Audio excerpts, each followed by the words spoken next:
Hello everyone, I am Tacit, and welcome back to Old School Runescape. So, we're about, 3 weeks in on this account now? On this hardcore Iron Man, and it's been going pretty well. Haven't been able to play too much in the last week. However, we have two big things happening right now, aside from what we're just going to be doing normally in the game. So, I kind of wanted to play a bunch of the minigames, most of which I have not actually ever played. Just kind of go around and playing several of them because they've added a lot of them since I last played several years ago. So we're going to try getting around to at least a few of them. But first, before we get into anything, let's go over all the progress as we're kind of doing as tradition at the beginning of any of these streams, since we're doing it about once a week. So progress since last week, we ended up getting full Penance armor. So some people even who play this game might not be fully aware what the set is, but it's the one you get torso from. So of course, there's a game called Barbarian Assault. We played that some last stream, I believe. And off stream, I got the entire set. I got every single one of the hats, as well as, well, everything. The only thing I didn't get is Granite Helm, but you can get that through other means as well. Though it is theoretically considered like a unique drop from it, even though there's another location, which is kind of weird. But anyways, yeah, we got the entire set. Some of them are more useful than others. The two most noteworthy are Penance Gloves and Fighter Torso. Fighter Torso is the one pretty much everyone knows. It gives a strength bonus, a really high strength bonus. Unless they power creeped it, it is actually tied highest strength bonus of any plate body in the entire game.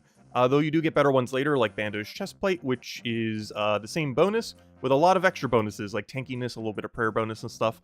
Penance Gloves are really good with skilling outfits. Any skilling outfit that doesn't specifically use the glove slot, it actually is best in slot for those more often than not. It has a 4.5 reduction, and whenever you have 0 weight or lower, your speed does not get depleted at a higher rate.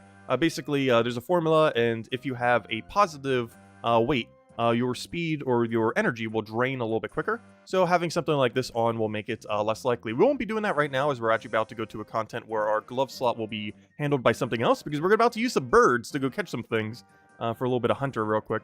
But anyways, Fighter Torso for the strength. Ranger hat is an okay range hat. It's better than Coif, so through a lot of like early game, it can be your ranger hat, or your range-based hat. Penance skirt is also basically the same thing. It's a very range-based one. It's actually a level 60 requirement, unlike the other one, which is like literally level 0 range. This is like, I believe, 45 defense requirement. But this one's pretty good because on an Iron Man account, it's a little bit harder to get black D-hide until a little bit later. I think you get them from hard clues, or unless you're going to make it yourself. So you don't get it necessarily right away, but you can get Penance skirt right away, which is what we did. Runner boots is basically just a mixed combat range and magic boots. It's pretty underwhelming, but it does exist. We got Accumulator. Fighter hat is basically just an accuracy bonus, and healer hat is just a best in slot healing hat for early game until you get better options, and runner hats is kind of like a different statted rune full helm, so it's mostly just for the two first rewards, but I figured we'd get all of them since I really like the minigame. We've gotten 350 more levels. We are currently level, what even are we? We're heading towards base 50s. We're level 1125. By next stream, I 100% hope to have every single skill at 50, including all member skills. It might look like some of them are pretty far away, though some of them go up very, very, very quickly. Like, for example, farming, which once we hit 34, we basically go straight to 99. Not exactly, but it goes super quick the second you get Thai farming by a very, very large margin. As your EXP rate goes from, oh, I gotta wait for a bunch of timers, to just spam it until it's 99, or at least very high. So that's gonna go shoot up to 80, like very, very, very quick, assuming we actually put in the training for it. There's also a new rune crafting minigame. We might try that, though. It is quest lock, so we'll see if we try that today or not. Might save it for a little bit later, as we do have to do a dreaded quest to go do that. Accumulator, we already shown. Basically what Accumulator does, for any of you that don't know, it's essentially a backpack that you get from a quest. So I am doing some quests off stream now at this point, just so we don't do all of them on stream, as there are some that are pretty required, and Accumulator is definitely under that category. I also finished everything basically from our objectives last time. So for example, one of them was to get 100% favor in one of the houses. We got it in 3 now. One of them was to get Accumulator. We did that now. One of them was to finish Fossil Island. We already did that. Though I haven't really done much there other than get some stuff for farming. Whatever that's called. That one dust, that one like black dust that makes ultra compost. We can't see how many ultra compost I currently have. But I think our gnome has like almost 200 of it, as I made some of that for our farming XP. And for our thieving, I got a bunch of these little energy things and some ingredients for later use. So it's a bunch of strawberry baskets. I can't remember what this protects, but I believe it protects one of the more useful trees within the game. Also, gosh, our bank needs to be organized so much later. I have done 0 effort to organize our bank, by the way. So just as bad as it was last stream is exactly how bad it still is now, if not even worse. So yeah, that'll be fixed at some point eventually, soon TM. Anyways, In other news, what else were we talking about? Is that pretty much everything? Oh yeah, we also got 3 current favors. I somewhat mentioned that. Obviously, we put 20% into the Lovadanjish, or however you say that. It is definitely by far the most annoying one, which is why I put the 20% in it. But I really shouldn't have, because gosh, I then had to get it all the way to 100% so the others wouldn't deteriorate. And it was awful. Honestly, I think it is quicker to get 100% in all 4 houses, or all 4 of the other houses, than it is to get 100% in Lovakadench. It's also a lot safer because you can actually die during this. Luckily, we didn't. We still have hardcore status. Pretty hardcore Iron Man, but it is very easy to. I'm also not sure if the Ring of Life actually triggers on those clouds. I never got to an HP low enough to find out. But if it doesn't, so we could have died at any point, and luckily we did not. Anyways, aside from that, yeah, we also got it for Hosidius. Hosidius is a very useful one. I'm not sure why, but Hosidius gives you like 1,500 rewards. I think Hosidius gives you more rewards than every other house combined as well. You end up getting access to one of the best early game thieving options, which they moved over here instead of over there. They've actually done a lot of redecorating since like 7 years ago to this island. Most of it for the better. And yeah, it still works kind of similar to before. Before you would like get them all trapped in the house, the guard dogs. Now you just get them trapped behind a stall. So it still works just as quickly. Plus they put a bank right there, which is a lot quicker than it used to be. Because before you had to go over here and then the bank was over here. So it was actually a longer distance. Now technically it's even easier. So that's cool. You get Tie Farm from doing Hosidius. You get the Woodcutting Guild. So we got a Rune Axe there. I haven't really used it much other than to get a Rune Axe. And I believe you get access to this bank and the cooking here. Maybe just the cooking. I think you already automatically get access to this bank. But this actually has a 7 higher cooking level, so you'll have a lower chance of burning things, which I haven't utilized yet, but I definitely need to for all the swordfish we have and some other things from Wintertot and just other pieces of content, as well as when we do Temporis later. But anyways, main thing we're going to start off with is maybe we'll go check some of the things, because they actually did the 10-year anniversary event. One other thing they did is Desert Treasure. If we go over here, we can actually see some info on the official website. And basically how new content works in this game, Old School Runescape, is to keep and preserve the overall old schoolness of the game. They do actually poll and need to greenlight like literally everything they ever want to do, for the most part. Sometimes they do things just because, we might as well. Or because they feel like something drastically needs balance. Like I think they nerfed Blowpipe a couple years ago or something, and nerfed it into the ground because it was just way too good, and a couple other things like that. But basically, they have to poll most changes that they make to the game, especially if it's anything too substantial. And one thing that they're actually considering doing right now seems to be a sequel to Desert Treasure. So Desert Treasure, a quest we haven't done yet, nor a quest we're planning on doing anytime soon. But basically, Desert Treasure in a nutshell is it's kind of pretty standard quest you would kind of expect from a more desert-like area, as the thing would kind of imply. I think you have to get like a bunch of gemstones from around the world in order to raid this one pyramid or something like that. I can't remember the exact lore of the overall thing, but it was somewhere along that. The most relevant thing about it is that it gives Ancient Magics, one of the better combat-related spellbooks, with 2 most noteworthy ones that it's known for being the Ice and Blood-related spells. The Ice ones being able to lock enemies as well as in PvP into place, as well as the Blood ones which end up healing you. And they both have area and effect abilities that are both absurdly good for various PvM and even PvP related content, and is arguably the strongest combat related spellbook. And they are planning on adding a bunch more stuff, apparently, with this new one. So I haven't actually looked through this yet. Feedback changes, blah, blah, blah. Virtus robes. I think Virtus was one of the ones mentioned in the questline. Best in slot rings they're planning on adding. Interesting. Currently, there are many rings that could be considered best in slot, depending on what exactly you're doing, all of which we do not currently have access to. Plus, we're just mostly using Ring of Life anyways. Speaking of which, I don't have one on. Let me go put one on right now before I forget, as we will wdefinitely need one. Right, where are my Ring of Life at these days? Let me get one of those. There's our best in slot ring right there. We don't need new best in slot rings. There we go. Anyways, best in slot rings, which will likely have really high stats or special effects. Freeze and poison. Oh, you know how useful? Please add this. Oh wait, where's this on the poll? I'm upvoting this like 10 times. I need to go make. Oh no, you can't actually make a bunch of accounts to go and force upvote it, because I think there's like extra requirements. You need to have like total level and other stuff. But yes, you know how easy it'll be. Oh no, these are penetration. No, protection, right? What do you mean freeze penetration? Wait, I thought it said protection for a second. Wait, what is this? Because I was thinking like, oh, freeze resistant potions. So I can actually go to the wilderness and not get binded every 5 steps. when a team of like 5 people try killing us on our hardcore. But let's see, what is this? What's penetration for? I thought this was protection. This one freezes penetration in particular. Wait, freeze penetration in particular seems to confuse some of you initially. Oh, it's confusing me right now. What is this? So we clarified the same day in a news post. Oh, there was another news post before this.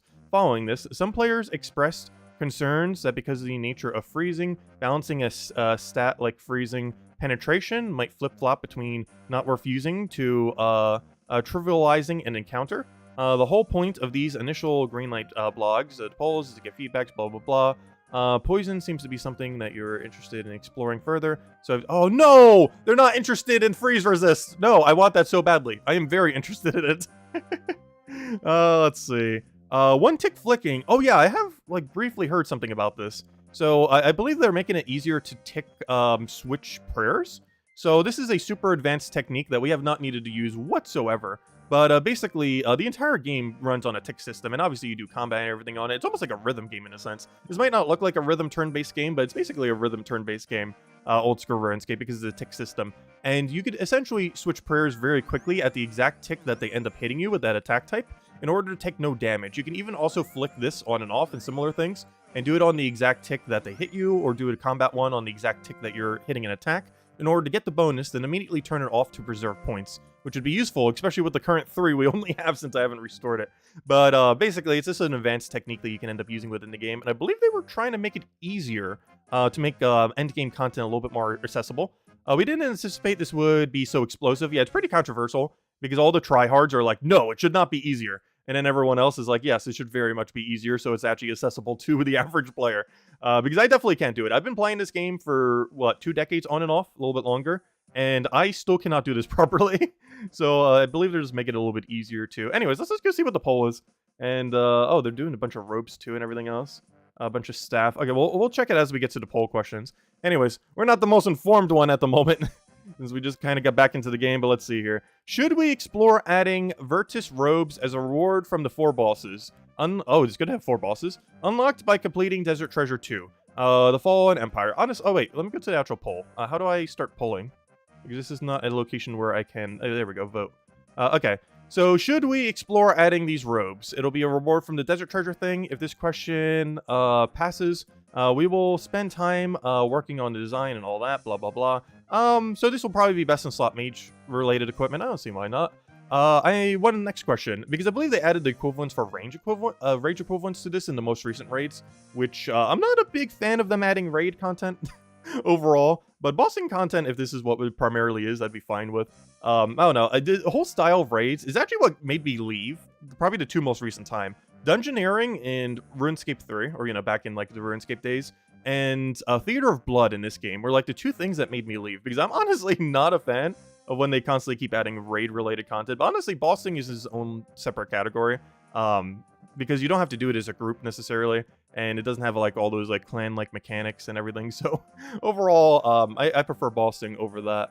Anyways, if question 1 passes, and we spend time designing the Virtus robes, should they focus on offering... So, oh yeah, what are these? A bonus to Ancient Magics or something else? Bonus to Ancient Magics. They are already very, very strong. But, I don't know. Something else. So, Ancient Magics are already broken beyond belief, but these are likely to be very high-risk robes. So you likely wouldn't have to deal with them in too many situations. This would, however, make training magic a lot quicker, because most training magic methods use the AoEs off of Ancient Magics. So this would make getting 13 magic as well as this 200 million XP in magic a lot quicker. So, though it would take forever to get the robes, of course. If question 2 determines Virtus Robe should offer a bonus to Ancient Magics, where should they sit power-wise with Ancient Magics? Stronger than Ancestral Robes, equal to Ancestral Robes, weaker to Ancestral Robes. So Ancestral Robes, which one is this? I want to say that's the robes you get from Raids 1, which was the Zenith of something? What was it called? I don't even remember, it's been so long. I would say about equal, just to not power creep. Anything that can make less power creep seems fine. So I will say about equal, definitely not weaker.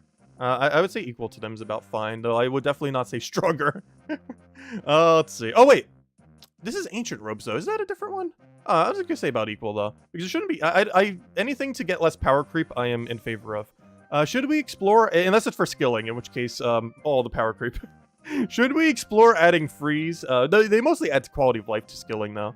Like, one thing we might be going for today is, like, a fish basket kind of thing. And that ends up making it a lot easier to end up doing skilling overall. At least for fishing anyways. There's just a lot of quality of life they add for it over time, which is nice.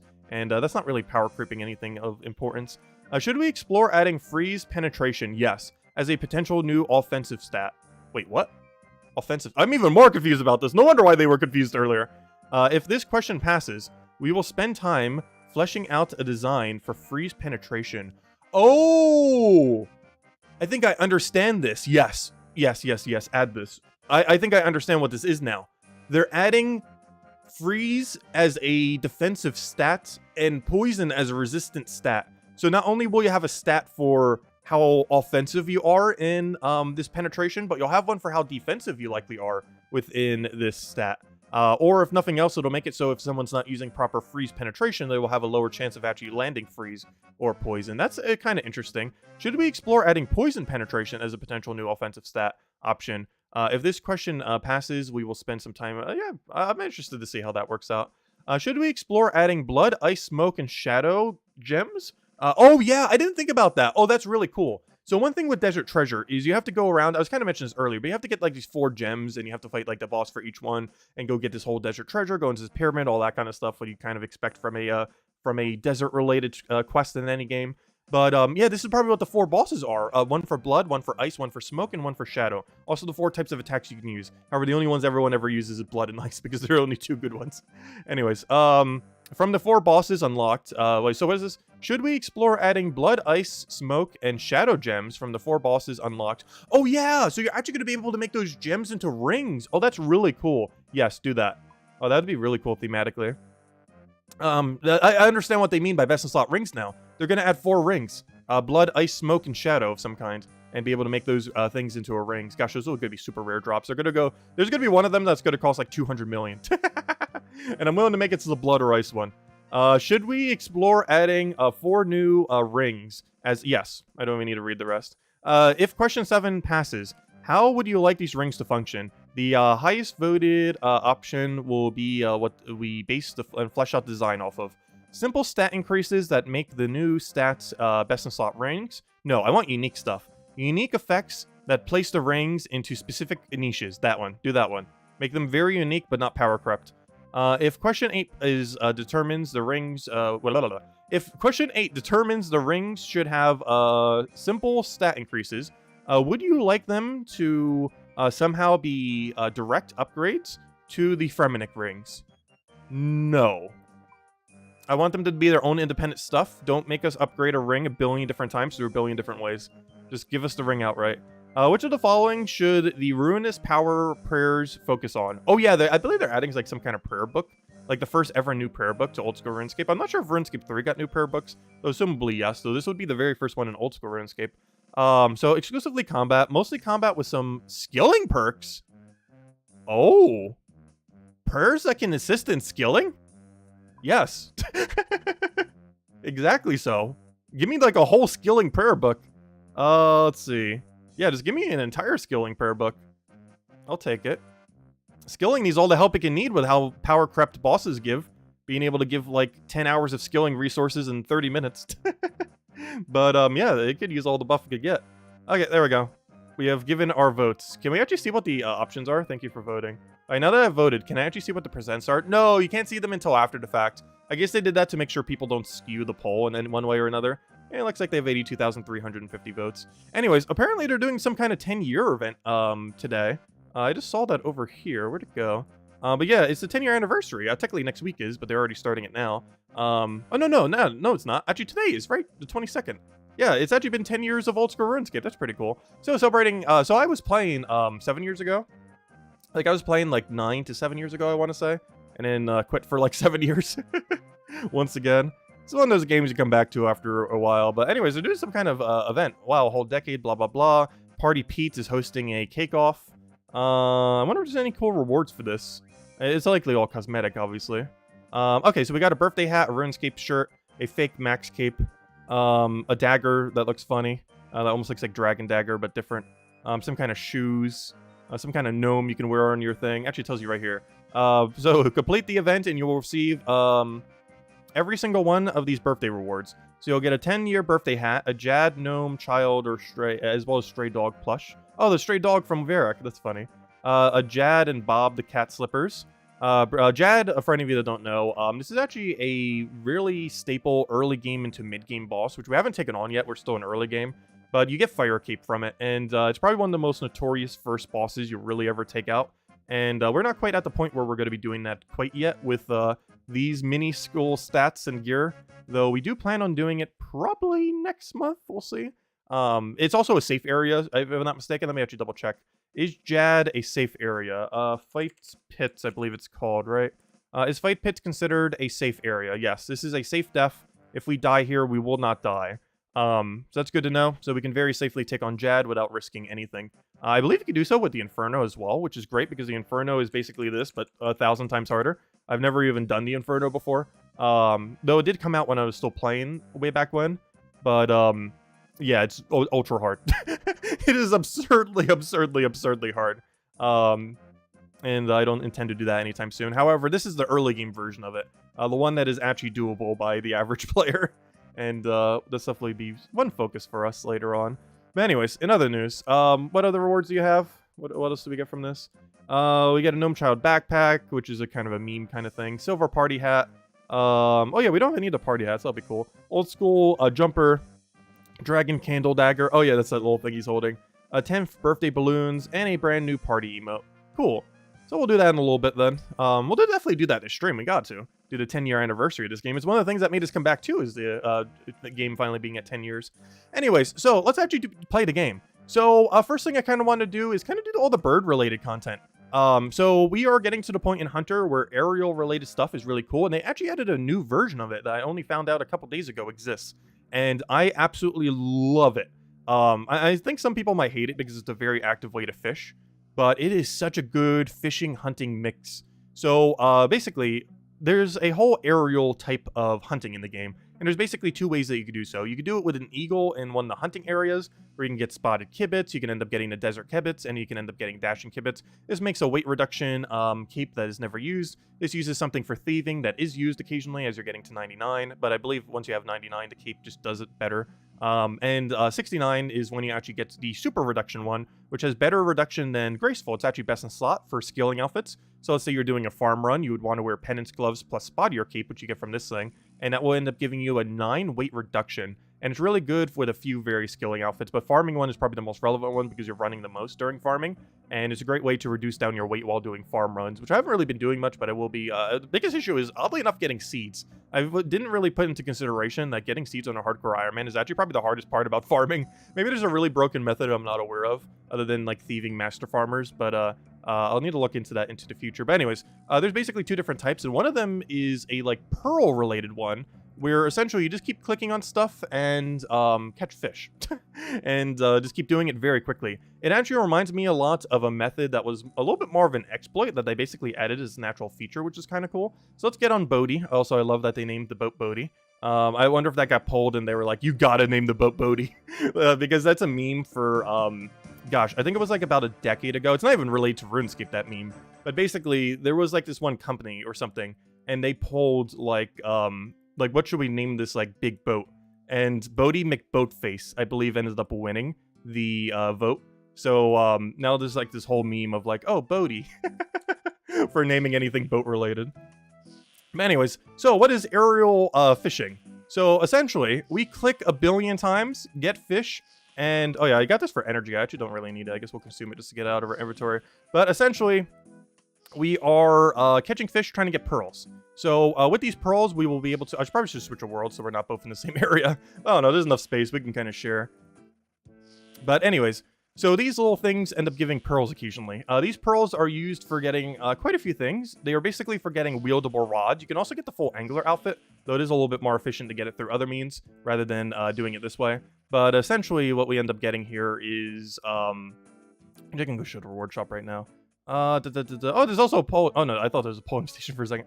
But if we trade with them, some of the things we can get in here are wieldable rods. The main one I actually want is the Barbarian Rod, as honestly of these three, it's probably the only one I'm realistically ever going to use. You can also get the Angler Alpha here, though I'm probably getting it from the other minigame. You can get it for like 100 per piece. But the main thing I also want to get once we get the Pearl thing, though not anytime soon, because gosh, you get Pearl so slow at this low of a level, is the Fish Sack. So this combined with something from another game basically gives you a wieldable way to store a bunch of fish. Up to 28, which is a very, very, very cool item. And definitely I definitely want to get at some point. Though definitely long term, because getting 1,000 of these little guys is going to take forever. Okay, so yeah, it's not actually slower with multiple people, because if you do it on one that someone is already fishing at, you both do end up catching it, so that's kind of cool. But yeah, there's this one, and there's the one in the other, like, little hunter area, which we might end up going and visit. Realistically, you only really want to go there once you hit 57, because that's the first time you actually get a loot that is, like, not horrible from it. Whereas now you can kind of just do this for a lot of the lower level range. And it gives some pretty decent rates. Actually, if we go check our thing right over here, how much are we actually getting? We're getting, like, oh, we're at full inventory. Whoops. And, of course, once we do... Actually, let me do it vertically. I prefer doing it vertically a lot more. But because I'm used to doing bolts that way, whenever just mash clicking between things. But, what was I going on about? But, oh, you can also get clues from this. But, yeah, the EXP rates. I want to say it's about 15k per hour at this level range. Might actually be a lot quicker than that, since we're kind of just going a little bit slow, also talking everything. But you basically get a bunch of fishing and hunter. We're mostly doing this for the hunter EXP, but hey, more fishing EXP never would hurt. We needed to get a little bit higher for barbarian fishing as well. I believe we need to get to 70 to do the best fish. And we actually need that quite a lot, because one thing that we actually end up needing to use it for is, oh gosh, what's it called? We need to catch that one barbarian fish in order to make herblore potions. So we are not going to have access to training herblore in too many different ways. Oh, did we actually make him leave the lobby thing? That's funny. Oh, he's actually dropping all of his things. Interesting. I guess that could be more efficient, though. Pretty sure just doing this in between each of the throws is slightly more efficient. But anyways, my brain is tangenting every which direction. But anyways, I'm just trying to catch some fishies and get some pearls along the way, though. I don't think we've gotten a single pearl this entire time, which is not ideal.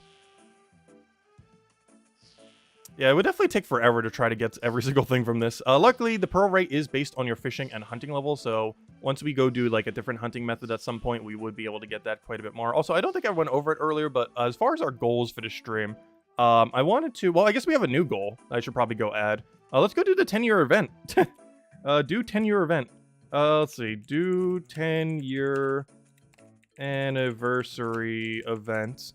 But anyways, we're going to try about 3 different new minigames. I'm not sure if we were really counting this as one. We're going to try to do 3+ Slayer tasks. With how much time we're going to be streaming today, I'm not sure if that's actually happening. I want to get one skill that isn't to 50, which at this point might be agility, which is literally just one level off unless we want to go do it for hunting. Hunting is a little ways to go. We're at 43 right now to get it to 50.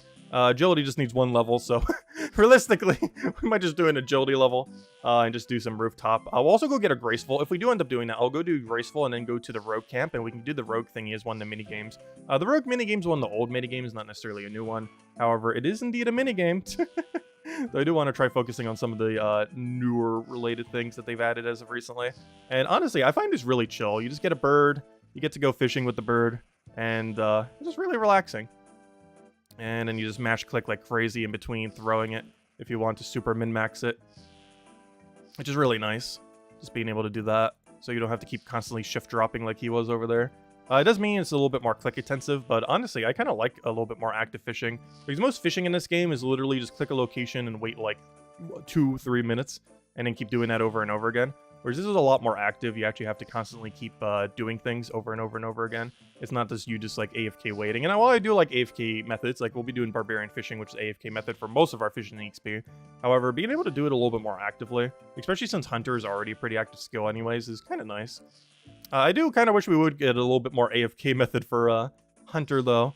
Hunter, I never really cared for training Hunter in the past. So if we can get a bird and do this, one nice thing about this mode is there's actually enough fish that you could do this all the way until 99. And I think I might. Because the EXP actually keeps scaling as you keep going higher, because there's a bunch more fish you can end up getting over time. And with how much we're going to need to play this minigame anyways, it might be one of the main things we do all the way to 99. I'll probably still do some Chinchampas, or whatever they're called, because we're going to need some for range training on this. Because they're basically an AoE way to train range, which is kind of useful. But otherwise, Yeah, I'm probably going to do most of it here. Especially if you don't already have 99 fishing. It's just really relaxing. And we get a bunch of these chunks. I wish these chunks could be used for as other bait. I thought that was what it was initially. It's like, oh, this is like some kind of bait that we can just use whenever. But no, it only applies to the bird thingy. So at some point you can just start shift dropping it. However, we already have so much bait. And I don't think there's like a secondary purpose they can use to use it as like for different content, which I really wish they would have. I'm actually kind of surprised when I tried using it as like feathers that you weren't able to. I thought this was like a universal bait that you could use for like any kind of piece of content within the game. But that is not what it does. It's only for this mini game, which means you get a lot of excess from it. I'm not sure if you could trade it into him in excess, like maybe 1,000 gives you like some amount of pearls. I'm actually not sure. But otherwise, it doesn't really do anything else other than the pearls that are very useful. I believe the pearl drop rate at our level is like around a 1 in 100, which is why we have not gotten a single pearl yet.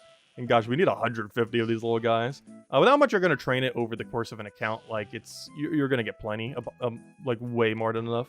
But, not quite there yet. Also, I really should be doing this in between the things, rather than waiting all the way to one point. But yeah, I guess we'll do this until we get a level. Then we'll move on to a different piece of content. I kind of want to go to one of the minigames. One I actually want to kind of try is Temporis. It's a fishing-based minigame, so since we're already on the fishing theme, I kind of want to switch to another fishing one as soon as we end up finishing this out. And the other fishing one, basically, it's like a fishing boss. It's almost like what they did for Wintertodt, but they made it a fishing version of Wintertodt, which is kind of interesting. Exactly how it pans out, I'm not exactly sure, as I've never played it before. They added it a couple years ago, I believe. So it's a relatively new piece of content. I do know what some of the rewards are, though, and they seem kind of useful. Hey, we finally got a pearl. It took forever, but there we go. Still need another 132 of them just to get one reward that we want. But hey, we'll get it at some point on this account. I probably plan to have it by the time we stream next time, oddly enough. This is pretty chill. You can do this while doing almost anything. And you can also AFK the dropping of the fish by just doing it once. So it's very slow, but you can actually AFK, just do this while you're like drinking water or anything else, or doing anything else. It's very low XP. But you don't have to shift drop everything. With a click of a button and like 20 seconds of waiting, you will have a fresh inventory just to start catching with. So you can somewhat AFK this method. It's actually probably one of the most AFK-able hunting methods in the entire game. Even though this doesn't look very AFK because it's a super active skill, it is technically the most AFK hunter you're probably going to get in this game. Unless they add more methods into the future. Actually, that would be a really cool fun thing. A hunter boss. Because I know they were considering at one point combining like Slayer and Hunter. And doing that as a minigame would be so much fun. I'm not sure if they're ever going to get around to it because their main focus right now I think is Desert Treasure. And as well as some kind of woodcutting update to make it a little bit more of a social activity. So those are like the big two. Like that's the next one for skilling and the next one for combat. The next one for combat is Desert Treasure 2, those 4 bosses that are related to all the gems. Whereas the, hey, we got another pearl. And whereas the one for skilling is going to be the forestry updates, which I believe is in about a month or two. I'm not sure exactly when it's coming out, but it's relatively soon. Probably in a couple streams, we'll be doing a whole forestry thing. I do want to try to see if we can get Dragon Axe maybe before then. We might need to do a bunch of Wintertodt before then, so maybe it's finally time to go get 99 fire making. Our highest skill currently is fire making, as pretty much anyone would expect from an Iron Man account in this game. However, we haven't gotten anywhere near 99 yet, but we might. That's something easily doable within a week if you just only do that. The only problem is only doing that, as I generally like hopping around from a bunch of different content rather than just sticking in one area for like hours upon hours upon hours. Unless I really like something. Like we did do full Penance and stay there for a little while. I think it took how long did it take? I think it took under 15 hours to get the whole set, maybe even less than that. But yeah, a lot of that time is just trying to find a lobby and go in AFK while you're trying to do so. Though once we started getting more pieces of Penance equipment, it was a lot easier to find a lobby. Because even though it's not really optimal to wear full Penance in that game mode, a lot of people do because it shows that you know how to play the game. And showing that you know how to play the game is a very quick way to get into a lobby. Sometimes those lobbies you get into aren't good. But it's a really quick way to establish to everyone in the lobby that I know how to play this game. Pick me, as we will not be bad. So it's like an alternative way to get into a lobby a little bit quicker with publics. Whereas, of course, you can make a pre-made formed group, but generally I'm just going to be playing it publicly, like almost every single time. Though I did end up finding one pretty decent group at one point and played a couple matches with them that are like ultra pro at it. with like super ultra min-max strategies. And luckily, I also know what those strategies are, so I was able to implement it, at least for 2 roles, the healer and collector. Attacker we can't do because we're not maxed, nor have the equipment for it. And defender is just kind of weird how it works. I can play the defender role in Barbarian Assault, but I definitely don't know the ultra pro meta for defender. Like some of them that can kill like every single runner at the exact same time twice over with their very weird food dropping strategies. It's a very bugged mode. Like, the way that Defender role works in that game, I'm pretty sure is nowhere near what they ever intended when they originally made the game back in 2007. But, it is kind of broken. And plus, it probably got even more broken over time because of the whole, old school thing. Because they don't really update Barbarian Assault that much. And one of the updates they did make in recent times, a couple years ago, where they end up making arrows like so much stronger. Now no one uses any combat style there other than range, because they power crept range in that mode so much that there's no reason to use any other combat style. Because for whatever reason they did that for range, but they didn't do it for melee or magic. So now everyone just ranges the entirety of that mode, which is a little bit of an oversight on their part. Alright, so it looks like we've gotten a couple pearls. I do want to keep going until we get to hunter level. Luckily, hunter levels come pretty quickly here. Compared to what we have as options for hunting, this is a decent option, I would say. 20k per hour. That's not like obviously the best XPs you could be getting, but I don't know. For how chill this is, I actually really enjoy it. Very relaxing. Just us, a bird, bunch of fish, and the RNG of eventually getting a pearl. For the dopamine drop. Though, I have noticed when I was doing this earlier, it was pretty good for getting clue scrolls. I'm actually kind of surprised I haven't gotten one yet, as I was getting quite a few clue scrolls from doing this activity earlier. As similar to fishing, it does give clue scrolls, which is kind of nice because Hunter normally does not give you clue scrolls. This gives you a way to train Hunter while also getting clues. As I believe almost every, if not every Hunter method prior to this existing, does not give you clue scrolls, which you can use for going on treasure trails to try to get loot and all that good stuff. I haven't really gotten anything cool from treasure trails yet. I really wanted, like, the only one I wanted in the free-to-play stuff, or the free-to-play trails that we were doing earlier, the beginner ones, was the bird, and we never got the bird. Though I do plan on eventually getting the bird. But, as far as all the other treasure trails, we've done a couple of them, but we haven't got anything cool yet. The main one we want to get in medium are all the boots. Some of them are actually quite literally best in slot, like ranger boots and these sacred sandals, or whatever they're called. Some of them are just useful in general, like wizard boots would still be our best in slot magic boots for now, at least in the current position of where we are within the game. But there's quite a few cool rewards there. Easy, I think it just mostly has cosmetic stuff. Hard, I think, is when we start getting into actual equipment where we can get cool stuff, because I believe we can start getting the god-blessed armors and stuff like that. We can also get some equipment we really need, like Black D hide and stuff like that. I think even magic bows in there. Elite gives even better stuff than that. I think you can even start dropping dragon equipment, which is pretty cool, as otherwise we'd have to buy it for a very over-expensive amount of prices for where we currently are within the game. So being able to just get it as a drop is pretty convenient. And Master, I have no clue what the drop table is for that these days, but I'm pretty sure it is the most insane loot you've ever seen, or the biggest disappointment you've ever seen every time you open one of them, as they are really end-tier kind of missions that generally require, like, steps that could, if you didn't already have all the requirements for, could take, like, 100 to 1,000 hours to farm. That's not even an exaggeration. There are actually steps on the Master Clues that, one singular step, if you have no or very minimal progress on, could literally take you like weeks or a month to farm. So yeah, we're not getting to those anytime soon, unless we get like really lucky. I actually forget how you get master clues. I believe it's a % chance when you complete an elite clue. So I think there's like a 10 some % chance that every time you complete an elite, you'll get a master clue. And I believe that's the only way you get master clues. I'm not 100% certain on that. It's been a while. But they're basically exclusively or almost exclusively from doing an elite clue and getting lucky on an elite clue to get a master clue. So the main reason why they do it that way is to make sure, because master clues are so absurdly hard to do, they make it so you have to at least attempt to complete elite clues, to basically as like a threshold to make sure people just don't like burn themselves out on trying to do master clues, as it requires you basically to have to do some amount of elite clues to end up even having access to some master clues. I believe they also added a mimic that makes it easier to get 3rd age armor. 3rd age armor, while not the best armor in the game, hey, we finally got our level. Okay, but we could probably shift over to new content. We'll do one last inventory here, though. But anyways, what was I saying? But yeah, 3rd age armor, while not the best equipment in the game, is... Wait, what did he just do? He, like, teleported. Wait, what did he do? He, like, teleported into that tree. What is this madness? That man just teleported into a tree. What are these new mechanics I'm not aware of? That's some tree teleportation right there. There are some trees we can teleport between. We haven't done the quest for that yet. But that is not one of them. That is just a tree. Assumably. A beautiful decorative tree. Also a beautiful decorative tree. Don't lie to me. This tree has teleportation properties. What just happened? Anyways. We're out of here. We got 3 pearls. Is that a lot? Not really, but hey, we got some. And we got a 100 level out of it. Success. Anyways, let's go teleport with our bird. You know what? Let's go do the 10-year anniversary event and see what this is about. Hey, we can teleport with the bird. Unfortunately, we cannot smuggle the bird with us as much as I want to smuggle the bird with us. A very large single leather glove. It doesn't say that's holding the bird. Let me examine the bird. Let's see. A comparant perch. Alright, so apparently there's some kind of 10-year anniversary going on here. Where? It seems rather empty at the moment because of the world that we're in. Though if nothing else, we can go head over to Tempora. Where is this event? Wasn't it in Lumbridge? Or is it in Falador? Because it was mentioning Falador something earlier. Where's this birthday event taking place? We're in a pretty unpopulated world, just so we don't lag, so we don't die as a hardcore Iron Man.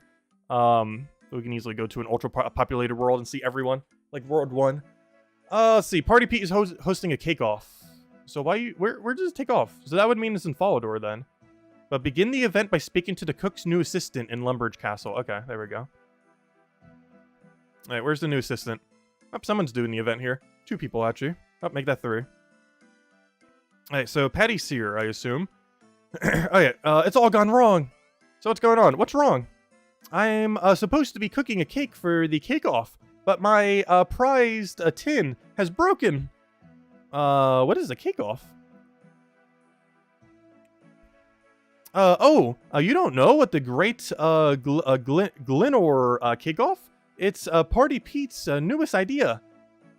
He invited representatives from across the world to have baking skills judged. Who are you? What's this price tin? Yes, I use the every tin I bake. It brings me luck. Or for every cake I make. What's happened to it? I'm not sure how, but it's broken in 2. Do you think you might be able to help me? Sure. Starts the 2023 birthday event? Sure, might as well. 10-year anniversary of the game. I'm sure I can find someone to fix it. Okay, Patty hands, the broken tin. What about Bob? Where on earth is Bob these days? You need him for Dragon Slayer 2. He's like one of those roaming NPCs, though. Also, I thought he wasn't in free-to-play worlds. This is a member world, but still. How would free-to-play players be able to do this event, then? Do you think he can fix it? Yes, I'd imagine he can. Not to mention, he owes me one. Take this to him. It should cover the cost of the repair. You should be able to find him in his shop to the south. To the south? To the south? Oh, wait. That Bob. Bob Axes. Ah. I thought you were talking about Bob the Cat. I was going to say, because there's things that happen in Dragon Slayer 2 that would probably make it not Bob the Cat. Well, I won't be doing every questline on stream. Dragon Slayer 2 is definitely one of them we will be. That is for sure. Anyways, let's talk to this Bob. Yes, the 2023 event. Could you fix the tin for me? Let's see. You fixed the tin for Bob. Can you fix it? I should. It will be expensive, though. The cook mentions that you owe him a favor. I'd hope he'd have forgiven that by now. He gave me this note and said it would cover the cost.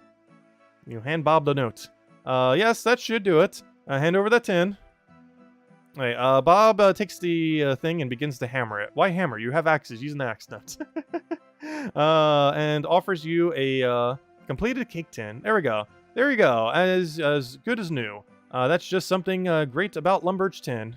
Anyways. Which is funny because it's tin ores to the south as well. Which you use for the earlier training to make copper. Which you use on the earlier anvil that only works up to bronze. Anyways. Let's talk to the other cook. That one's needed for recipe for disaster. Oh gosh. We will eventually do need to get around to that quest. At some point. Generally, if we're doing recipe for disaster, I'm probably just gonna do the whole thing at once. Probably, I'm not sure how we're gonna break it up. But yeah, that's a thing that takes a while. I think the final requirement's like 150 quest points with a few other things, so we're not quite there yet. So I think we're at like what? What's our quest points at these days? 70? 59. Yeah, we got a ways to go. Anyways, was Bob able to repair the tin? Yes, he did, and without much trouble. There you go, have the tin. Okay, it looks brand new. Now, is there a chance you may be able to help find my hat? Your hat? Yes, my lucky hat. It was stolen by a goblin. It can't have gotten very far by now. Why would a goblin want to steal your hat? I'm not sure. Could you check it out? It's actually a funny reference because goblins, for whatever reason, drop a cooking hat. I'm not sure if this was just as a joke or something, but there's a lot of references to it in the game. Let's see. I'm not sure. Could you get it for me? Do I have to just kill a goblin? Try near the general store. I heard that there's a goblin lurking there. Okay, this is actually an NPC I could probably talk to. I don't have to actually kill a goblin, seemingly. Wait, did someone close the door? Why is it going that way? Go the front way. Unless the other way actually would have been quicker, because it generally tries to take you through the shortest path. But I wouldn't expect that one to be the shortest path. Anyways, where's this goblin? I've been told there's a goblin here. Hello, goblin? Goblin, that's a goblin. Okay, here he is. Is that the goblin? Yep, that would be a goblin. He's currently with a chef hat. Anyways, hello there. There's a nice hat you've got. Yes, it's my cooking hat. Where did you get it? Found it in castle. Fits my head perfectly. It may do, but I need to return to the owner. Without hat, I'm not chef. Watch for 10 years. How to cook in castle. Now my turn. I may have an idea. Why don't you go and talk to Patty Sear in the castle? She could help you be a chef. You think she help? Of course. She could probably love to learn about goblin cuisine from you. The goblin stares at you, trying to process your words. Things like food and drinks. She learn from me? The goblin starts to move quickly toward the castle. Oh, do we just teleport there or no? Okay, we're gonna have to walk. Or we could teleport ourselves, but I didn't bring any runes. Also, we are probably gonna need to teleport to Follow-Door. Okay, apparently this is a shorter distance, so sure, go walk that way. But we will need a Follow-Door teleport, because Party Pete's in Follow-Door, and I'm pretty sure this quest line will conclude in Follow-Door. And Follow-Door is quite the walk, and I do not want to walk there. Anyways. Oh, I didn't read what that was. Anyways, yes, need it be chef. You need it to be a chef? That's absurd! Anyone can be a chef if they want to be. No, chef hat, always! Well, I suppose I can let you keep that. I've always brought me luck. I keep lucky war hands. Of course, you know what every chef does need to do. Wear hat. Well, yes, but what else? Cook. War hands can cook. War hands can indeed cook. The two begin to talk about baking a cake for the cake-off. And we're probably gonna have to bring it to Pete. Also, what on earth is that armor? What kind of power creep is that armor right there? I have no clue what that is. I know what the, let's see, what do I know from this? I don't know what that weapon is. I don't know what that armor is, and I don't know what those legs are. The helm is from killing one of those bosses. Those are best in slot magic boots? Why is he wearing magic boots with that? I guess for the fashion? I'm pretty sure those were eternal boots with the crystal on it. Anyways, a significant amount of mess and noise later. Wow, that looks incredible. I learned 10 years from watching Cook and have a lucky hat. You're clearly learned a lot in that time. Watching not good like doing. So, Tacit, what do you think? So, she shows us the cake. That is a good-looking cake. Is it really ready to go for the cake-off?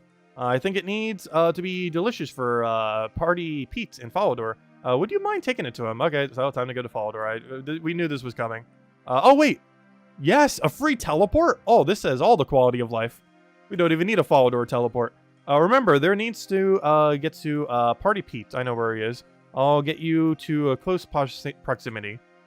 Don't worry, I've done this before once or twice. Okay, where's she gonna teleport us? Oh, okay, we're really close. There we are, the 10-year anniversary place. And there's a couple people here, though we're not in a particularly populated world. If we really want to see this place popping, we should go to World 1. Actually, you know what? I'm going to do that right now, just for the sake of it. I do need to keep track of what world we're in, as I do want to use this later for one of the mini-games. So we're in 422. Let's go to World 2, which is member World 1. Let's see how many people are here. Do we have a bunch, or is it not that crowded? Oh yeah, there we go. That's what I was expecting. Not like ultra crowded, but we got a population here. There do be a population. Anyways, what am I doing here? I can't even see where Party Pete is now. There's too many people. Where's Party Pete? Somewhere's in all this mess is Party Pete. Oh gosh, I made a grave mistake. Where on earth is Party Pete? Let's see. Maybe we switch back already. There's so many people, I don't know where it is. Oh, there's Vera cakes in here. Interesting. There's a dwarf cake. Oh, all the cakes for the cake-off. I see. Where on earth is Party Pete? Oh, there's someone's dropping a bunch of loot to the ground, too. I'm an Iron Man, so I can't touch any of it. So we could see something like a dragon something here, and I can't take it. Just for the fun of it, let me pop some of these balloons and be teased with the loot we can't have. Though we're not getting any drops. Oh, wait, is it even possible for me to get a drop because I'm on hardcore? I might not even be able to visibly see a drop. So we can't even be disappointed by the drop we can't take. Because I'm pretty sure these balloons are filled. Someone would have definitely filled these with loot of some kind. Unless no one really put any loot in. But I think it's just because we're an Iron Man account, we can't actually see what the loot is. Just to not tempt us on everything we're missing. Because if I check the chest right now, there's probably some loot in it, right? Well, currently not. But I'm pretty sure someone's putting some in. Anyways. Someone just hit the balloon thing and was like, balloons. Yeah, maybe they were just empty. Because there's currently no loot in there. No one wants to give up their billions that they have in their bank. Anyways, where on earth is Party Pete? Maybe I should switch back to the world, because I honestly have no clue where he is with this many people in here. Spade, no. I'd expect him to be, like, somewhere over here. There's a mage who's not Party Pete. There's King Roland from, Varrock. One of the dwarves. He's normally downstairs. I could have sworn he's normally over here. There he is, Party Pete. Yeah, he is still over here. Anyways, the birthday event. Pete, I have the Lumbridge entry for the cake-off here. That's perfect. Just in time for the, judging, too. Great. And, don't mind the goblin. They're, one of the chefs. Oh, lovely. Now, there's a couple of things I need to, know about this cake. Such as... firstly, was anything inedible, baked into it? I don't believe so, no. Pete notes down information about the cake, on a smell card. Or small card. Secondly, may I hold onto it until the judging is over? Of course. You hand over to Pete. Now then, I could use your help with serving or sorting out a slight problem. Oh? Sarah Durer, over there, that's not mage, has some trouble with the everlasting candle. He can't get it to light. That's kind of ironic. The everlasting candle that's not lit. That's certainly one way to make it last forever. Oh, that's funny. That actually is kind of funny. Hey, there's some drops in there. Someone put some beer in there. But anyways, it is kind of funny. An everlasting candle is literally just a candle that's not lit. Unfortunately, an unlit candle is not entirely celebratory. Do you want me to ask him what the problem is? If you wouldn't mind. Alright, let's go talk to him. What is the problem with your eternal candle? Pete said you were having trouble getting the candle lit. Just a little trouble. Nothing to worry yourself about. Are you sure? The candle is quite important to the celebration, according to Pete. I've tried just about everything, and it won't light. There it is, the candle for the 10-year anniversary cake. Oh, it even has a bunch of runes on it and everything in the logo. And all the runes, or at least a lot of the runes. I don't think that's all the runes. It's all the standard runes. I don't think it has some of the newer ones on it. Anyways, let's see. Oh, so that's the dagger from earlier, isn't it? Oh, that's why it's called a dagger thingy. We actually get that as a weapon. It's just a fun weapon. It doesn't actually do anything, though. Even magic? ... Have you not tried magic? Just checking. What haven't you tried? Is there something I could find for you? Dragonfire is just about the only thing left to try. I'm not sure we have time to find a dragon, though. Oh gosh, we should bring a Dragonfire shield. I highly doubt we actually need it for an event like this, though it won't stop me from thinking we will. Okay, then. I'll let Pete know. We may be lost with the candle. Also, what kind of dragon could we even get it from? There's only one dragon I can think of, which is that one exam dragon, if they're going to bring that guy out. Alright, let's talk about the 2023 event. Any update on the candle? Skeledor said, because there's not that many dragon NPCs in the game, Sourdors, other than like Dragon Slayer 2, but we do not have the requirements even remotely for that. Sedror said that it may need a Dragonfire to be lit. A Dragonfire, eh? I don't like where this is going. I did send out an invitation to the Dragon Elvarg. Wait, what? Though I thought you heard back, or I have yet to hear back. Yeah, we already slayed it. I'm not sure you'll get one from her anymore. Oh, why is that? No reasons. She had an unfortunate incident a while back. Well, at least there's that all sorted out as could be. Absolutely. I wonder what would happen if you didn't do Dragon Slayer yet. Because there is a timeline where you wouldn't have completed Dragon Slayer prior to doing this. Anyways, absolutely. Is there anything else I can help you with? What are we playing today? Old School Runescape. They have their 10-year anniversary going on right now. As you can see by everyone here and all the 10-year anniversary balloons. And we're just doing a quick little quest related to it. But, just a little anniversary event for the game. And just doing it real quick before we go to other content. Mostly all the mini-games. Probably heading to the fishing-related one where we take out like a little water spirit thingy. Anyways. Oh, there is actually. So let's see. Could you check that all the cakes are ready for judging? Of course. Alright, let's go check all the cakes. So what do I have to do here to check this cake? Check dwarf cake. So the dwarf cake is a pie. That's funny because they really like red berry pie. So instead of making an actual cake, they made a pie. The dwarf entry for the cake off. It looks a lot more like a pie than anything. Perhaps it's an illusion cake. No, they just really like red berry pie. It's probably, actually, if you examine it, I'm pretty sure it's literally a red berry pie. 100% this is a red berry pie. Let's see, where is it? Game. The pie, just about meets the criteria. Still funny, though. I was really hoping it would say, oh, this is a red berry pie. Anyways, let's see what the goblin cake is. They made chocolate. It's the goblin entry to the cake off. It looks like it's made from chocolate. It probably isn't. Oh, no. Let's see, the Varrock cake. Oh, that's funny. The gnomes made their little gnome cookies as their cake. It's Varrock's entry to the cake off. It's been burned. Oh, yeah, wasn't there a reference in one of his quests that he can't cook? I could have sworn that was a thing. Oh, balloons are happening again. Gnome Child's entry to the cake off. It's not really a cake, it's just cookies. Yeah, let's go try to do some of these balloons, see if we get loot that we can't grab. Since we're an Iron Man account, even if we get something here, we can't. I'm just trying to see if anyone dropped any loot in here. That looks like a coin, but apparently it's not. Is no one even putting loot in these things? Do no one give up their millions in the party room anymore? Or we just not on a good time?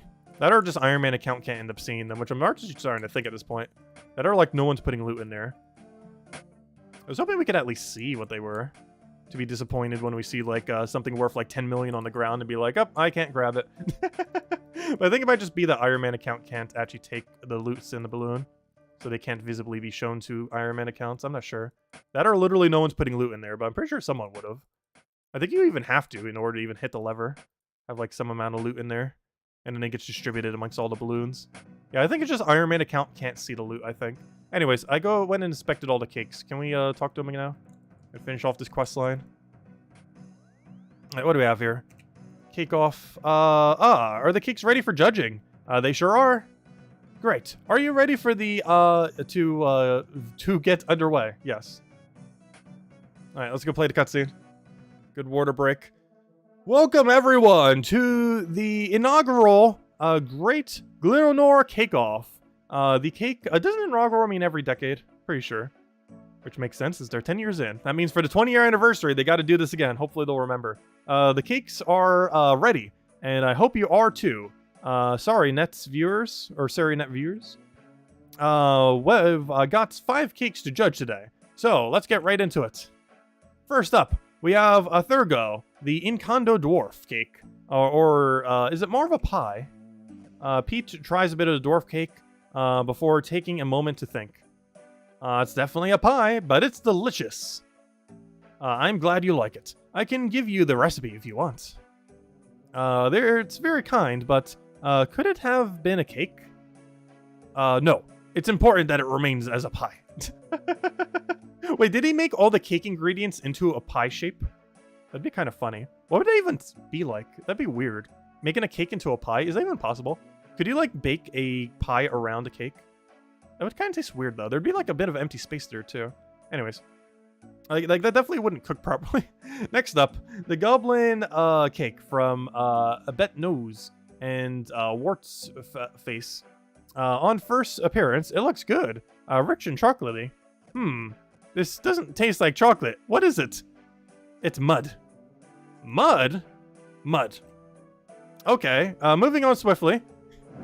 The loud beating of wings can be heard over Pete's voice. Hey, Elvarg did show up. Hey, it's not dead. A dragon, look out. Quick, cut the feed. The scrying orb quickly covered up, leaving just an audio feed of the event. Everyone get down. The sounds of dragonfire can be heard over Pete's microphone. Of course, they didn't animate all this. I think it's over for like a small little event. Can you get the orb back up? Alright, I think we're back. Well, folks, that was an unexpected interruption to our show today. Unfortunately, we're going to have to cut things short to clean up. Before we go, though, I'd like to give a massive thanks to everyone who helped to get here today. Until next time, this has been the Great Gleonor Cake-Off. Anyways, can we talk to him again? Do you give us our loot? Give me all the special little loots. Anyways, I can't believe that the dragon's invitation reached them. I don't think you were serious about inviting them. Of course I was serious. I wanted them to bring a cake. Well, I don't think anybody was hurt, at least. And the candle was lit. It's lit over there. So it is. It was nice for Elvarg to come to, or Alvarg to come to an Elvarg's place. Oh, so that's the reasoning for it. It's Alvarg instead of Elvarg? Is there two of them lore-wise? I don't remember that. Anyways. I did wonder which of them would turn up, considering Elvarg's condition of death. Him? Oh, don't worry. Let's see. Where does this leave the competition? Rold's cake was burned, and the gnome's child's cookies are, well, cookies. So the Lumbridge cake? It's the only one that was actually technically a cake. Well, that one was too, but it's mud. A mud cake. Well, I had that held safely away from the others. I'll give it a try now. Pete carefully tries the Lumbridge cake. What do you think? It's not made of mud. It's not burned, and it's actually a cake. So, does that mean it's the winner? It does indeed. Congratulations. Warhands will be pleased to hear that. Alright, do we have to go back to Lumbridge? I assume so. He didn't teleport me there, though. Oh, no! We gotta wait another 8 minutes for a Lumbridge teleport. Also, we got Dancing Knights on the table. Anyways, let's go to Lumbridge. I guess we'll just teleport there with runes. As it does seem like we might have to return there to finish it. And we bring some extra runes in case we have to come back to Fallador to actually finish it. I'm not actually sure. Oh, wait, what am I going? I literally just ran past a bank. Let me go bank over here. Just grab some random runes. Oh yeah, I have not fixed my bank at all. I think I mentioned that at the beginning of stream. But just to reiterate, it is not at all fixed in any way, shape, or form. I can't remember what color we even need for the thing. Just bring a little bit of everything. Wait, what am I missing? Why do I not have Lumbridge stuff? Oh, I forgot here. Oh, where are the air runes at? Gosh, we need to organize this mess. It is absolute mess. Where even are my air runes? There they are. Alright, let's go to Lumbridge. If we have to come back to Fallador, we got a Fallador teleport on us. Anyways, what do you guys think about winning the competition? Let's talk to you. Got a billion other people doing as well. Anyways, yes. Let's see. Great news. Lumbridge Cake-Off was a success. You won. Wonderful. Was Warhands happy with the win? Oh yeah, I haven't talked to him. Yes, they were. Oh wait, was he there? Do you think they would be interested in traveling and learning with me? You'd have to ask them yourself.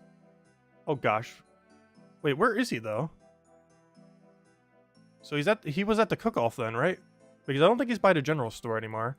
So I guess we'll have to go to Fallador one last time, and then we could talk to him and then probably end the quest on that. Because I'm pretty sure he's not over here. Based on what they just said, it seems like they're on... Hey, there's a little gnome by the tree. Is there a thing by it? Let's see. One of the common trees of... Oh, no. Yeah, why is there a gnome there? I can't examine the gnome, I don't think. There it is, birthday plushies. Oh, just a plushie of a gnome. It's not actually a gnome. A true master of disguise. Wait, is it a plushie? Alright, they're talking to the NPC right there that doesn't exist. Oh, there's a fire here, though. Examine fire. A goblin fire. Looks fierce. I was hoping I could maybe use it to teleport as well, but anyways, we'll go to Follador directly. Anyways, okay. We just need to find where he is over here, and we can go complete out the quest, and be good to go. And a bunch of people doing their farm runs over here. He's probably going to the tree. He's not going to the 10-year anniversary event. He's definitely going to that tree right there. He's currently AFK. But I'm pretty sure he's going for the tree. I haven't planted a tree there yet. This is a standard tree patch. Let's give like 1 billion XP. Anyways, where on earth is this goblin? I believe we need to talk to him to finish out the 10-year anniversary event. Oh, where is this guy? Right there. No, that's not him. Wait, is it him? Where is this guy? I'm about to hop roads to figure out where he is. I assume he's on the ground level. Yeah, there. No, that's not him. Where is he? He's not over here. Is he on the upper level? I don't think he would be. Climb up. No, there's nothing going on up here. It is pretty empty. It is just a floor of nothing. Where is this goblin? Very confused. Alright, let me go switch to a world that's less populated now. Let's go back to 422 because we already need that for the minigame we're going to be going to after this. So 422 for the Temperas. Alright, where is this goblin? If he is here, we should be able to see him. Oh, there he is. I see him now. Now that there's not 1,000 people here. He's right there. And I'm pretty sure this concludes the event. So, I have good news. Good news? You won! Your cake was the best of the Pete's was able to taste. This mean I am chef now? Absolutely. One of the best. It is reward? I'm not sure. I'll go ask Pete. Yeah, give me those loots. It's all cosmetic, but give it to me. Let's see. What is our loot? Yes, the 2023 birthday event for the 10-year anniversary. I'm glad to hear that. Do you know if you've baked anything before? Or if he's baked anything before? No. I would have to ask them. Oh gosh, oops. Well, let's start from this top. Let's see. Warhands is happy for the outcome. I already read that. We don't know. Well, after the cake probably doesn't matter, as long as they keep baking from now on. And of course, as part of the winning team, you should be rewarded. There we go. So, event completed. The Great Gleonor Cake-Off rewards is a Dragon Candle Dagger, a birthday outfit, a birthday plush, the 10th anniversary birthday cake, and the 10th birthday balloons. I believe after completing this event, we can also go to that one guy in Draenor Village, or whatever that area is down of that one manor. And I believe we can also claim all past birthday items, whatever they may be. So maybe I'll go visit that real quick, because we're somewhat within the area. Well, that was a lot of fun. I'll have to thank my arm for the idea. Oh, for my arm's big adventure. We haven't done that quest yet. Whilst you're here, why not go downstairs to check out... wait, downstairs? This place is a downstairs? That's news to me. Where's downstairs? Let's see. Why don't you go downstairs to check out the museum? We're in the process of expanding, and it could be some help. Alright, wait, where's this museum? Wait, where is this? Where's downstairs? I don't see any trapdoor here. Oh, is it off to the side over here? No, that's the other trapdoor. Where's downstairs? I think it has a bunch of memorabilia from over the years. And we'll go do it for memory lane. Let's see. Where is it? Where is downstairs? Do I have to go up to go down? Because I'm not seeing any trapdoor anywhere here. Downstairs. It's definitely not upstairs. That's not downstairs. That's, unless it got tweaked. But that's the mine. It wouldn't be over in the mines, because that's a slightly dangerous area with scorpions. I'll go check, though. Maybe there's like a door, like, right immediately here. No, this is just the standard, what's normally here. It's just the very standard, normal cave. That's definitely not the downstairs he's referring to. Where's this downstairs he's referring to? All current... Oh, yeah, there's what I was talking about earlier in Draenor Village. All current and previous birthday event rewards have now been unlocked now that we've done one birthday event. So how events work in this game is if you do at least one of them, you unlocked all of them through the rest of time. So we now have every birthday event that has ever occurred over the last 10 years for this game. Where on earth... Okay, climb down. That's weird. There's a climb down option now. But yeah, I believe this has a bunch of memorabilia from over the years. And apparently they're updating it to have more. So Koran Sigil. This is the Grand Exchange. This is the Max Cape emote. Oh no, that's the Achievement Diary one? Added on, oh yeah, Achievement Diaries were released on March 5th, 2015. So when I last played was like 2017. Or was it 2016? Somewhere around there. So yeah, they added that only like a year or two after. Interesting. The Koran map. Koran was added in 2016. Yeah, that was pretty new content when I started playing Old School Runescape. Here we have Cerberus. Cerberus was added in 2015. Here we have Deadman display. Deadman was added in 2015 and most recently updated a couple years ago. And actually, we might play that today. It is a safe zone. Dying here does not count as a death. The Abyssal Demon thingy was added in 2015. The Kraken, I thought the Kraken was always in the game, but apparently it was added in 2014. We have Corporal Beast, which also I thought was always in the game, which was added in 2014. We have Iron Man mode, which, hey, we're playing right now. We're on a hardcore Iron Man. That was also added in 2014. Elite Clue Scrolls, which I always thought was already in the game, but 2014. Motherlode Mine, great place for mining, was added in 2014. Zora, the Money Snake, was added in 2015. Probably the most broken boss that ever exists as far as loot. It's probably been nerfed like 20,000 times. The God Wars dungeon was added in 2013. So one of the first updates they probably did to make sure they added it back in. Next we have, what is this? The Goblin Invasion event. What was that? It was back in 23. Slayer Helmet was added back in 2014. Nightmare Zone was added back in 2013. The new content of Rooftops was added in... Oh, that was pretty early. 2013. They were designed by player Big Japan. The Theater of Blood. This was around when I quit the game last. Which means we quit the game like 5 years ago. So it wasn't actually 6 or 7. Because like that month was basically when we quit the game last. It was when they added Theater of Blood. Let's see. So what is this? This is actually something that happened pretty soon after that. What is this? What is this? Adventure Anywhere's Old School RuneScape Mobile. Oh, yeah! The mobile version of Old School RuneScape. I actually played this, or used it a couple times since coming back. But yeah, they added a mobile version soon after I quit. And honestly, it's pretty good. For a mobile MMO, the controls on it are pretty solid. Oh, of course, Old School RuneScape's a pretty straightforward, simple game, so... kind of works. Oh yeah, this is that new Hydra boss. I actually need that for some amulet I really want later for min-maxing. But I believe it has a few other good drops too. This boss is probably extremely hard because I haven't actually fought it before. Honestly, a lot of these PvM bosses will. Like, I don't plan on ever even entering Theater of Blood, or if we do, not anytime soon. But this is a solo boss, so we'll see. But yeah, this was added in 2019. Interesting. So what's this? My Arm's Big Adventure expansion? This was added in 2018. Making friends with my arm. Let's see. What's this? A plant display. Oh, isn't this from Fossil Island? No, that's the Farming Guild in 2019. Oh, yeah, they were talking about that. They didn't actually add it when I was still playing. But, yeah, they added a Farming Guild. This was, the boss. That one was added when I was still playing. The Moshstein boss. Also, oh, this is my favorite thing in the entire game. I can't wait till we get to this piece of content, though it's going to be a while. Dragon Slayer 2's Dragon. Probably my favorite boss that exists, as well as my favorite quest ever in this game, but possibly even in any game. But it is a really, really good overall quest.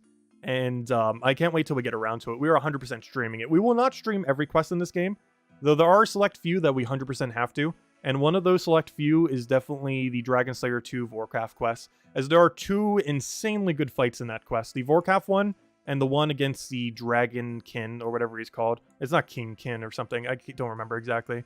But it was slightly referenced in Dragon Slayer 1 and then fully fleshed out in Dragon Slayer 2. And you have to end up fighting some kind of spawn he ends up doing. And it's a really hard fight. Honestly, it's probably harder than Vorkath. Which is kind of funny. Though you do fight a weaker version of Vorkath during the quest line. Though we do have to kill him about 50 times in order to get a best in slot cape. Basically an upgrade for the accumulator that we ended up getting last time off stream. Anyways, world map. You mean they didn't add a world map when they added back Old School RuneScape? What is this? The in-game world map function. Wait, you mean you didn't have this until 2017? Am I going crazy? How on earth did you not have a map button until 2017? They're referring to this map. Like, how did you not have that? Really? Anyways, this is one of the hardest pieces of content in the entire game, the Inferno. It is a safe death, so we can do it on a hardcore Iron Man without dying. And if we do die, it doesn't count. Whereas if we die on Vorkath, that will count. But, and it's very easy to do with some of his abilities. Though it's a pretty straightforward boss otherwise. Though a really fun one. A lot of mechanics. But anyways, yeah, this is the hardest piece of content probably in the entire game other than raids. It's probably the hardest solo piece of content in the entire game. It gives you best in slot melee keep. And we'll be going for the weaker version of it probably within the next month. But it'll probably be a year before we take on this content. There are people who've been playing since launch that probably haven't taken on this challenge, as it's among one of the hardest, if not the hardest thing to do in the game. Anyways, these were the gargoyles. They have a few interesting drops. They were added back in 2017. Oh yeah, the thing that can change your prayers really quickly. Not prayers, what are they called? Your magics. That was added in 2016. This one was really good. When was this added? Also 2016. This allows you to do a bunch of teleports for quality of life, so you don't have to keep making a bunch of amulets and everything. You can just use infinite from your house. I believe the construction level for that's pretty high. Let me actually go see. What's this called again? Construction, expansion. What exactly was it called? Gosh, what was it called? What was it called? Construction. What room was it in? Let me just type in construction rooms. Construction rooms. Because I know what room it's in. It's in the achievement gallery. And in the achievement gallery, there is an ornate jewelry box. So you need 91. To fully upgrade it, you need 91. You can still get some of the teleports without it, but to have all the teleports, you need 91. I believe you could boost up to 5 or 8 using Crystal Soul plus one of the other boosts. So you can kind of do it around 80-something. But gosh, we are nowhere near that. Plus, you need level 80 to even make the room. So yeah, you need like mid-80 construction to end up making this. To have all the teleports anyways. But it's definitely something we need to get, as getting a lot of Amulet of Glories and Ring of Wealths might not be particularly convenient. Getting that many will be easy, but getting, enough for all of our teleports ever could be kind of annoying. So having something in our house that can infinitely teleport us will be nice. There's a lot of quality of life you could put in your house, many of which we can't do yet because we don't have the construction level for it, as some of them are obviously at really high levels to be able to utilize, but definitely something we'll need to look into the future. And of course, the max keep stand and all that. Anyways, what's this? Yeah, Hardcore Iron Man. That's what we're playing right now. 2016 it was added. So we're a little bit late to the party. Specifically, gosh, 7 years late. But we're finally making a Hardcore Iron Man. This is among one of the easiest bosses in the entire game. We'll still probably find a way to die to it. We haven't actually gotten any of the pieces to do it because we haven't really been doing Slayer there, but maybe we'll do that a little bit later to stream. He was added in 2016. Winter Tot, which is the most broken minigame to ever exist, or skilling-wise. Was added in 2016. It's been nerfed multiple times. Monkey Madness 2. Oh, yeah, I remember that quest. It wasn't as good as Dragon Slayer 2. But, yeah, Monkey Madness 2. It was added in 2016. Nowhere near as good as Dragon Slayer 2. But it was still a cool thing. And they're doing Desert Treasure 2 soon. What's this one? This is the Master Clues were added in 2016. Oh, yeah, this was the first raids ever added to the game, the Great Olm Display. I still have never done this piece of content before. It was added... Oh, that was actually when I started playing the game, pretty much. I didn't even realize that. The Chambers of Azira pretty much came out when I started playing Old School Runescape. Because I started for like a year. I played for like a year and a half from February 2017 until like June of 2018. So I played for a year and a half within that time. Yeah, here's the Great Olm, the one for the raid. So apparently that came out literally 1 month before we started playing again. Anyways, that's a bunch of the displays, and they said they were adding some, so I guess for some of the updates that happened more recently. Climb downstairs. Wait, there's even a lower level? Wait, there's more? But wait, there's more. You can't go down yet, as the exhibit are still being constructed. Oh, they're adding more! Oh, that's cool. That's what they meant. Oh, that is cool. Yeah, they're adding even more to this area. So this is what they have built right now. They're still coding and making the models for the downstairs. So maybe I'll do that in like a week. Cool. Anyways, that's a nice little trip down memory lane. So anyways, let's go get the stuff from Draenor Village, and we're out of here then. So we can go reclaim every single pass reward. I might want to go not take too many of these. I'm not sure. I guess I'll claim them all. But we definitely want to go build a wardrobe in our house so we can go store them. Though we don't currently have the construction level to do so. Otherwise, it's going to take up a bunch of bank space. Which is unfortunate, but for now, it's not that big a deal. Anyways, I came here for what? Probably some energy. Let me just grab some energy so we can run to Draenor without having to run out. That's one nice thing about the thieving we were doing earlier, is we actually can do this pretty easily. And let's just go head over there, bank everything else, and be good to go. And then we can move on to another piece of content. And while we're there, we can then go home teleport and then head over to the next minigame that we'll be messing with, which will be Temporis, one that they added a couple years ago. It's basically Winter Todd for fishing, is my understanding of what the game mode is. And it should be, unlike Winter Todd, I believe it's a safe game mode, meaning you cannot die during the mode. I should probably still bring a backup teleport just in case. However, to my understanding, it is a completely safe minigame with no chance of death. So we are be perfectly fine to do it with our account without having to worry about anything. Hey, he's wearing the 10-year balloon. Oh, he's probably doing the same thing I'm doing. He's literally running all... That's funny. He's literally doing what I'm doing. He's running all the way from Follador to here in order to go claim all the past loot, because he probably started within the last year like us. So let's go do that. You have to... Yep, that's exactly what he's doing. Redeem items. Holiday items. Whoa! That's a lot of items. Wait. That's a lot of items. I knew I probably wouldn't be able to fit it with this inventory, but gosh, we really won't be able to fit it with this inventory. Whoa. Oh, half full jug of wine. Oh, that's funny.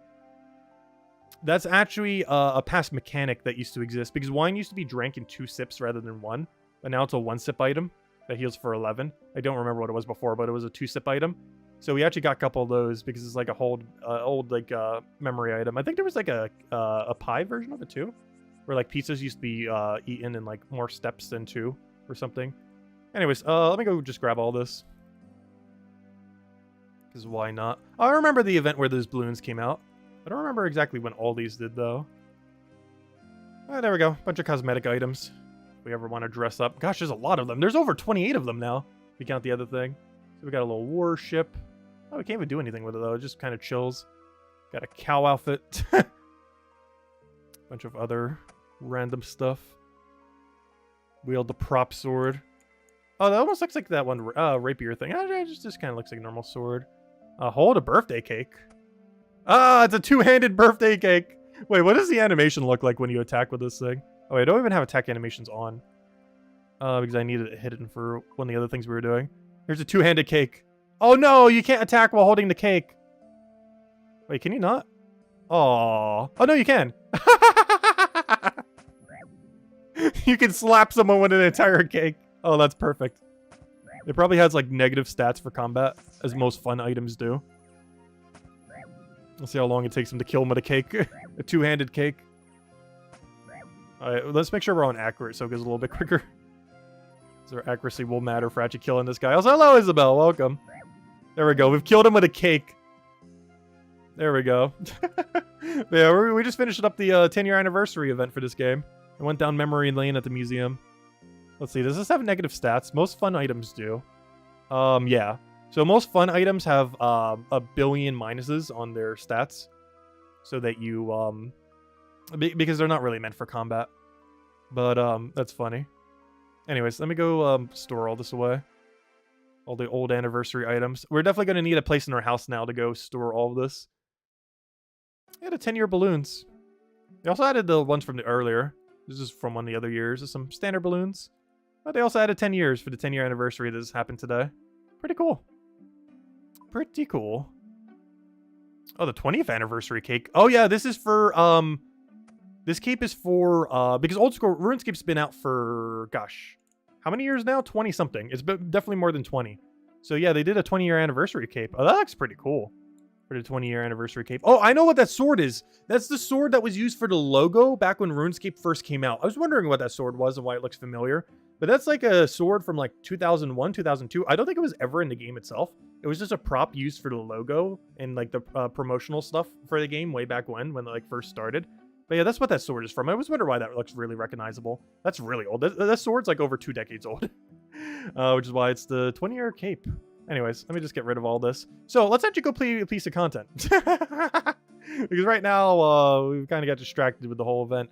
Anyways, let me go get some fishing outfit. I guess just get the one piece of angler we have. I really need to get the full set, but I got really unlucky. We did like 20 rounds of that one game mode and just got no pieces. We got one first try and then like none after.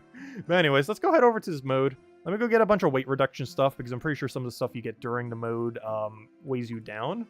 So let me make sure I get a bunch of stuff for weight reduction. So we'll go get Penance gloves, that. I don't have a spottier cape. I guess we can get that real quick, a spotted cape. Maybe we'll make that our adventure because I think that was one of the objectives I wanted to do. So one thing we did do the 10-year anniversary event. Boom, completed. So we have now completed the 10-year anniversary event. I did want to do both forms of bird hunting. So since we kind of need some weight reduction right now, I guess I can go do that real quick. I believe all I need is gold and nothing in my hand. So I will have to take off my one item I have. However, we'll do that afterwards. Let me go get a bunch of energy things. Or not. What is it called? Strange plant? I think it's called... what's it called? Strange fruit, I think it's called. Yeah, strange fruit. Let me get a couple of these, as these are basically my energy potions right now for all intents and purposes. So let me go bring a couple of those.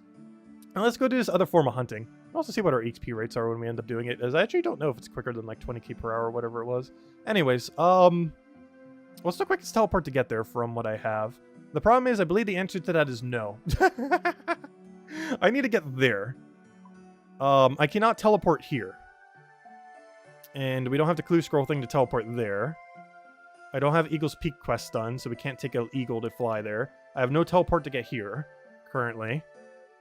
I think our closest teleport is Camelot! Oh, no! Oh, no. Oh, no. Wait, what does this shortcut require? What if I teleport to Barbarian Assault and hope we can take this shortcut or something? Wait, does that shortcut go down there? Never mind, I don't even think I can take that shortcut. Oh, no. I could check and then just start walking around otherwise. I'm still not sure if you can get through there to there. There's some fairy rings, if I'm not mistaken, in a Grand Tree, but I don't have either of those access yet. Don't tell me. Maybe we're not doing that right now. That's just too long of a walk. That is way too long of a walk. Maybe we will, but definitely not right now, because that's a mile and a half. Anyways, let me go teleport to this new minigame. And by new, I mean it was added in... because it wasn't in the displays, so they're probably doing that for the new displays downstairs. Tempura, or Temporus. Temporus was added in 2021. So this was added a year and a half ago. I've never played it before. It is a fishing-based minigame. I believe you can also train cooking in slightly. And basically, it's the fishing version of Winter Todd, is my understanding. And essentially, we basically have to fish a bunch of harpoon fish, and then kill a water spirit with those harpoon fish. And I believe the way that you get here is some boat right south over here. I mean, am I on the world for doing this minigame right now? Yes, I am. I am on the Temporus world. I believe you could also solo this, unlike Winter Todd. Well, you can solo Winter Todd too, but it's a lot more annoying to solo Winter Todd. But I assume there's some amount of people playing it non-solo. I believe it is more efficient to play it solo, as far as loot is concerned. However, I don't care about efficiency right now. I've never played, so I'm going to get carried by a team. So let's go board the boat. And hopefully there are people still playing this minigame. I'm not sure if it's anything like Winter Todd that has like 500 plus people. Okay, yeah, there's people here. Okay, we're fine. There is definitely some population of people playing, which is nice. There's still a population playing for pretty much everything. Okay, there's currently only 3 players on board, though. Next departure is soon. Wait, I don't have any supplies right now. I hopefully we pick it up like in Winter Todd during the game. We're about to find out. It looks like we only have 5 players assisting us. Make that 6. Come on, people, get on the boat. I'm not sure how many people we're going to need for this. We got a water pump over there. What does that even do? I actually have no clue what to do other than we need a fish, and shoot cannon at Big Spirit. That is all I know about this minigame. Is fish, cook fish, and shoot big water spirit with fish through cannon. Alright, let me just get a bunch of supplies. So, ammunition. No, I can't do anything. Oh, those are the things where we fire them from. So let me grab a harpoon. Let me grab a hammer. Let me grab some rope. We'll probably need multiple ropes. Let me grab a couple. I'll probably need multiple buckets, so let me grab some buckets. I'm not sure if I need multiple buckets, but we'll be prepared. Okay, now let's start fishing. So what are all these numbers? So here's a harpoon. Let's see where he goes. I think he's going to cook some. Yeah, he's cooking. Okay, and I believe when there's you have to like tether to here with your rope or something. All right, so we're gaining a very small amount of fishing XP, though we don't gain most of it right now. I think we gain most of it at the end, like in Winter Todd. All right, so currently, storm intensifying. I believe we lose once that hits 100%. Oh, also, I believe these give more fish when they're leaping from the water. So we do want to make sure we go for the leapy ones. Also, I believe you can use Dragon Harpoon here. We're not getting Dragon Harpoon anytime soon. I don't think it would min-max this mode that much better anyways. Pretty sure doing it with Standard Harpoon is perfectly fine. I'm not sure if we need that many of these other pieces of equipment. Well, maybe, because they're moving pretty quickly. Okay, let's just go cook a bunch. Can I just spam click it, or how does this work? Or can you do it quicker? Okay, this is storm. I think we have to tether here when there's a storm. So we just tether here. We do this little entangle thing. He couldn't make it in time. Fail. It's our first time and we even made it. Alright, let's see if you can spam click these. No, you cannot spam click it to make it go quicker. So literally just click once and then wait. I'm not sure if we need multiple of these buckets or ropes. Let me just drop them. Because there's a chance we only need one of both. I believe they're about to go shoot the cannon. I should probably go with them just so I know where that is. But I believe we were already interacting with it earlier. Oh, there's a bunch of fires. Oh, that's probably what the bucket is for. Oh no, some of my fish I think just got destroyed. Alright, so we just shoot at the thing. And that ends up doing damage to his shield. And I believe we just keep doing that over and over again. Alright, we're just filling the ammunition. Wait. Wait, why is it shocking me?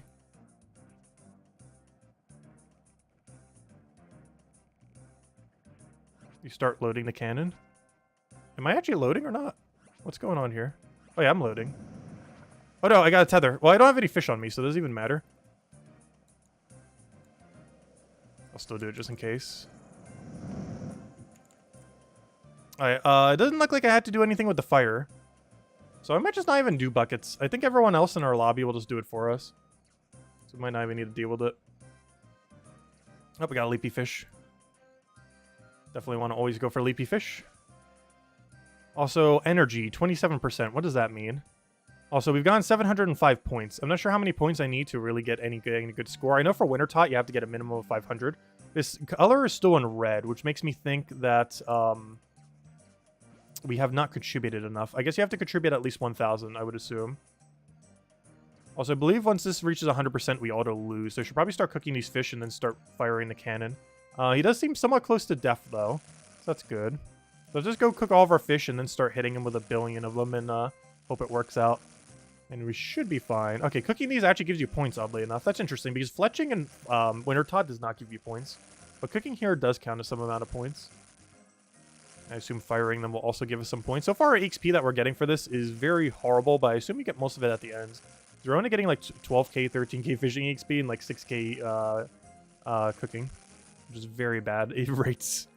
However, I assume most of it's later on. Oh, he's doing something. He's doing a thing. What's he doing? Can I fire at him? What's going on? Oh, wait. He's harpooning the thing. Okay, I'm getting points for doing this. Alright, the essence is going down. Wait, do I have to go over there and fish? What's going on here? Well, I've prepared the cannon just in case. So how many points do I need to get? Let me go to the harpoon thing over here. Oh, I can harpoon from this side too. Perfect. Alright, let me go harpoon this guy. Hopefully we get a bunch of progress for it. Do we get a bunch of XP here? Oh, this is where the XP truly is. Oh, gosh. Yeah, this is where you want to be fishing at. Gosh. Okay, good. You have to get 2,000 points. We have earned our 2,000 points to earn loot. So now we know that that's the threshold for obtaining. Alright, and now we just get double firing on him. Cool. Let me go try to fish a couple more. Storm intensity. Oh, no, that's the same when the next storm is coming. Wait, how do you lose this, though? Because I know there's a way to lose this mode. I know leaping fish over there, so let's fish at this one. Please fish. There we go. And where are all the leaping ones? Oh, there it is. Let me go over there. Maybe when the essence reaches 0% or something? Because I know there is a lose condition for this mode. I'm greedy for a little bit more fish. Okay, let's go over here. Go back. Now we'll cook everything we have up. End up moving on us. But yeah, this mode does have some pretty good loot. Like, actually some pretty insane loot. Which we'll get to see. I believe we can just fish for it as soon as we finish this. Which is kind of funny because it gives fishing XP when you're fishing for it too, which makes sense. But even the reward pool gives you a little bit of XP. But it definitely seems like the best XP is like harpooning him. When he's in that phase. Alright, clouds are coming up. What's going on there? Oh, is that the fire? I think that's going to start the fire again. Wait, I need to make sure I dodge those. Yeah, there it goes. Lightning causing fire. I'm going to ignore that. Hopefully someone else will deal with it. Someone with buckets will deal with it. I'm not sure how important it is to extinguish those fires. Based on the fact that... Okay, someone did. Good. Someone did something. Alright, let me go cook all of these and then go fire at the guy. Oh, wait. Gotta go bind ourselves to the rod. But yeah, this is definitely soloable. I can see this being a pretty AFK boss too. And you can't die during it, so we don't need to worry about losing our hardcore status like you're trying to do Winter Todd, where you constantly have to pay attention every single second.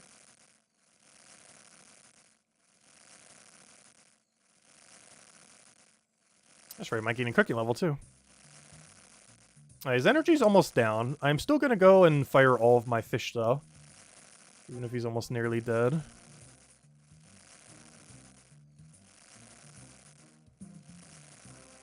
We'll finish these, go fire at the guy. And hopefully this is final phase. I assume we have to get his HP to 0.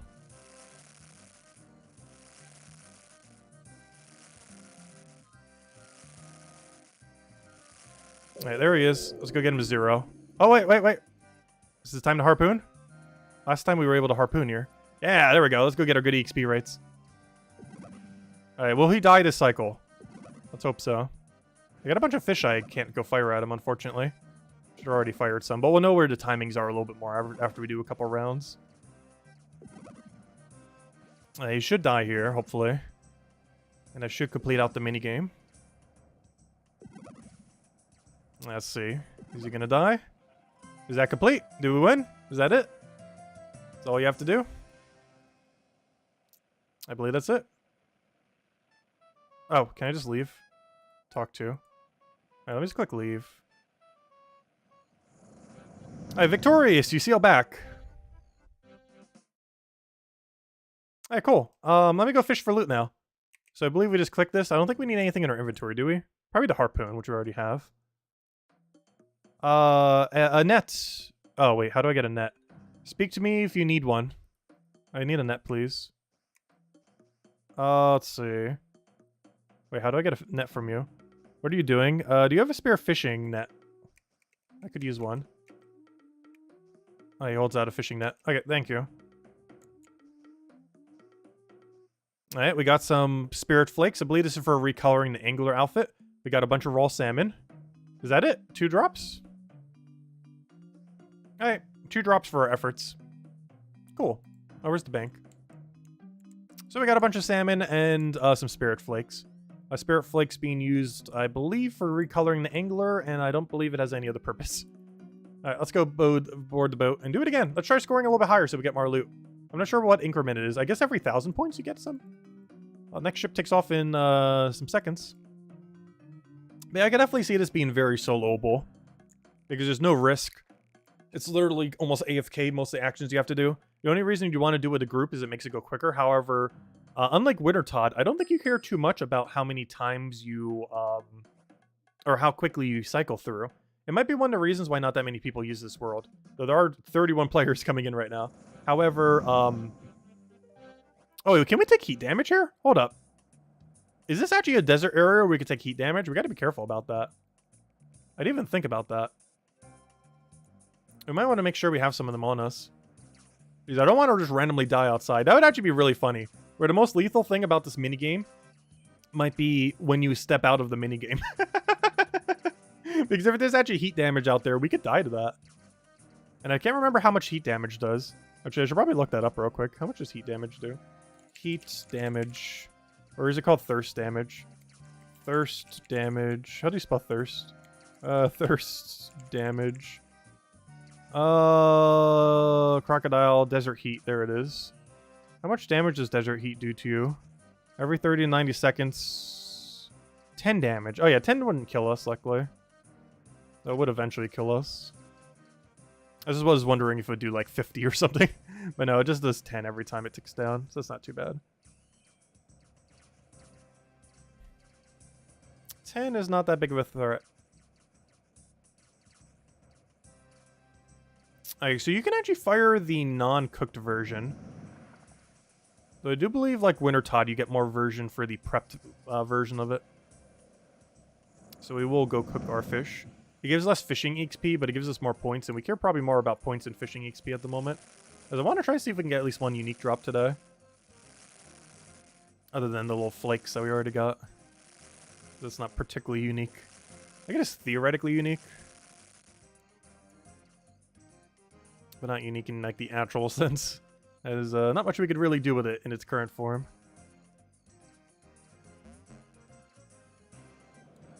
So what do I need the hammer for? I grabbed one of these hammers, but playing it solo, I don't think we actually have to repair anything because someone else will do it for us. Same as how we don't need buckets because someone else will do that. So we don't really need to worry about it. I wonder how many points it gives for doing that activity though, so maybe it is worth carrying a bucket on you. Because it might give you a lot of points when that happens. Make it worthwhile actually doing it that way. I'm not sure.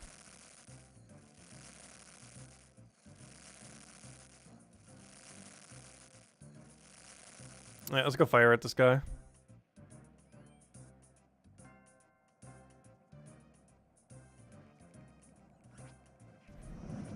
Oh, you get a lot of fishing XP for that. Up, bind to the tether.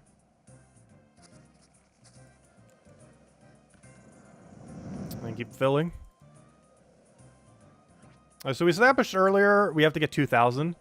And apparently every 1,000 after that we might get a new reward. Or maybe it's every 2,000 we get a reward.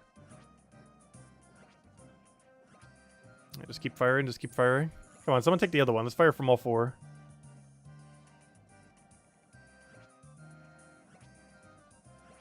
Someone got shocked. Is that what you need the hammer for?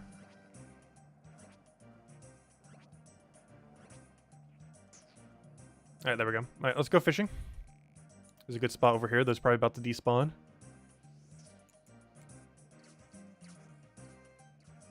Let's pay attention to the energy, because once that energy goes down, we need to go harpoon to try to kill him. Yeah, this minigame would definitely benefit from you having dragon harpoon, that is for sure. There is an alternative way to get dragon harpoon now that doesn't require you to do raids. I believe there's some kind of worm you can end up killing, as in WYRM. I don't think we have the Slayer level for it, though. Because I believe it is Slayer locked. Up. I should move over there. Yeah, you really got to pay attention to that. Oh, we made it in time, so I guess it didn't matter. Let's see if we can one-cycle him. I highly doubt he's going to get one-cycled, though. But yeah, I could definitely see why you would probably want to solo this boss. Because it is completely based on points. And you can literally just AFK here while doing all the damage. Like, this almost seems like an AFK-able boss. You can also run it with a group. But there doesn't seem to be a direct benefit to running it with a group. You actually gain more loot from running it solo. As the only thing that matters is how many points you score, not how many times you cycle through the boss. At least from what I can tell right now. And for that reason, there's very little need to do it as a group activity.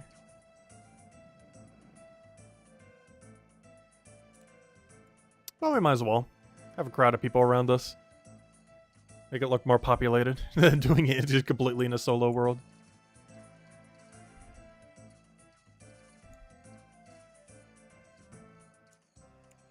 Though not too many people playing this compared to Wintertodd. Which makes sense, because it is better to do it solo. Because Wintertodd, you go to Wintertodd World, you see like 300 to 500 people there, if not more. It's hard to tell. Whereas this minigame, I think we're in a population of 30-something. Though it does cycle a minigame pretty quickly, so there's probably multiple instances going. Whereas there's only ever one instance of Wintertodd going, so maybe there are a decent number of people playing. It doesn't look like it because it's spread across more rounds. Oh no! I should have kept it there! No! Some of my fish! How could you? Oh, there's some mega fish over there. Honestly, it's probably quicker just to go over there. Yeah, apparently you can't mash out of that. Oh no, my rope just died from that too. Oh, is that what happened? Did my rope just ended up breaking? Oh, maybe I should carry multiple rope. I didn't think about that, but yeah, my rope can probably break. Should probably keep 2 of them on me. In case that actually is the thing. Whoops. Luckily, you can't die in this minigame, so it doesn't matter too much. Alright, let me start cooking. Because I believe this is the kill cycle we go for right now. Wait, where's the cooker? There it is. Yeah, let me go cook some of this. Actually, I should probably just start firing. Let me cook a few more. And we're just going to start fire spamming. Because the energy is starting to get a little low. And I believe we do kill this cycle.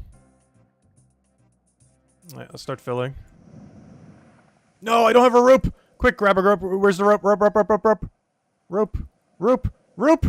Yeah! Barely made it in time. Oh, that was close. Oh no, we're not going to be able to get all of our fish in. Yeah, I need to make sure I make the cycles in time.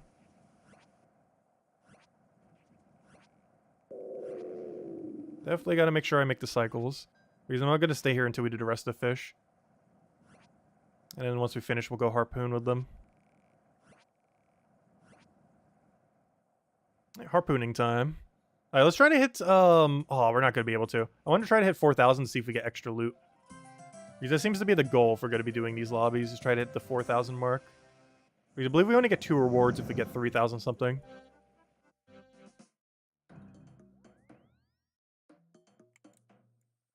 Let's see what we get here.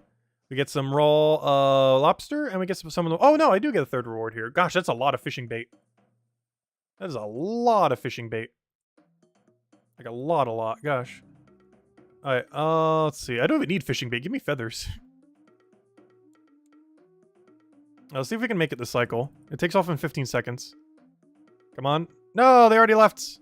Alright, when does the next one take off? Another 30 seconds, right? Okay, good. At least it's only a 30-second wait time. So yeah, there's definitely actually quite a few people doing this right now. You just have to be on the correct cycle. That doesn't really matter. We'd actually want to have less people, not more. We'll need to try it in a solo world. This minigame definitely seems way better solo. Unless you just want a population around you while you're doing it. Which apparently everyone here does. At least in this world doing it right now. Unless you need more than one person to start it, as there is a possibility you need 2 or more people to start the minigame. Though I know Winter Todd you are allowed to start with 1. So this minigame might be similar. Alright, so biggest issue we keep having is we don't make the 2nd cycle on time. Even though we have less people here, I think we will be able to this time around, hopefully. I basically need to get 1 inventory, cook them all, fire, get like a full inventory, don't cook any of them, and fire, I think is going to be our game plan, and then get ready on the harpoon. I think that will be our strategy here. And that should hopefully get us 4,000 points. We'll find out. What kind of XP rates are we getting here? 26,000 fishing or so. It's not great. It's actually relatively low. Like, we would be getting so much more from doing barbarian fishing. Though there are so many unique drops here that make up for it, of course. But as far as actual fishing XP rates, I know we're not doing it, like, as optimally as possible. Especially since you'd probably just want to, like, harpoon all these if you really want to and just skip the cooking process. But, yeah, that's not a particularly high rate. I believe barbarian fishing is like 50, 60,000 at our level. Whereas right now we're getting like maybe 30,000 per hour.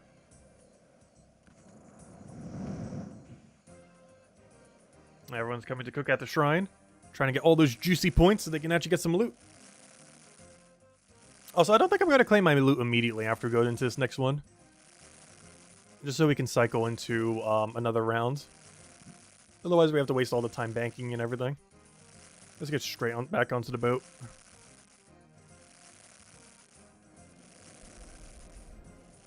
Alright, there goes the fire clouds. Hopefully someone will extinguish them for us. As long as they're not in our path, I don't think they're really going to bother us much.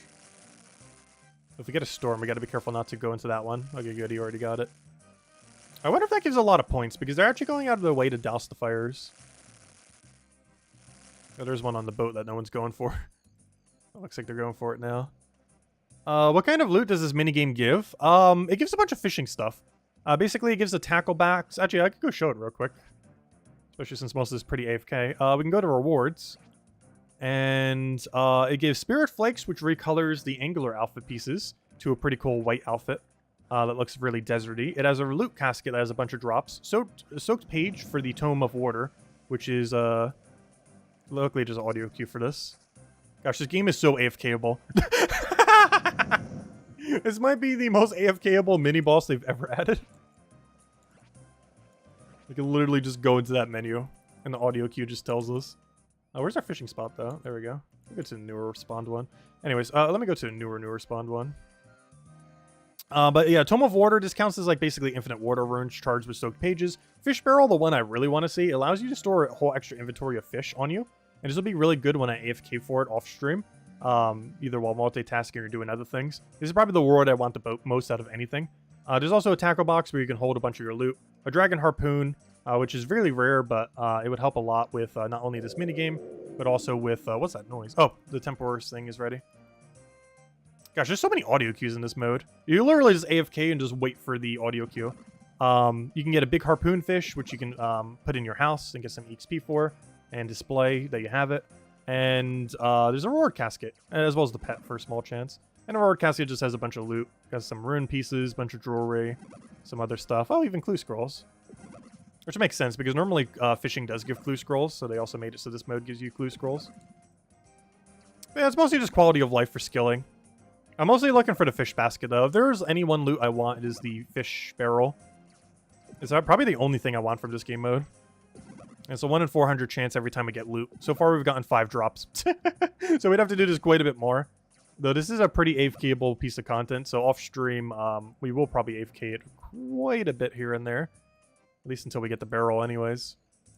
I would eventually want to get all uniques from this, but barrel is probably the only super big priority one. Also, if I'm not mistaken, I believe on the high scores, it actually tracks how many times you've killed this. So you know what?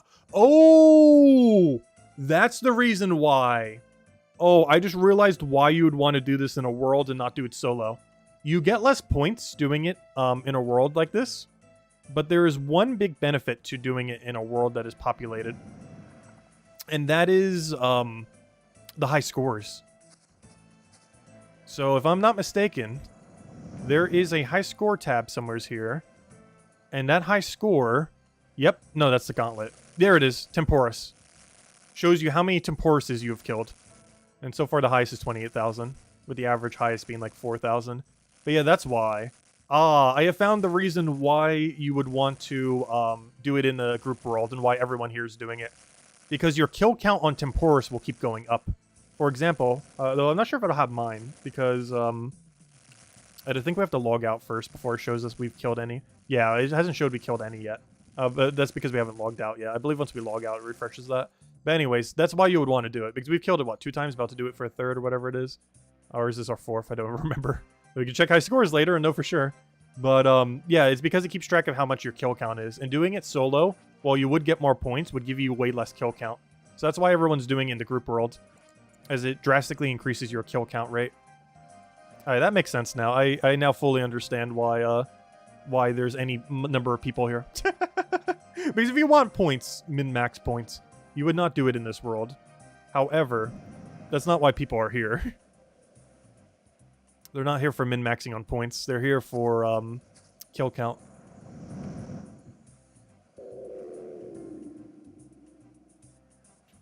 And this will be our 4th, 5th kill. Actually, we'll probably know. It should tell us after we finish the minigame how many times we've killed it without needing to check the leaderboard. Am I catching a piece of cooked tempura? No, what even is it? It's like a harpoon fish, I think it's called. We're literally harpooning it through cannons at the guy. And I think it's the highest we scored yet. This should give us 4 drops. I'm actually going to skip this time, though, in getting the loot. Just so we can go right back in and then claim a bunch of loots. And then maybe move on to something else. But we'll go through this one more time. We're going to let the loot just sit there for now. Just go straight back into the minigame. Like many people seem to be doing. Actually, literally everyone, except for one guy, are all going just straight back on the boat, which makes sense. That would maximize the amount of loot you get for sure, if you just always run straight for the boat every time. So that makes sense. Oh wait, what's our kill count? We have now killed 5. We have killed 5 of them. Oh no, sorry, I've only killed 3, but I've gotten 5 permits. Interesting, there's 2 different categories. We subdued it in 6 minutes. I'm not sure if that's quick or slow. I want to assume that it's slow. Pretty sure you could do it way quicker than that. But you seem to be 2-cycling it every time. I'm pretty sure you could 1-cycle it with enough people. But yeah, our best time is 6 minutes. Our points is a new personal best of 4,480, though we could easily do a personal best on a solo world. And we've gotten 5 permits so far, though there's probably... Is that many we just earned? Yeah, that's how many we earned. Oh, I see. The 2 numbers here is how many we earned, and 1 is the total number that we currently have fishable. So I earned 5 permits from however many points we just scored earlier. So I'm not sure exactly. Maybe it's every 750 gives you a roll or something. But yeah, we got 5 for 4,480. So that's cool. Oh, the fishing thing moved. Oh, we got a bigger fish one over here. I was wondering why everyone moved to that one. But yeah, so we got 5 from it, and we have a total of 5. So next we'll show like 4 of us, and then we'll have 9 total that we can end up fishing. And for the main drop I want, we need 400 of those. Which we will get at some point. We're realistically not getting it today, especially since this might be the last round we play for it for now. So we move on to another piece of content. Actually, I might go try playing Last Man Standing next. So Last Man Standing is a mode they already had in the game, but they updated it pretty extensively a couple years ago. And I've never played it pre-update nor post-update. Pre-update, no one played it because the reward system was so bad. And post-updates, I just wasn't playing at the time, so we'll try it out. Basically, it's a safe way that you can practice PvP. It's probably going to be very hard because the people there are probably 1,000 times better at us than PvP. The last time I've played PvP in this game was probably 15 years ago. Other than a little bit on my defense pier, the way that you play PvP on the defense pier is drastically different than the way you play PvP normally, as you don't have any gear switches. It's pretty much just about timing your poison or disease in combination with your fire damage. But, yeah, normal PvP plays way differently. Which, might as well give it a shot. I haven't played proper PvP for at least 15 years. It has been a very, very, very, very, very, very, very, very long time since we played PvP properly in this game. So we'll give it a shot. It's very safe. You can't die in it. Well, you can die, but, you know, you don't die as in lose hardcore status. And it also gives you an already pre-made account. So, we don't have to, like, build into a certain build. It just simply gives us an account that's already on that build. So that's pretty cool. Oh, I need to buy myself. Then we'll go fire at the guy. But yeah, we're going to mess around with it. There's quite a bit of good loot. The most noteworthy loot, which we're definitely not getting this stream, is it will probably take several hours to actually earn, especially with our lack of skill. But we'll see how we do. Because I believe it does have a ranking system, though I'm not sure how many people will be playing it, but hopefully some amount of population. Everything seems to be pretty populated, so I assume there's at least 100 people there, if not more. But anyways, the rune pouch is the main reward we'd want to go get from it. As, I'm not sure if you get it through any other means other than Slayer. And I'd rather save the Slayer points for other objectives, as we have a very slow amount this early in the game. So I'd rather save it for skipping tasks and other things. So I'd rather earn the rune pouch specifically through Last Man Standing. There's also a bunch of cosmetics you can get from it and a few other things here and there. So the main thing we want to get is definitely the rune pouch, as it is something that will actually help our account. It has many quality of life items that you would generally want to get for your inventory. For example, there's 2 of them that you get from this minigame. The tackle box that you can store a bunch of stuff in, as well as the fish barrel, which is the more important one. And quality of life like that's always good to get. And rune pouch is basically under that category where you can put 3 runes in one single inventory spot. And I believe recently they've added a upgrade to it where you can actually do 4. Though I forget how you get that upgrade, but there is some kind of piece of content you can do within the game that I've never done before. That I believe is super endgame content, though I'm not sure exactly how endgame, we'll find out. But I think it combines like prayer, thieving, and agility or something. Almost like the other pyramid does with strength, thieving, and agility. But anyways, but yeah, I believe you get a drop from that. That's pretty rare. That allows you to make the rune pouch into a 4 inventory spot rather than a 3, which would definitely probably be the main reward we'd want to try getting from that other minigame at some point. Though I believe it's more endgame content, so we can't quite do it yet. It's one of the more endgame kind of minigames. I also believe it's a deadly minigame and that things can kill us there. Unlike this minigame that is as safe can be. 2.5k points so far. Okay, we're not behind the curve. So whatever we're doing, we're not wrong. We're at 2.7, 2.8 as well, yeah. And those people with slightly higher are probably using Dragon Harpoon, because that probably does increase your rate of fishing ever so slightly compared to normal Harpoon. Also, your fishing level probably also determines it, of which our fishing level is not the greatest by any means. That's one of the reasons you do this minigame, try to get more fishing. But yeah, we'll go claim all of our loot after this, see if we get anything good. Oh, we do want to make sure we shift in time. I think we're going to fish a few more. Get like 2 more. Yep, get ready to bind ourselves. Okay, I'm just going to do it right now. Unless we see a super fish spawn right near us, I'm just going to go head to cook. And then just go kill this thing. Up, superfish. Okay, let me go grab the superfish. And then I think we just start firing at it.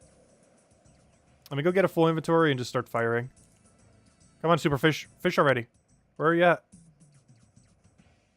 Okay, I might have to go a little bit earlier than this. As soon as this one despawns or we hit full inventory, we're out of here. Come on, get full inventory. Disappear already. Come on, I want to go do the thing. Okay, perfect. Okay, let's go use overfish. I'm going to cook them.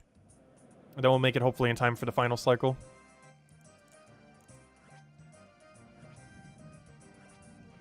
Yeah, I think we'll make it in time. Let's hope so. No! Okay, good. That doesn't do any damage, but it does consume some of my fish that could have been points. Which is unfortunate. Now we get slightly less points. Aw, that's really unfortunate fire.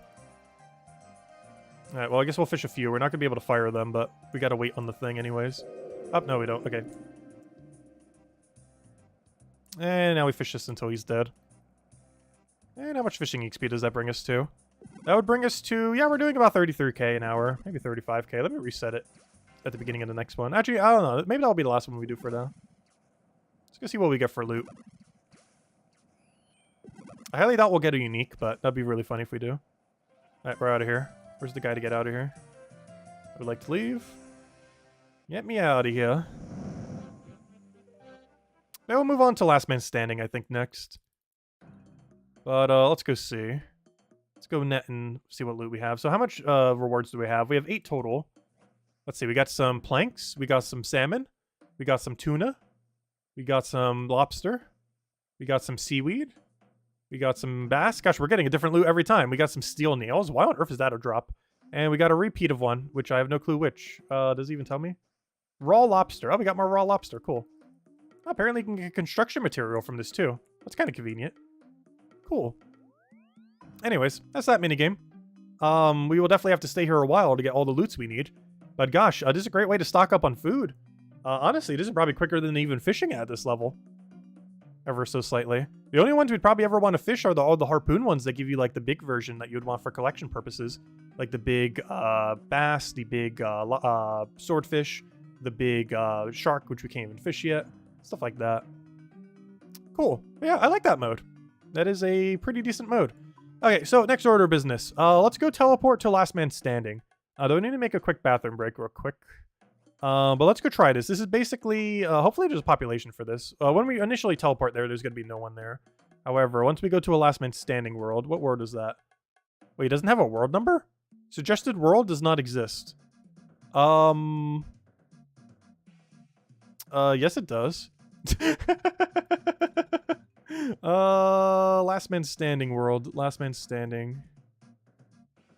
Last Man Standing. Control fine. Safe minigame. World.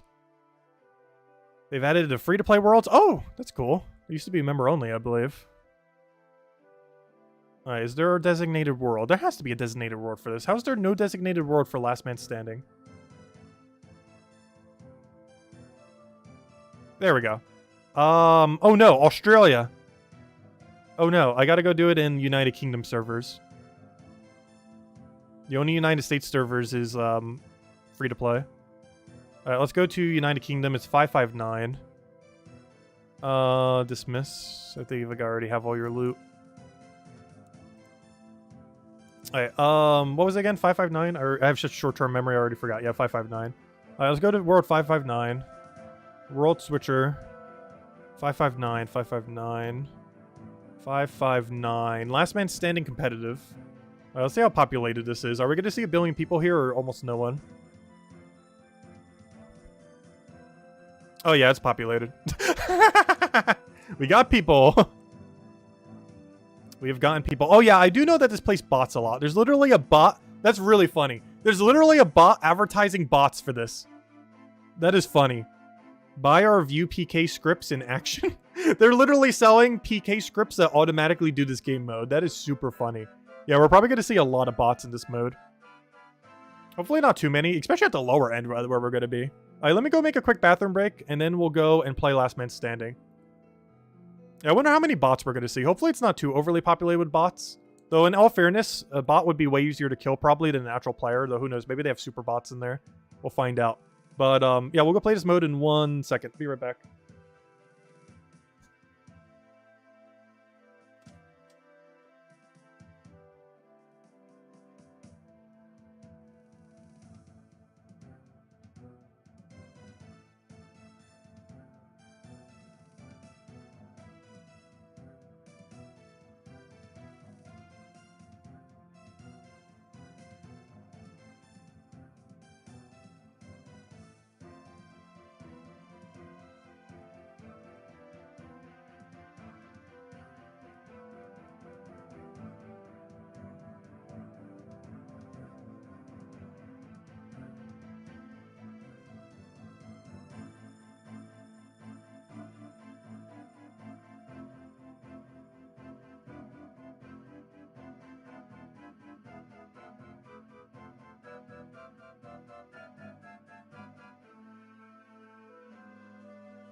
Okay, we're back. Let's see how bad we are at PvP.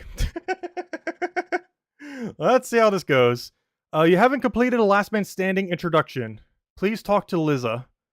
Where's Liza in all this mess? Liza, any Liza?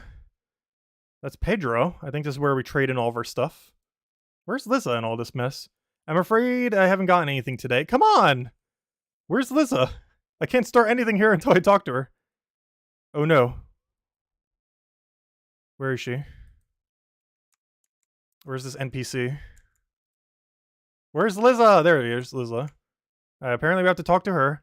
Welcome. Are you lucky to take part in the game of Last Man Standing? Yes. Please, tell me more. It's simple. Anyone looking to participate enters the relevant waiting area. Once the waiting area has enough people, they are taken to the arena. Arena? Indeed. We have set up 2 arenas on another plane. When a game starts, we pick one at random. Once everyone arrives in that area, the fight for survival begins.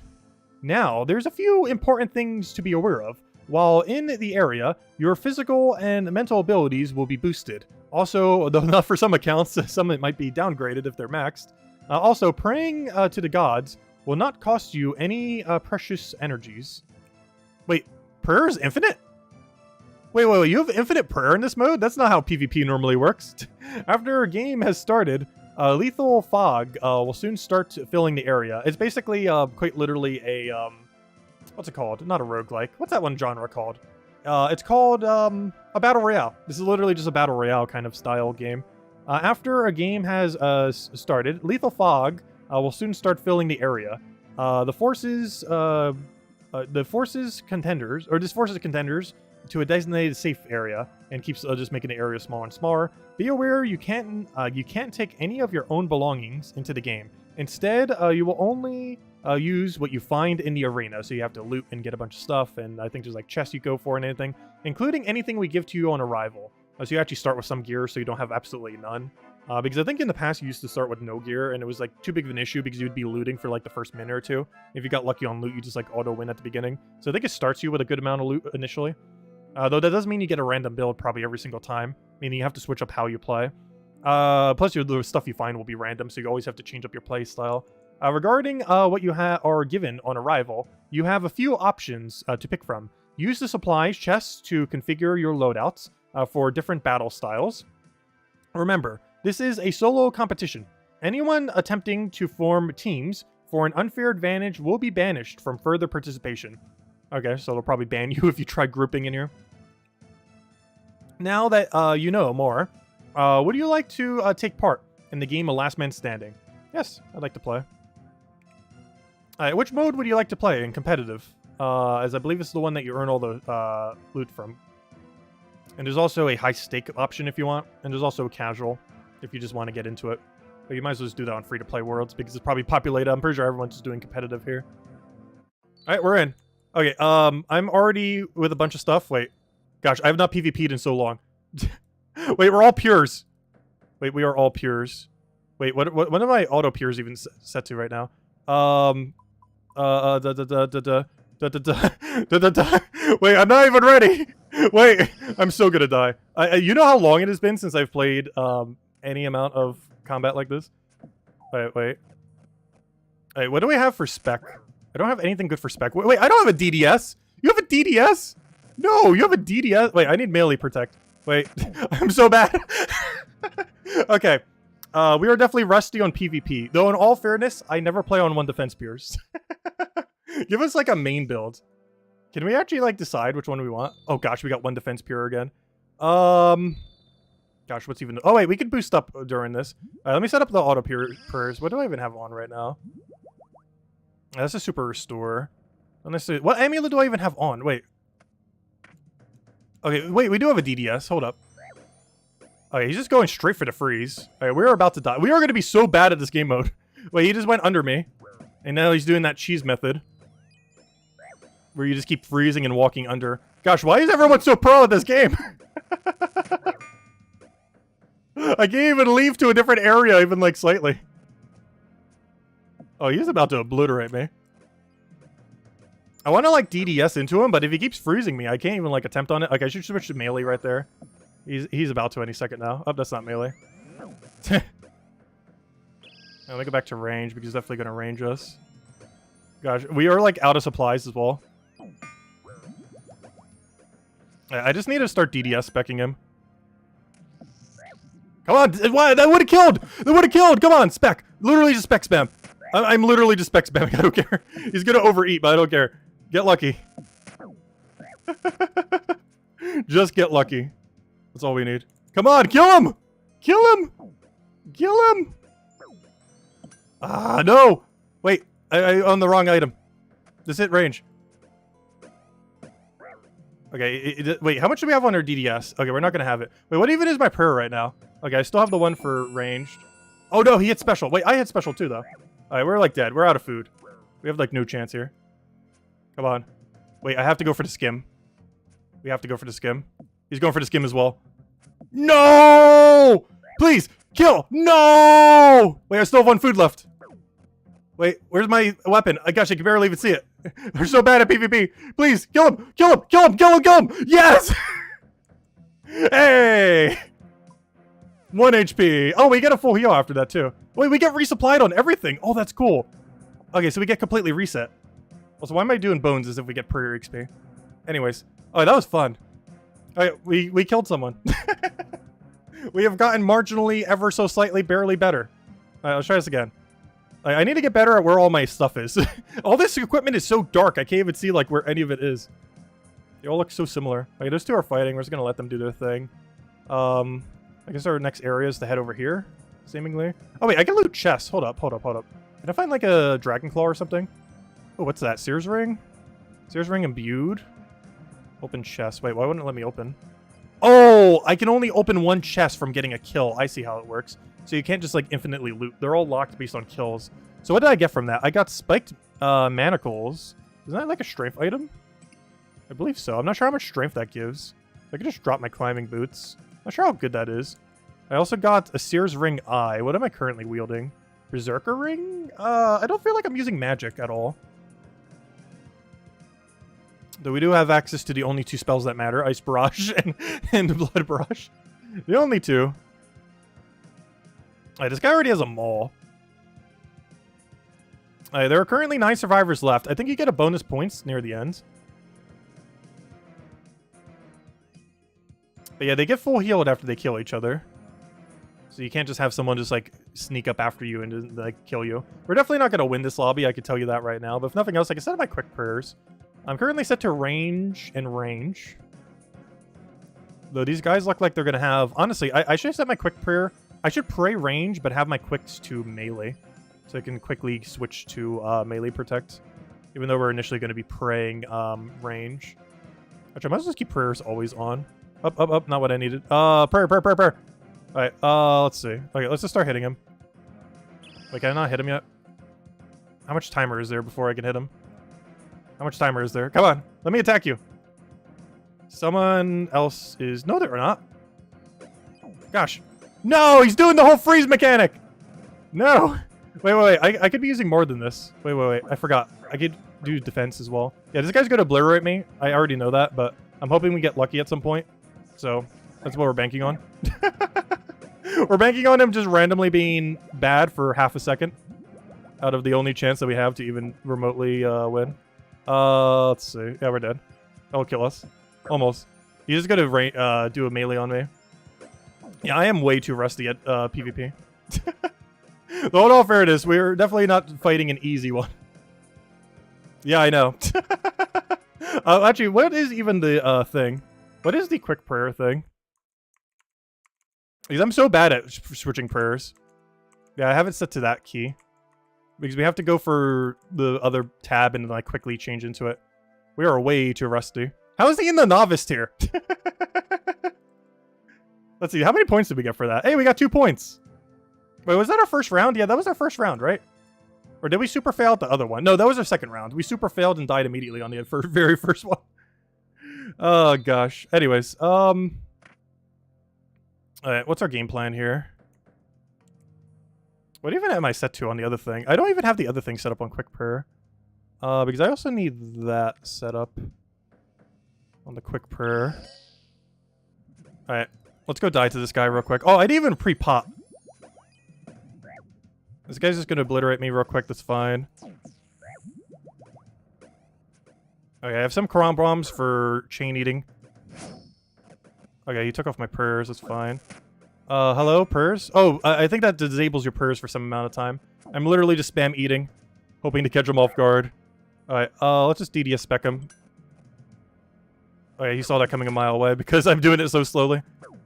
Let's see. Oh yeah, we are so bad at PvP. It's been a long while. It's been a good while. Why do we keep getting pure lobbies, though? I don't want to battle as pure. Alright, let's see. Wait, I won? What? I don't even have prayers on! Wait. How do we win that? I did so badly. I'll take a free kill. Oh no, is that a bot or... I'm not sure. How's this work? Gosh, I can't even hit him right now. Alright, he got me with that. That's fine. Alright, he hit me with the diamond thing. That's fine. Gotta get ready on the DDS. As soon as we get unbounded. Alright, going all the way to max. Alright, we don't have vengeance or anything, do we? Don't even think pures can get vengeance. He knows I want to melee him. Which is why he's trying to freeze me into place. I'm literally just spamming it, I don't care. Alright, let me go back to bow. He's definitely gonna kill me. So far, we've not been able to kill more than one. Because everyone who survives the first one means they actually killed someone. Also, I never got my loot chest, I just realized. We did a battle and then never claimed our loot chest. Also, I'm not praying, like, at all. Oh, wait, I'm switching my quick prayer. I'm not even doing the right one. Wait, was I holding a melee weapon that whole time? I didn't even switch back to crossbow. I didn't even realize it. And he just spec'd this out with the thing. Oh, he did get some amount of points. One. Gosh, we are so rusty at PvP. It's been a good 15 years. Also, why do we keep getting defense pures? Can I change, like, the priority for it? Because I think there's three different builds. We can get either one defense pure, 45 berserkers, or, like, max builds. Alright, now we have something different. Though now we haven't done this for so long that we're going to be rusty at this too. Because now we're in a whole different type of battle here. And we got Absol Whip. Are these max? These almost look like maps. Where are my legs? There we go. Wait, I'm still on the wrong weapon though! Is this Zerker build? Yeah, this is Zerker. These are good old Zerkers. I never actually made a Zerker account before.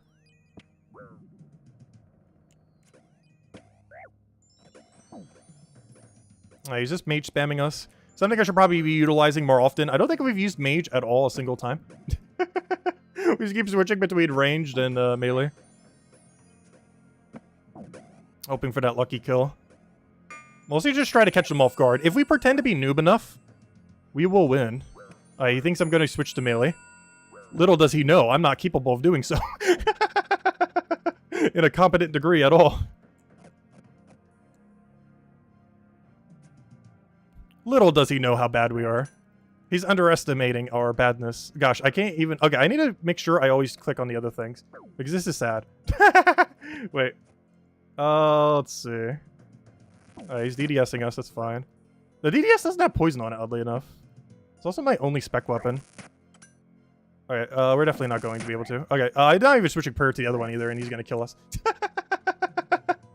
Gosh, we are so rusty. This is why we normally don't PvP.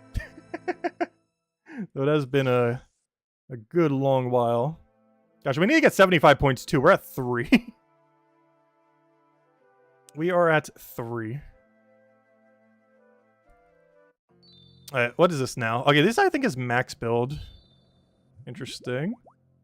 Let's see. Ranging potion. Same prayers. Honestly, I'm about to pray magic. I'm getting tired of immediately being obliterated. Wait, I could just pray piety now. Hold up. We got access to piety. gonna go magic. I don't trust that at all. Alright, let's see. Wait, I can just switch to range. Wait, he's still praying the other thing. He wants to bind me. Wait, that's huge. Wait, do I have a claw or anything? No. We don't have claws. What do we even have for spec weapons? Just DDS, really? You gotta be kidding me. Alright, I'm just gonna switch to range then. Just gonna keep doing that. Should probably be switching to, like, something else right here, too. Okay, he's going to range. We're both going to a range build right now. That guy's just watching us be bad. He's still trying to go for the spec. He's still holding melee for some reason, which is interesting. Okay, I should probably switch to protect melee, as I keep not doing so. Alright, let's see. He's holding the DDS there. Oh, wait, I'm still on DDS too. Do I not have a shield? Wait, why do I not have a shield? Oh, no, I have Spirit Shield. What am I doing? We had Spirit Shield this whole time. I didn't even realize that was an item we had. He switched over to range because he realized how bad we are. So let me go try to catch him out here. We still have that prayer on. That's fine. We can make that work. Okay, he's going to just obliterate us with melee. Let's see. And then we do this. He's going to switch a mile ahead of time. He didn't. Oh, nice zeros. Okay, let's see. I don't even have the weapon on. Wonderful. Oh yeah, we're so dead. If I learned anything here, we are ridiculously rusty at PvP. Hey, we did kill a couple times. Though I'm pretty sure it was more so luck than anything. Honestly, I think we had the better chance when we were at 1 defense piers there. Oh yeah, I forgot. We have Ceradome Brews. I didn't even think about that earlier. We do have some good old Ceradomans. Oh yeah, this guy's like barely even doing that. He's actually switched to a good prayer.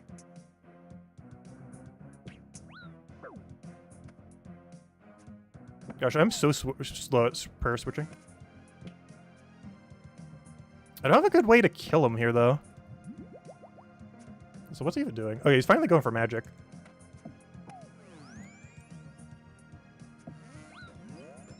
No, he actually got me. That's so bad. Let's see. Yeah, we're just dead. Ceradome Brew! Save us! Super Restore. What's this even other one? What does a Sandfew Brew even do? I don't even remember what a Sandfew Brew even does. Unfortunate. Yeah, we gotta at least get some kills to get points, too. Oh, is it gonna be a nightmare? Alright, let's see how we do. We're on Pures, or we're on Max account again, I think. Oh, is this Zerker? No, this is Max. Oh, wait, I should be brewing. What am I doing? Ranging Potion. Sandfew. I have no clue what Sandfew even does, but sure. He's going straight for the magic, I see. There we go. Let's go for range. Well. We're definitely slow enough. Let's see. I really need to get used to using these tabs. I'm definitely not used to it, like, at all. Like, even remotely. He's just gonna keep maging us. Which is concerning for survivability. Oh yeah, we don't even have the correct prayer thing on. I forgot. When we're doing max mains, we have access to Argery. Or whatever it's called. And he's about to spec us out. I can't even switch over to protect melee in time. There we go. No damage for you. Alright, now he's going to switch to range. Almost one-shot us with the spec. Wonderful. Now he's going to switch over to magic. I don't have the thing. I almost just used the thing that does damage when you die. Alright, he can one-shot us right here. Luckily, he doesn't hit anything. We still have Ceradome Brews. I should probably use that with Restore. We do hit the spec there, though it's not really going to help us much. Alright, can I start DDSing him yet? We do have the option to in a second. Alright. Let's see. No, I didn't even hit the spec. No. Yes, please, please, please. Just RNG it. RNG it. I don't even care if he's protect meleeing. Just get it. Just get it. Just get it. I don't even care. Get it. Get the luck, because if he might think we're not gonna switch, so I'm just gonna keep doing it and hope he just prayers wrong. No, we just died to melee right here. He's thinking about it. He's thinking about it. He's about to do it right now. I should switch to protect melee.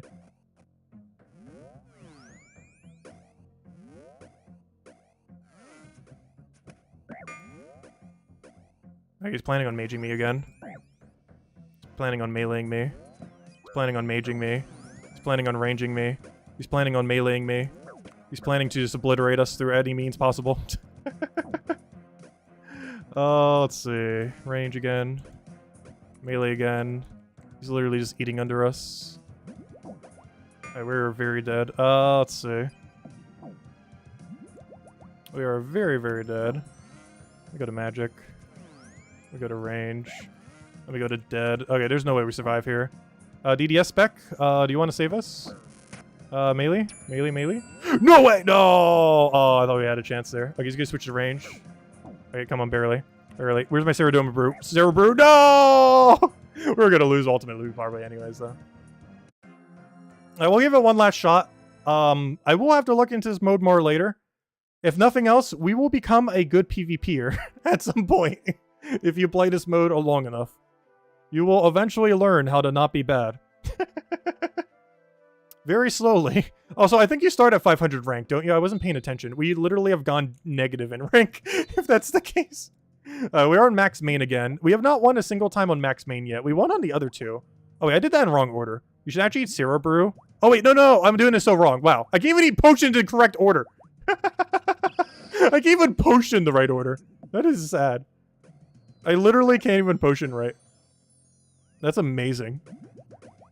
I didn't even think that's possible. But I actually potioned in incorrect order. Something that's like the most basic thing you could do with it. Definitely a bit rusty. I don't even have the right prayer on either. Which seems to be like a reoccurring theme here. Oh, he thinks I'm gonna melee. Right. You think I'm gonna melee?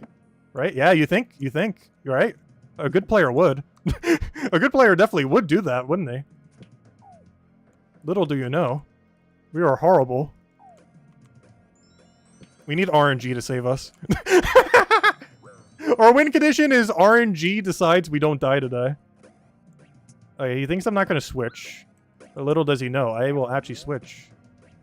Yeah, I'll switch into not having any prayer on. Wonderful.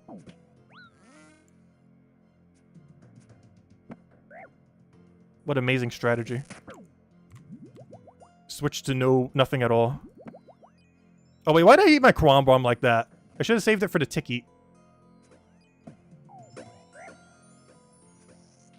Right, we really just need to catch him off guard. Okay, what's our game plan at this point then? I need to get next to him. He's gonna melee me right now. That's really obvious. He's gonna mage me again. I really want to just DDS him out of nowhere. He doesn't know I'm DDS right now. I don't care, I'm just spamming it all. I don't care if we have protection prayers on.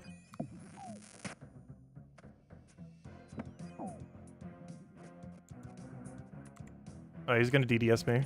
He wants to. He's thinking about it. Definitely thinking about it.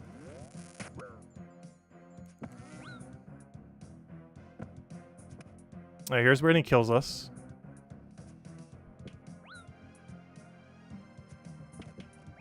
I have not used mage at all. I like never mage switch. Alright, we were like dead. Oh, he's going for... What does he even go for right now? Oh, I'm so dead. Where's my food? Can't even get to my food. I know, question mark. Yes, I'm that bad. We literally our first day of PvP in 15 years. How are you in novice tier?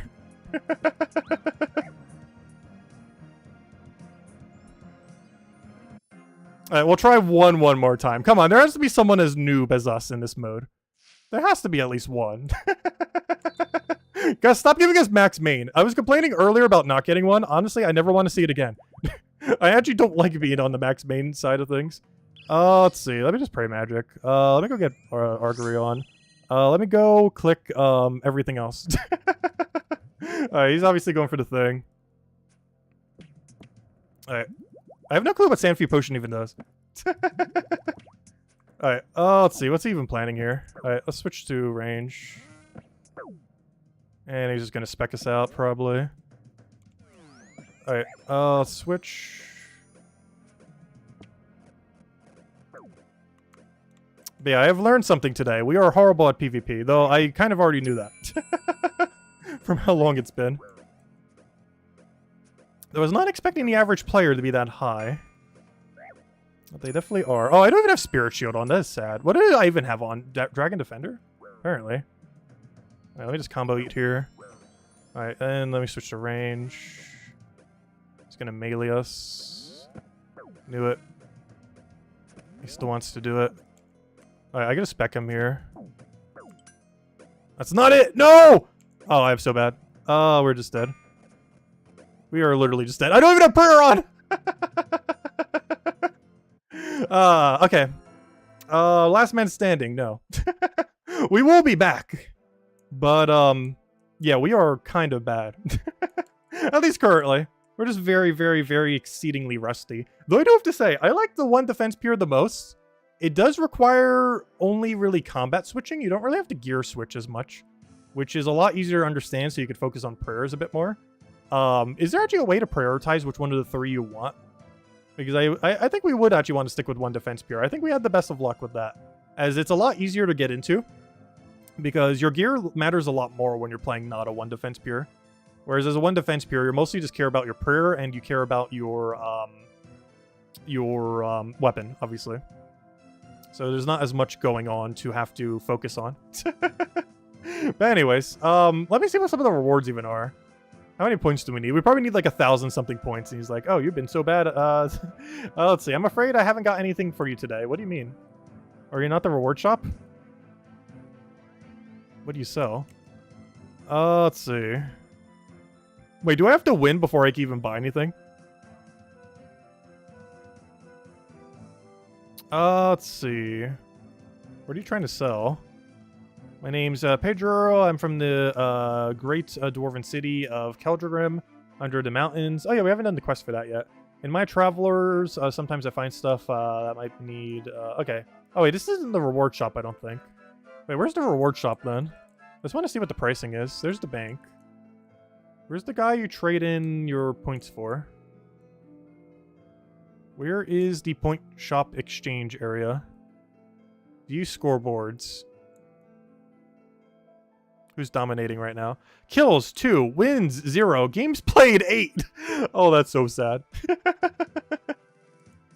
That KD ratio is literally 1-4.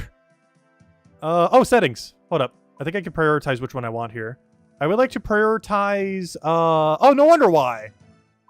There we go. Okay, let's do one more. Let's see if we can get into a one defense pure build. We're probably still going to lose, but our ability to cheese kills will be the greatest if we are playing one defense pure.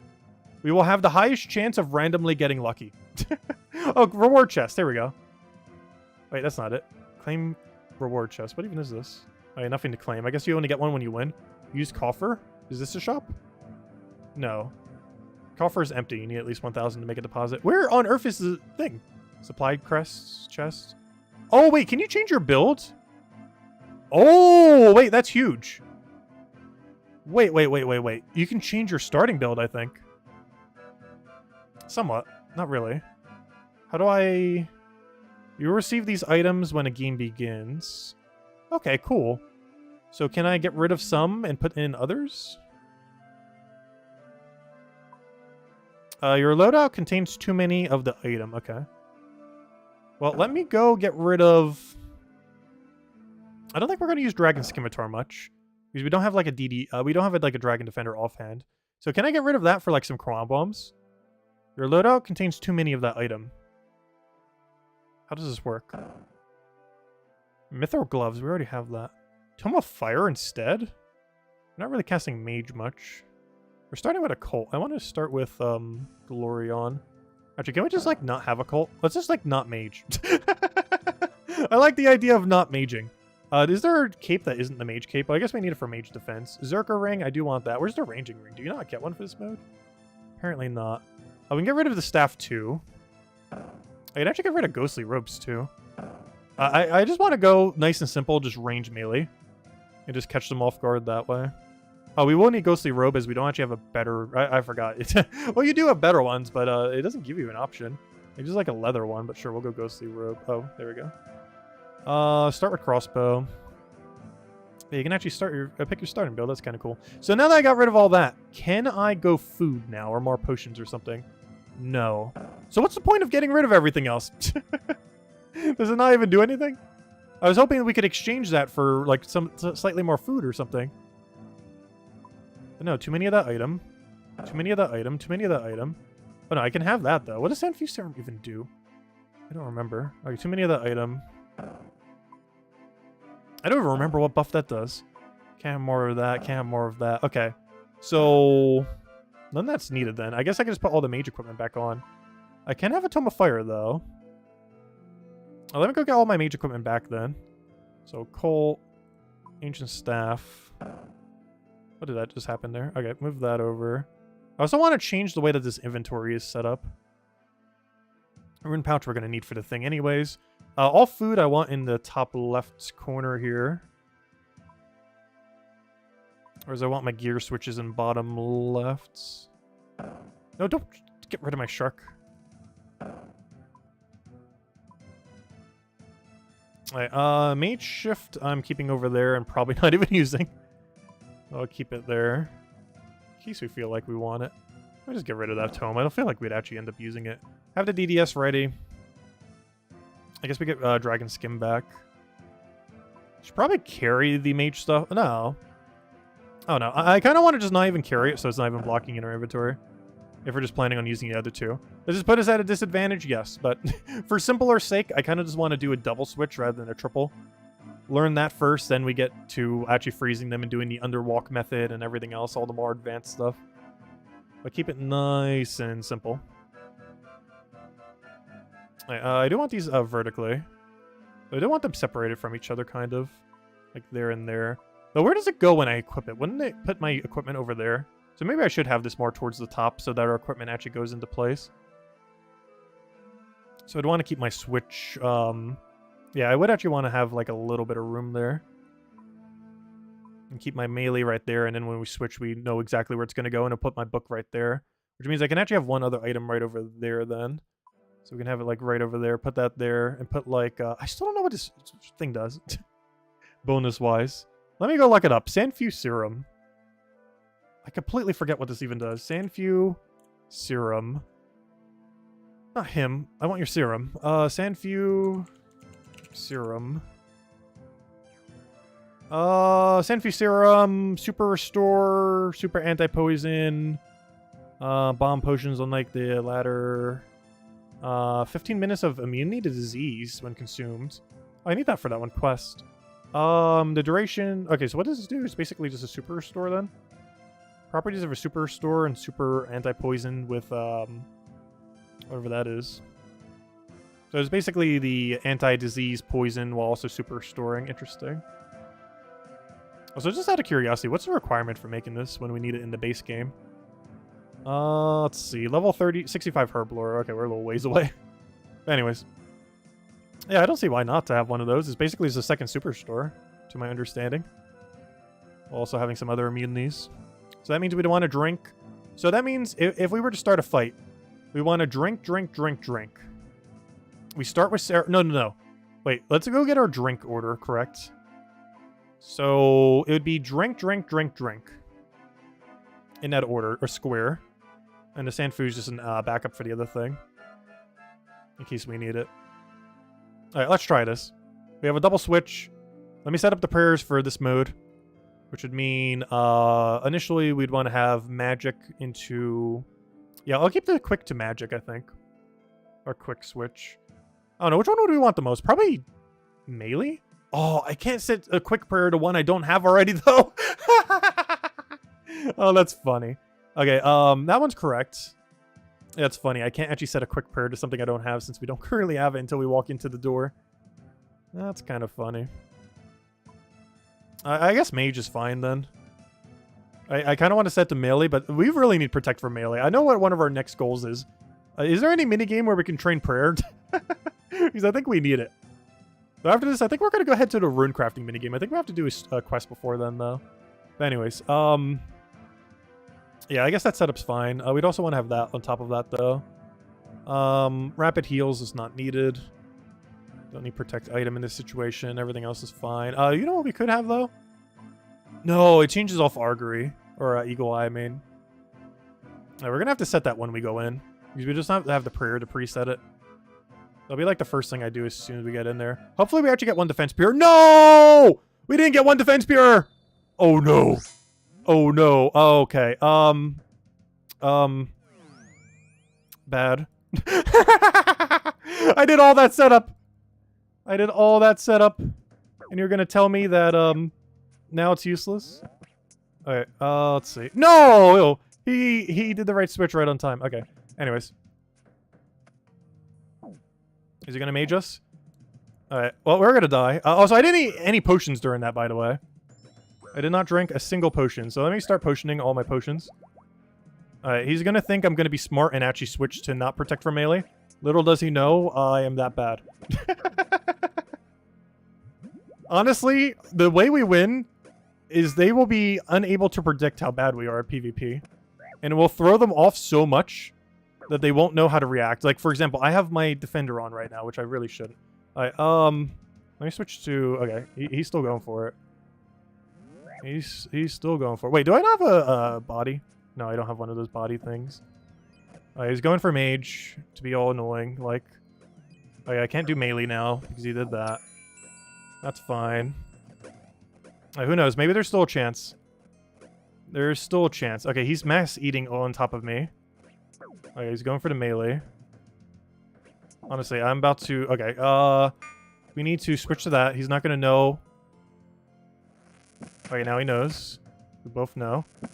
Alright, we're about to die because I'm not praying melee. Because what's new? Why would I be praying melee? I'm also just poked him with a dagger instead of hitting with Abyssal Whip. I also have auto attack on, which I really shouldn't. He also hit me with that, and now I can't even hit him. And now he's gonna go under me and eat, though luckily I actually need food more than you, so I'm not sure why you're doing that. As I actually need it way more than you need a heal right now. Alright, and now we die. Our only chance is DDS spec. And I didn't even spec! Oh gosh, I'm so bad. I literally just poked him with a dagger. There's no way we win. Let's see. Let me just switch to range. Oh, he's gonna mage us. Please, please, please. Luck, Luck, where are you? Luck. Just kill him. Kill him, Luck. Kill him, Luck. Kill him, Luck. Kill him, Luck. You got this, Luck. You got this. Oh, we're dead. Come on, give me one more defense pure build. I think that's our best bet. It's our best bet to get lucky and just stack them out by being, like, somewhat okay. We're so below average. I think you start at 500 rank. We are literally negative rank. Thank you. Okay. Now we can go lose this way. We will now have a new way of losing. Let's see. Alright, I do want that set. I do want that set. Alright, let me set those prayers on. No, no, no. Turn it on. Turn it on. Alright, who's the one attacking me? Alright, this guy... Oh, wait. I didn't drink any of my initial potions. I'm so bad already again. Alright, I see how this is. Alright, he's gonna hit me with the thing. Is he gonna go forward or not? Okay, he's still doing the thing. Okay, let me get my switch ready. Let me just do that and get my switch ready. He's not gonna expect it because he thinks I'm just gonna keep doing this. No! I tapped him again! I'm so bad! Okay, yeah, one defense pier is definitely our best bet. We just have to get a good stack. We just have to get a nice stack, and he can't do anything to us. Alright, I'm still in melee. Let me go to range real quick, because he's just range spamming us. We're both in, like, a range spam kind of situation. He's going for the magic switch. Little does he know, I actually can switch. It might not seem like it, but I can. Barely. Barely, barely.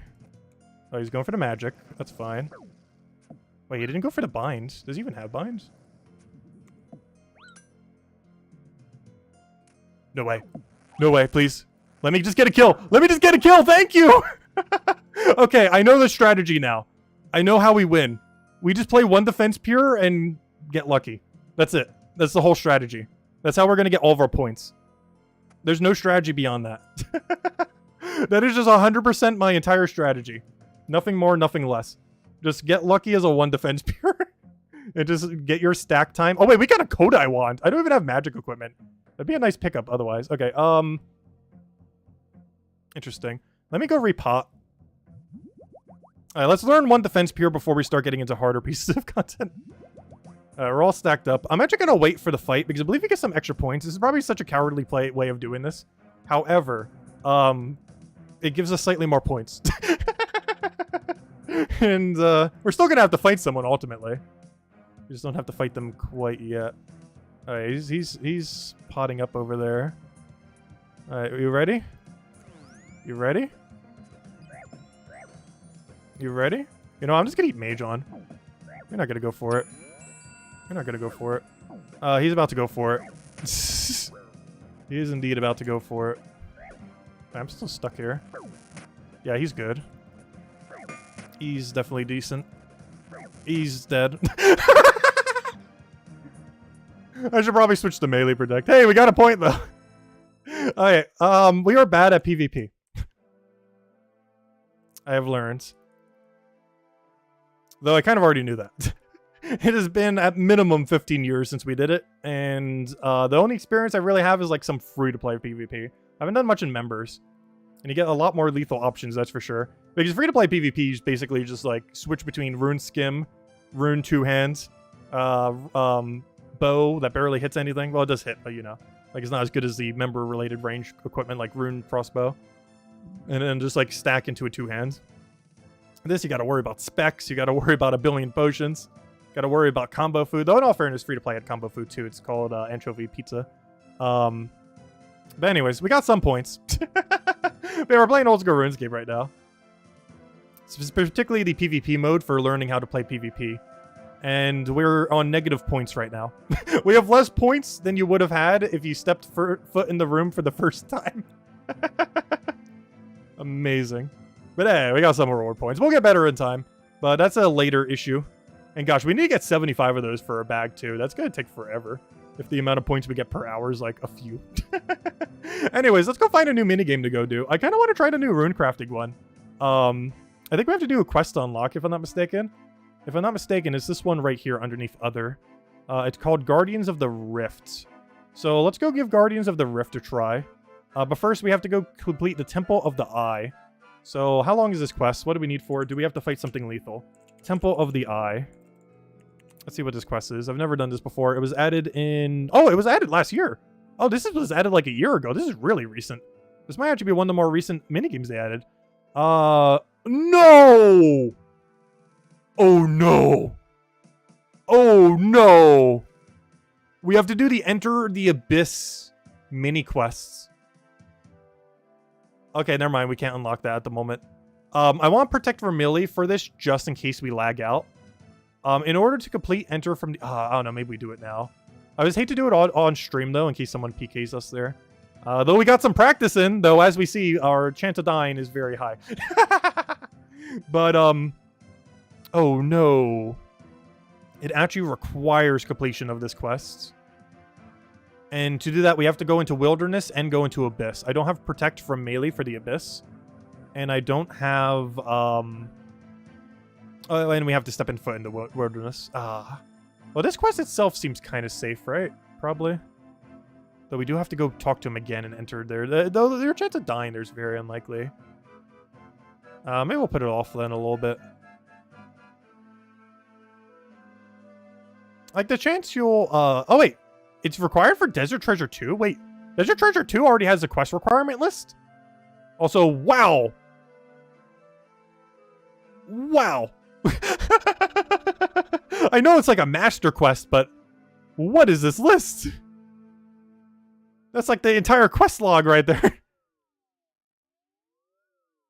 Completion of the following quests. Desert Treasure 1, The Dig Site, Temple of Havoc, The Tourist Trap, Troll Stronghold, Death Plateau, Priest in Peril, Waterfall Quest, and Below Ice Mountain, Temple of the Eye, Enter the Abyss, Rune Mysteries, The Guardian of Death, Secret of the North, Making Friends with My Arm's Big Adventure, Edgar's Ruse, Druidic Ritual, Troll Stronghold, Death Plateau, The Feud, Jungle Potion, Swan Song, One Small Favor, combined with Rune Mysteries and Sheila Village, Guardian of Tranquility. Gosh, this list is so long.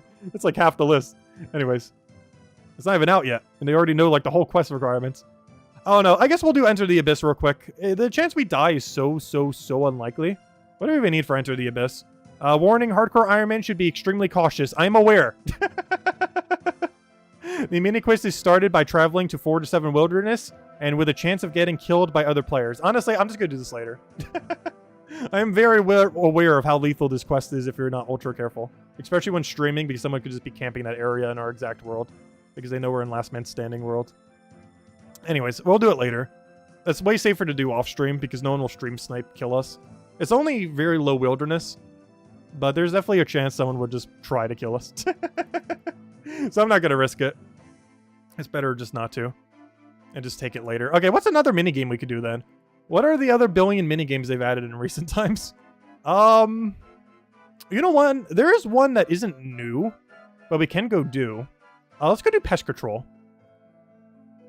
Let's see. Pest Control, Pest Control, Pest Control. Pest of the Control. Where on earth is it? Pest Control. Alright, World 344. I've actually not played Pest Control since I've come back. This is not a new minigame. But, hey, we haven't played it yet, so might as well.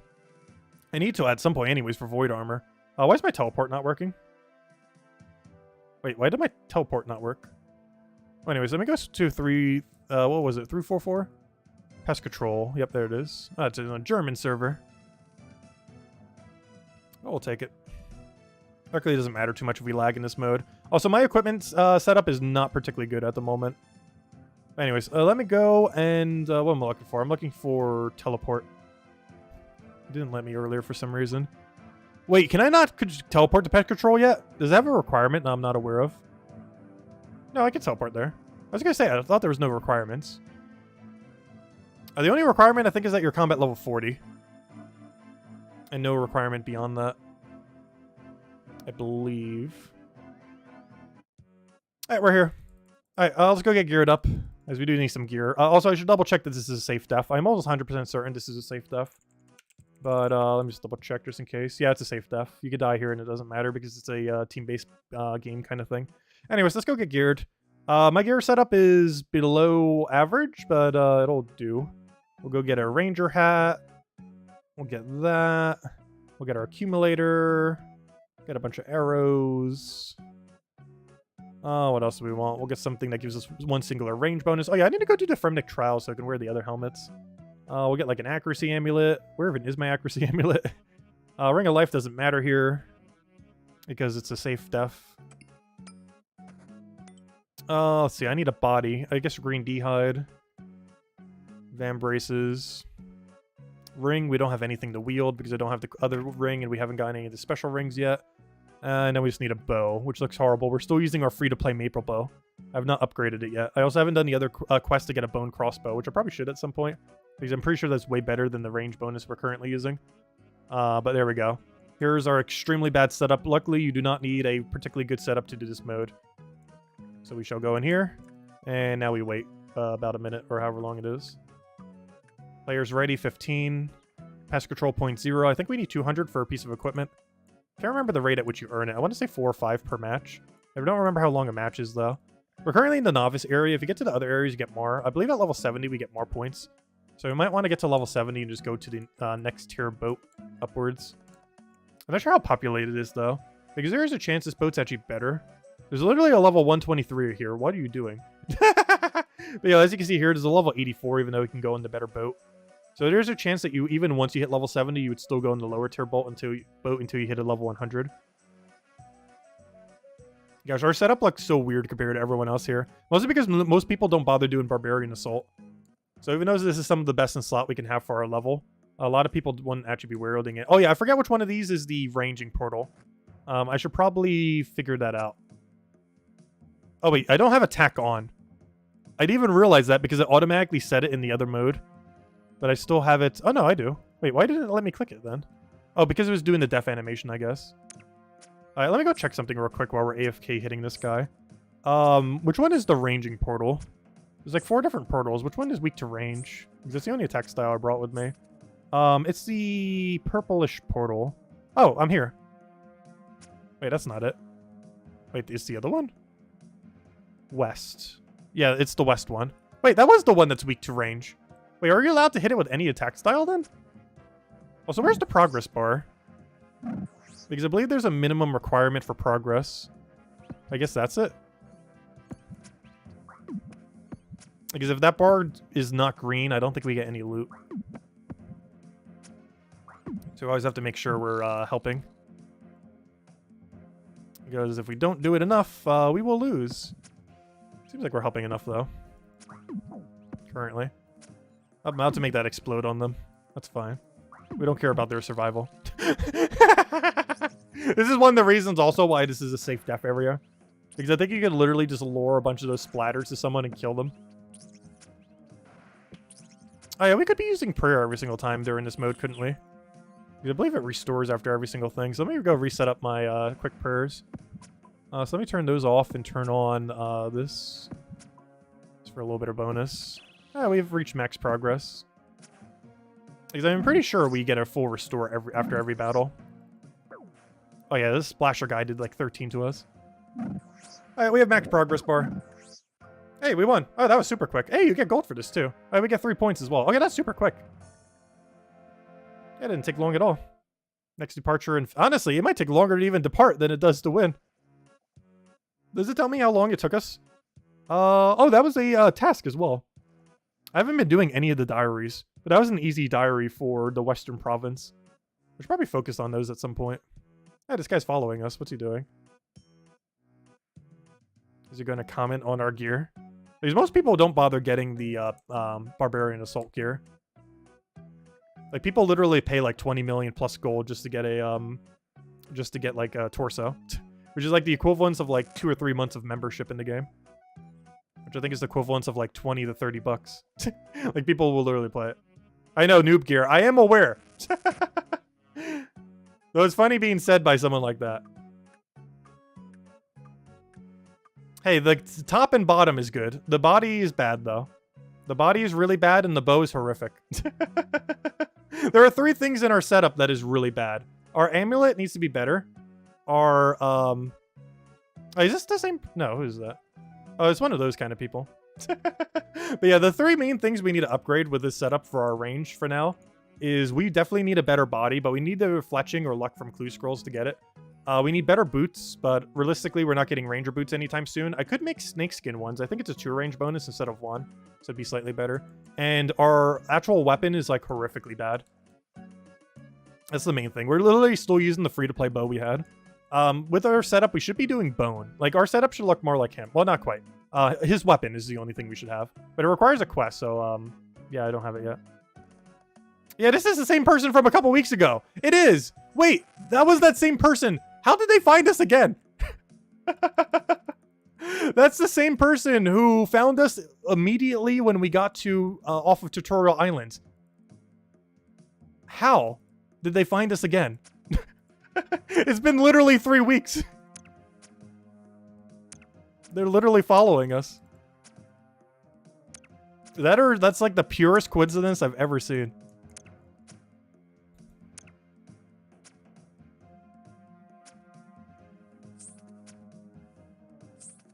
Paid 25 million for torso. Yeah, it's so expensive to buy. People do it just because they don't want to learn how to play Barbarian Assault, or they just really want to AFK it. But I learned the whole set in like, what? I want to say 10 hours? And I played about another 5 in order to get a couple high rolls.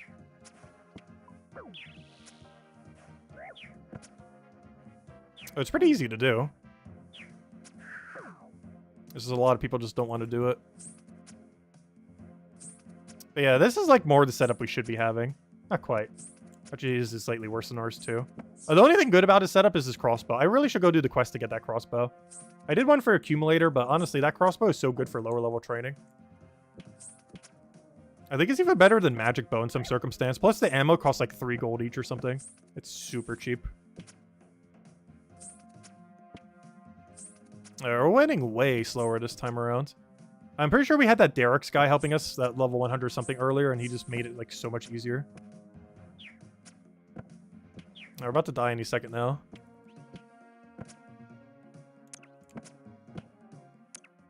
Yeah, that's why I hate raids. Because every single raids is a group activity.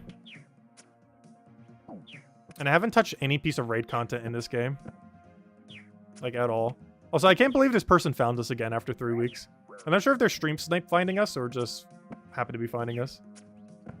Oh yeah, I'm nearly a higher level than her. That's kind of funny. When we started, she was like level 60 something as well. And 3 weeks later, we're almost higher level than her. It is true. I even put that into consideration. That was pretty quick to get levels. At least at the earlier range. Once you get higher level, obviously it gets way slower. At the very low range, you get levels like nothing. We'll do a few more rounds of pest control. We need 200 points, I believe, to get anything of relevance, though. So we'd have to play this minigame quite a bit. Luckily, it's pretty AFK-able, though. Just click a few things, auto-attack the rest. You don't know how to play.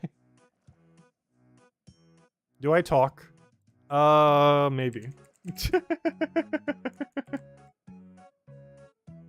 Uncle Howdy's a legendary name. Alright, let me just keep walking over to the right side over here. Because this is the one weak to range. And while I believe you can use any combat style on it, it is weak to range, so we shall range it. This is the only style we brought with us. We should probably bring melee, though. I feel like melee would be even more AFK, and just bring a super tanky melee build. But yeah, if I read the wiki correctly, this one is weak to range.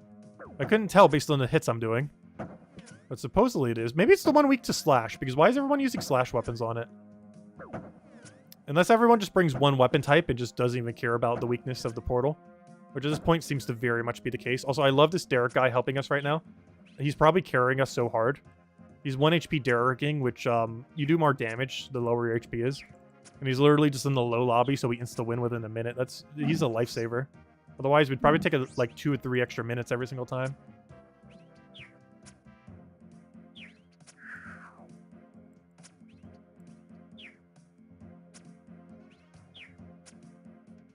I give you the GP or report for bot. I can't even trade. So good luck with that.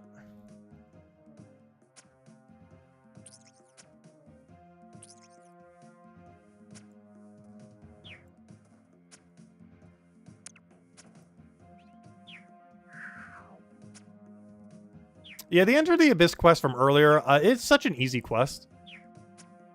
But you do have to walk into wilderness for, like, 30 seconds. And as 30 seconds I do not want to be in wilderness for. For all I know, this person will go get a build, go kill us for the loot that we haven't been giving them. Because they can actually attack us at any wilderness level. So I know we'll go head over there. She'll gear up into something actually good, and we will die instantly. Doubtful, but possible. Speaking of deaths, hey! Our first death on stream. Luckily, it doesn't matter. This is a completely safe mode where we do not lose hardcore status. It's impossible to die in this mode. Well, impossible to die to lose status anyways. Unless some kind of bug occurs. But apparently we get some gold for doing this too. We're actually really low on gold. Like, surprisingly, absurdly low on gold. Like, way lower than we should be. One of those teleporty guys. Honestly, these rounds are going so quick, I could probably pray extra defense too so we don't die so we can get slightly more EXP. Let me see. You know what? We'd probably run out. I'll just keep it on range bonus. It's fine. Can I show you something in Edgeville? That is where we met. That random person.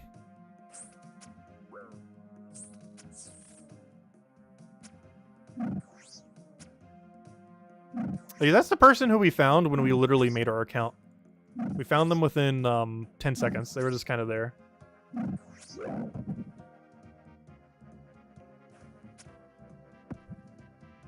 Have we accomplished anything? Kind of.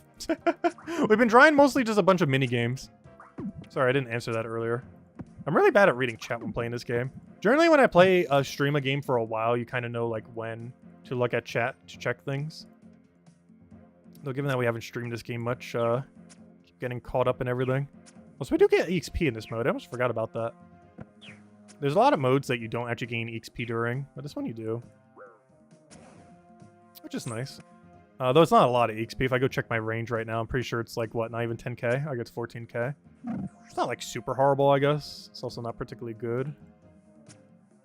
For our level range, it's still kind of towards the lower end. Obviously, for any range, it's kind of low because you can easily get like 100k plus per hour. That's once you hit the higher levels and do it with like chinchillas, which you have to go do through hunting and all that mess. After the last portal, everyone's just waiting to click spam it so it dies in like a second. And that's gonna die like near instantly. It's been fun to... Yeah, honestly, it's really fun just getting back and exploring the game. There's a lot to do in RuneScape, that is for sure. Especially with like 20 plus years of content they've added now. Or technically 10 plus. It's 10-year anniversary. Depending on how you look at it. Because this game's based on a 2007 version of the game. Just with a bunch of updates since then over the last decade. I think this might be the last pest control we run for now. I'm not sure what next content I'll go to, though. I was considering doing the rune crafting, but I really don't want to do Enter the Abyss at the moment, as I don't want to be streaming anytime I enter the wilderness. It's just slightly too risky. Like, I don't mind entering the wilderness on occasion, but to do so while streaming is just a death sentence. These will eventually just be a stream sniper that will kill us. It's unlikely, but the chance is there. It will happen. Like, the time we think it won't happen will be the exact time it happens. Do I like tempura? Oh, yeah, I like tempura. I haven't had it in a while. Actually, last time I had proper tempura, remember that one place, that one Japanese place near me that I keep thinking is, like, literally a front for drugs because they don't get enough business to possibly, like, support the place? They actually had a really good tempura. They had, like, a bunch of different things in tempura. Like, literally just, like, everything. Vegetables, berries, fish, everything. But yeah, it's pretty good. I don't think it's the healthiest thing to be eating, but it definitely tastes good. It's almost like the, is it Japanese? Is it Japanese cuisine? But it's almost like the Japanese version of, like, deep frying something. Is I believe basically what tempura is in a nutshell. It's not exactly the same, but health-wise, like, it's not the best way. But it definitely tastes good. We're about to die. I would kind of expect such. Luckily, this game is completely safe, so we never have to worry about dying here. Alright, this guy's about to explode this thing on me. Oh, never mind. It's not going to matter. I'm already dead. Oh, there we go. Also, interesting. That's something I didn't know. Dying does not lower your progress bar for some reason. That's strange. Also, look at all these people using the correct range weapon while I'm here just with a maple bow. I look so bad just wearing a maple bow here. I'm wearing, like, one of the most scuffed setups ever. I'm wearing green D-hide when you can wear up to red. So that's a common Iron Man thing, though. I'm wearing 2 pieces of barbarian assault equipment, which most people would never wear.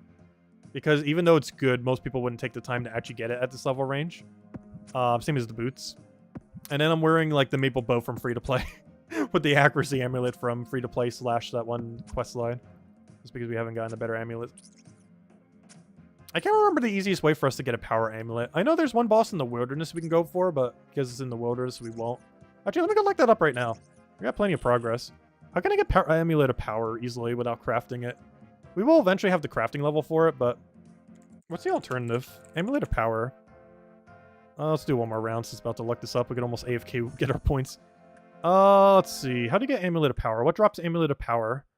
Crystal Impling, we're not getting that anytime soon. I believe it's also locked behind a new quest I've never done. Crystal Impling again. Crazy Archaeologist, that's the one I was talking about in the wilderness. It has a really good drop rate for it, but because it's in the wilderness, we shall not be doing that. So that one's off the table. Let's see. Next. King Black Dragon in the wilderness. Nope. A magpie, that we can do. I believe the requirement for hunting this is really high, though. Yeah, 65 hunter. Oh, actually, that's not that high. That's not that high of a hunter level. We'd have that within the next week or two. Let's see. What else do we have here? What other ways do you get it? Where's the list? So I don't have my prayer on. Oh, wait. I'm in the wrong thing right now. Okay, what else can we get it from? Reward chest medium. Okay, so medium clues, we have a chance.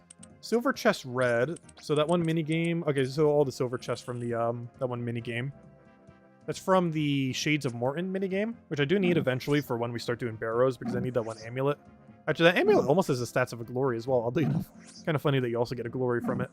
But yeah, our best bet then is the Magpie Impling, if we want it before the crafting level. It requires 65 hunter. We currently have 44. We're also getting close to the quicker ways to train the skill. But yeah, there's not too many. How much do you actually need to craft it, wise? Because we're getting up there in crafting. We have the magic level for it already. We just need the crafting level. Where's the crafting requirement? Why is it not showing me what the crafting requirement is? Where on earth is the crafting requirement? Let's see. It's showing me the magic requirement. Where's the crafting requirement for this thing? Do I have to go to normal amulet? Fine, I'll type in amulet. Diamond amulet. Diamond amulet. It's a crafting requirement. 70. How much can you boost with that one mushroom pie? Mushroom pie. What is it even called? Yeah, that one. Oh, it's literally called mushroom pie. You need 60 cooking. I can already make it. Does this boost crafting? Oh, we won. Literally not even looking and just getting it completed. How many points do we have? We have 18 points. We would have to play this for 10 times as much as we just had to get one piece of equipment. So it is pretty AFK. You literally just click a few times, keep auto attack on, and you're kind of good to go. They are eventually going to run out of arrows, though. That's not too big a deal, though. Buy or make some more. Probably just make them, though. But isn't this a crafting boost? Where does it say? A bunch of hit points. Yeah, it increases your crafting level by 4. Which is pretty solid. It's a guarantee 4 craft boost. Also, like, these guys are just AFK as well. Doing exactly what I'm doing. Let's go attack these. Oh, I can just attack the portal directly. Anyways, so yeah, it's a 4 crafting boost, which means the actual crafting level I need to make a diamond amulet is 66. Which is a lot more levels than where we're at right now, which is concerning. Because I'm currently at, not that. I'm currently at 51. So we'd have a ways to go. Wait, where's the healer that's healing this portal? Oh, if nothing else, we're getting AFK points. Why is no one killing the healer, though? Okay, now it's dead. Oh, so this guy just keep carrying us so hard. He's doing way more damage than we are, that's for sure. But anyways, and he's not even using the right attack style, I don't think. Pretty sure this is the range one. But yeah, we'd have to get 67 or 66 for Power Amulet. Which honestly is probably our best way of getting it. Plus we'll have a bunch of other stuff we can craft soon after. Also, you know what I still need too? I don't have a Ring of Wealth yet. I've still not gotten all the loot we need for even our first Dragonstone. Because I believe we can make that at 55. Because we're not making it, if I'm not mistaken. Oh, but I need more magic. If I'm not mistaken, Dragonstone, or actually, yeah, Dragonstone, ring. Dragonstone ring. Because we can actually get a Ring of Wealth kind of right now. We just need to go get the drop so we can go get our first Dragonstone. Which would just allow us to do some Slayer. So maybe we'll do some Slayer, because I did have some objectives for this stream. We've done the minigame related one. We have not done the Slayer task, so maybe we go stop doing minigames and start doing some of these other ones. I've technically done the Hunter thing. I haven't done the second method, but oh well. We did participate in it. Get a non-skill that's 50 to 50 I wanted to do, and do 3 Slayer tasks. I did say earlier, I'm not sure if we'll exactly do 3. But if nothing else, we could do some Slayer. The only problem is my current task is Lesser Demons. And, also let me just double check. This is 55 crafting, right? Yeah, 55 crafting. So I can boost it from 51, though I need 65 wood cutting before I could do that. And I have 63. Because I need that to do the tree that gives you the loot that allows you to make the mushroom pie. And then with the mushroom pie, we boost it by 4 in order to get to 55. Which means we'll have the exact amount to do the thing. But I would also need that one key ring thing. And then we can just enchant it. Oh yeah, I would also need the magic level. To be able to enchant this, you need a magic level of 68. We can boost it from 65. So we need 10 magic levels then. So gosh, either way you look at it, we got to do something to get a lot. Gosh. Anyways, we'll do one last round because I'm still looking up stuff and we get pretty AFK this. So let me double check. Lesser Demons. This is what we're going to go do next because this is our current Slayer task, I believe. I'm probably going to do it in Korend. I don't think I've done a single Slayer task yet in Korend on this account. It'll be the first one we do. So we definitely want to make sure we bring some extra protection for some stuff. Because there are quite a few things in there that can lethally kill us out of nowhere. The only problem is I'm not sure if you can safe spot Lesser Demons in Korend. I assume the answer to that is yes. Though I'm not aware of the layout of the Korend thingy. Which I might as well just look that up right now. So what I'm looking for is, well, first things first. What does Lesser Demons even drop that's relevant? So I can bring some Alks with me. Vile Ashes to bury. Some runes, some things. It's overall pretty underwhelming. Oh yeah, and of course when you do in the Korend. Okay, so Catacombs of Korend. Where on earth are these Lesser Demons in here? Because that's where we have to head to. So this is where you spawn when you enter in. Lesser Demons are right over there, so I don't actually even need an anti-fire potion. I just need to make sure not to click to the jellies, because I believe jellies have like a weird attack. Let me just double check, in case I want to wear protection for it, just in case. Because we are going to be adjacent to jellies if I misclick. So we'd probably want to have protection against jellies. What do jellies do? Jellies. Do you need any kind of special protection? These monsters attack with magic-based damage. Attack, therefore magic defense is good. You might want to Prey Flick for them. They can be safe spotted. Okay, they don't have any kind of special annoying combat, right? Killing jellies is simple. No particular strategy is required. Yeah, they don't have any kind of special mechanic. That's all I wanted to check. So I don't need any kind of special protection. So we could just bring range equipment. And if we accidentally misclick it, we have mage protection against them too. We'll still keep the ring of life just in case. Alright, so let's look up Lesser Demon. It's fine to range them, right? Lesser Demon. Lesser Demon has... let me make sure we're doing progress on the thing. There we go. Lesser Demon... Yeah, you just have bulky defense. You don't have anything in particular. You do have like a little bit less on magic, but I don't really have the setup to properly magic at the moment. In all fairness, we don't have the setup to do anything. But anyways, let's go do it. Let's go do our task. Let's go to the Catacombs of Kourend. Alright, let's see. So I can actually keep the setup I am currently using, though I should probably bring some better arrows. I should also bring High Alchs on me. Just to have. So let me bring some fire runes so I can cast it without having enough staff on.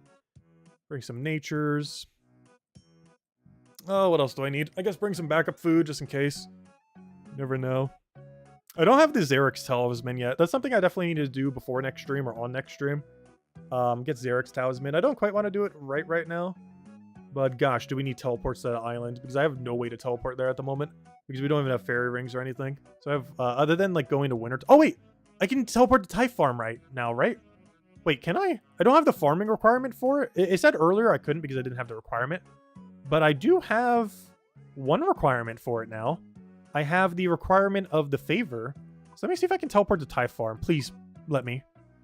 No! I don't have 34 farming, so it won't let me. You must enter... No! You need 34 farming to use that teleport.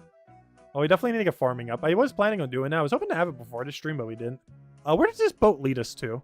Because there's a chance I just walk out this door or this ship and it brings me to the exact location I want to be. Let's hope the answer to this is yes. Because if this brings me to the port I think it brings me to. We are really close to where I actually want to go. Where am I? Is this Port Serum? Yes, perfect. Okay, exactly what I wanted to see. Alright. This is decently close to where we want to go. It's not the closest way to get to where we're trying to go, but it's close enough.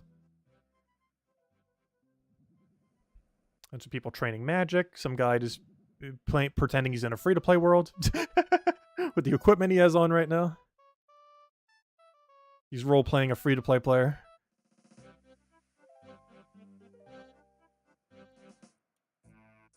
Alright, let's see. Where are we? So I need to go there. And let me just double-check the map before I make a grave mistake and die. To, like, a dragon or something in this area. So bring me to the Kourend map. So I will go east, north, then east, then stop. And just start safe spotting them near where the ghost area is. I assume those ghosts are pretty low level. Alright, let's go do our Slayer task. I believe we have to kill 100 something of them, so we'll be here a little while. And then we'll get another Slayer task. I wanted to try to do about 3 of them.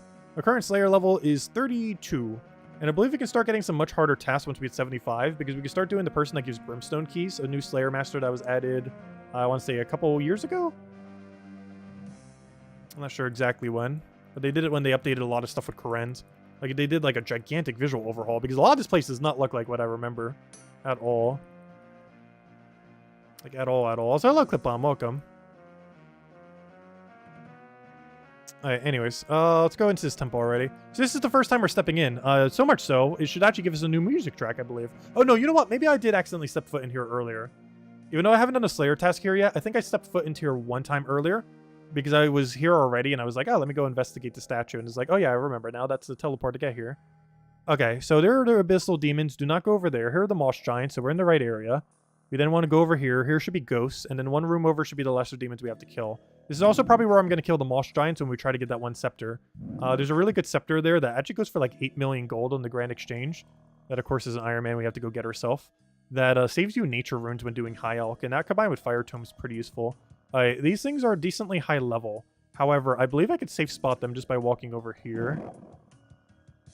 And then hitting them from here. And these ghosts are never going to attack us. They're level 19. If I accidentally attack them, it's not going to matter. Alright, let's see if this is actually a Slayer task or not. I believe it is, last I recall. Well, we'll find out when he actually dies.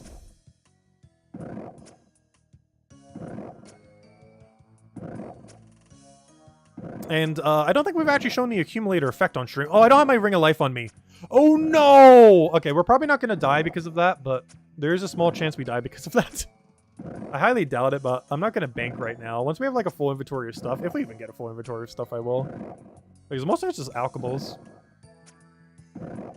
If we get a full inventory of stuff, I definitely need to go back for Ring of Life. I will do that so many times, and it is eventually going to cost us our hardcore status on this account. I feel like half the time I forget to bring my Ring of Life anywhere as I go. Because it's not natural habit to put it on when I'm putting on all my gear. Because I'm not used to playing an account like this, where you always want to have it on under almost every circumstance. After killing this, it'll tell me how many I need to kill as well. I need to kill 93 more of them. And we're getting about 100 EXP each time. Every single time I hit him, I need to make sure I move over here. So in case we disconnect, we will not die to them. I need to like tap them and then immediately mash click right here. Every single time. Otherwise the disconnect will kill us. Why not use magic for demons? I don't really have a good magic setup. I was mentioning that earlier. I also don't have that many spear runes, which is one of the reasons I wanted to do the rune crafting so I can do magic more. I want to go do that new rune crafting minigame, which we'll definitely do next stream. I'll probably even do it some prior to that. Mostly because I need to do the Abyss mini quest off stream just so we don't accidentally die on it. It's unlikely, but we do have to go to the wilderness like 2 or 3 times. It doesn't need to be good for demons, but it's only -10 compared to -0. Like, I don't think a minus or 10 accuracy difference makes too big a difference. Also, our range is way higher than our... Oh, maybe not way higher. Yeah, I don't have a good setup for honestly anything right now. Our melee setup is awful because I haven't done Monkey Madness 1, so I don't have Dragon Scimitar yet. I also don't have any defenders because I don't have 130 total combat between attack and strength. So we don't have any melee setup. I have no range setup because I haven't gotten the bone crossbow, nor unlocked any of the other things that would make range a lot better. I'm literally using a free-to-play Maper bow that we used in the free-to-play account. Like, we have no setup for any piece of combat right now. Literally every style is just nothing. Which makes Slayer not ideal. But I want to get it up so we can actually start getting some of those better drops. Like, start to get to Mystic drops for Mage, start to get to... well, then again, we might just get full Infinity from the Mage Arena. I forget how long it takes to get full Infinity from Mage Arena. Because honestly, I never do that on a main account. Normally you just get Bones to Peaches and that's it. Because you can't do Bones to Peaches without it. And just get the rest off the Grand Exchange. But I might actually get full Infinity. Because if I'm not mistaken, magic equipment. Is there like a magic equipment tier list as far as progression? Let's see, magic equipment progression. A magic equipment progression. Do you have like a tab for this? Armor, Ultimate Iron Man, equipment. No, that's not exactly what I'm looking for. Magic tank. No, I'm just looking for magic equipment. I want to see the hierarchy of what it suggests. Okay, here we go. Is this an order of magic bonus? No, that's an order of level. Give me one in order of magic bonus. Where on earth is one in magic bonus? Oh, I have healer hat. We have that. Come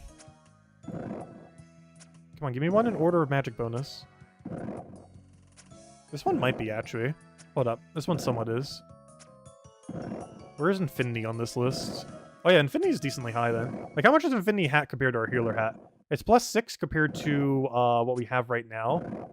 Which is... I have no clue. I'll check in a second. Yeah, we got coins. Let me go check. Let's see. How much is healer hat? Is it +5 or +6? That'd be funny if it's actually the same as Infinity. I saw it over here earlier. Where'd it go?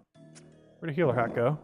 Healer hat! Where'd it go? I literally just saw the icon for it earlier. Am I going crazy? Where on earth is healer hat?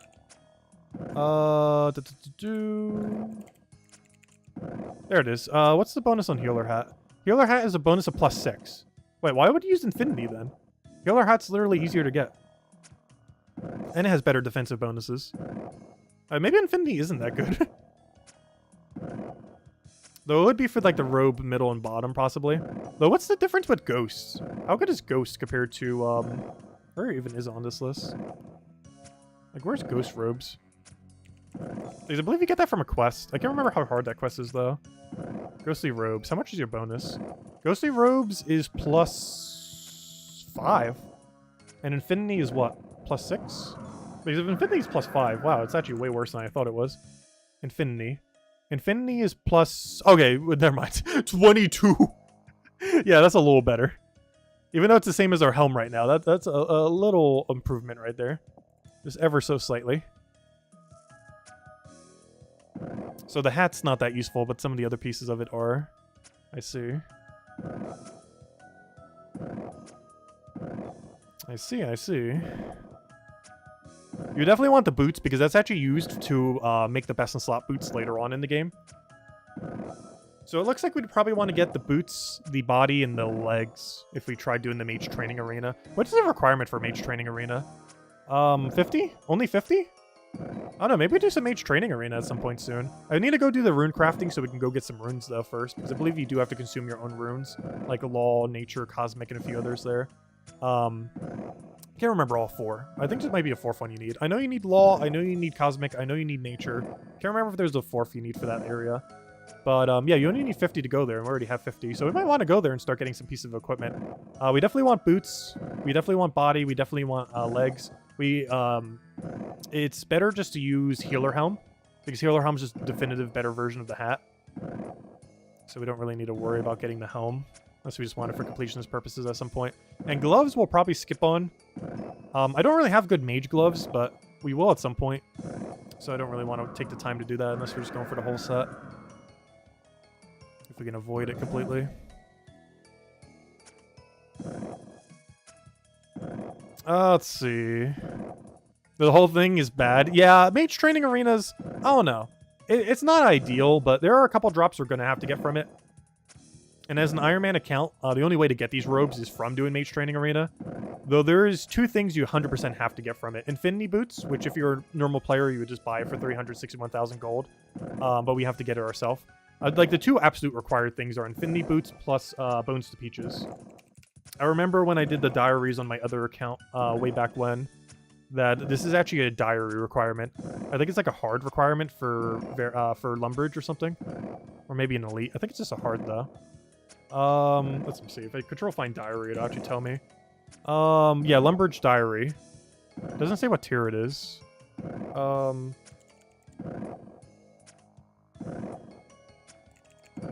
Yeah, hard task. It's a hard task for the Lumbridge diary.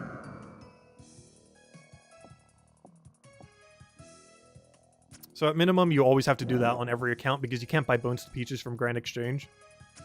But on an account like this, we'd also have to get Infinity Boots at minimum because we need those for Eternal Boots or whatever they're called.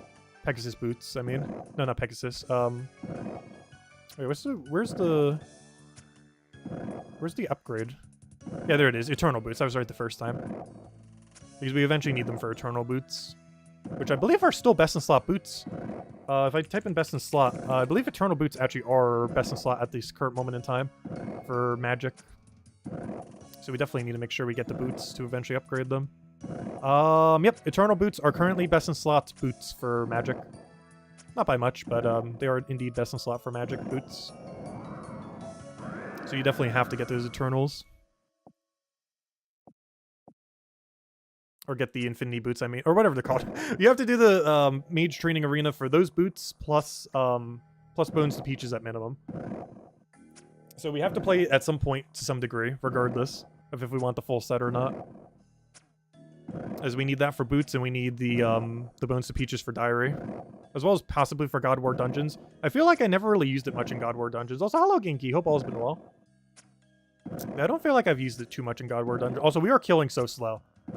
And I'm not even sure if it's because of our equipment or because we're just a bit out-leveled, because these are level like 90-somethings, 80-somethings. I'm actually not sure which, because it does feel like it's taking a little while to kill them. Though in all fairness, I am using a maple bow with iron arrows. Maybe we should focus on smithing some so I can go get some like adamant. Start using that, or at least mithril, because I can make it. Actually, I don't even think I can make mithril hours at the moment, oddly enough. We need a few more levels. We're at yeah, I need one more level in smithing. I could always boost to it, but I'd rather get the level. We're pretty close to it too, I think. At 12k, that's a little ways, but it doesn't take that long to get 12k smithing. But yeah, we'll need to do that at some point. Because gosh, we could definitely use an arrow upgrade. That, or I just need to go use the bone crossbow. I believe bone crossbow is more DPS than what we're using right now. I just haven't been too lazy to bother doing the quest at the moment. Though it would save us time in the long run, especially since we have to do the quest at some point. I believe the requirements for it were kind of low as well. It wasn't that hard. Hopefully we'll get a quest next that we can actually melee. And just do melee instead of range, or maybe even mage. And actually switch to mage. Technically we could have mage this one. Well, we'll stick with range for now. There's definitely a lot of equipment upgrades that we need. Like, we barely have anything. Other than full penance, I have, like, no equipment. We don't have full void, though the minigame we were just playing actually gives you full void, oddly enough. Also, that's really annoying that someone running through here grabs the aggro. Because that can actually kill us at some point. If I'm not paying attention. If someone goes by, it de-aggroes them, and then we start taking damage, I will actually die from that. Let me double check what their max hit is for when we ring a life here earlier. I need Lesser Demon. What's your max hit? Oh, I just realized, though. What level Lesser Demon, though? Let's just assume the 94 one.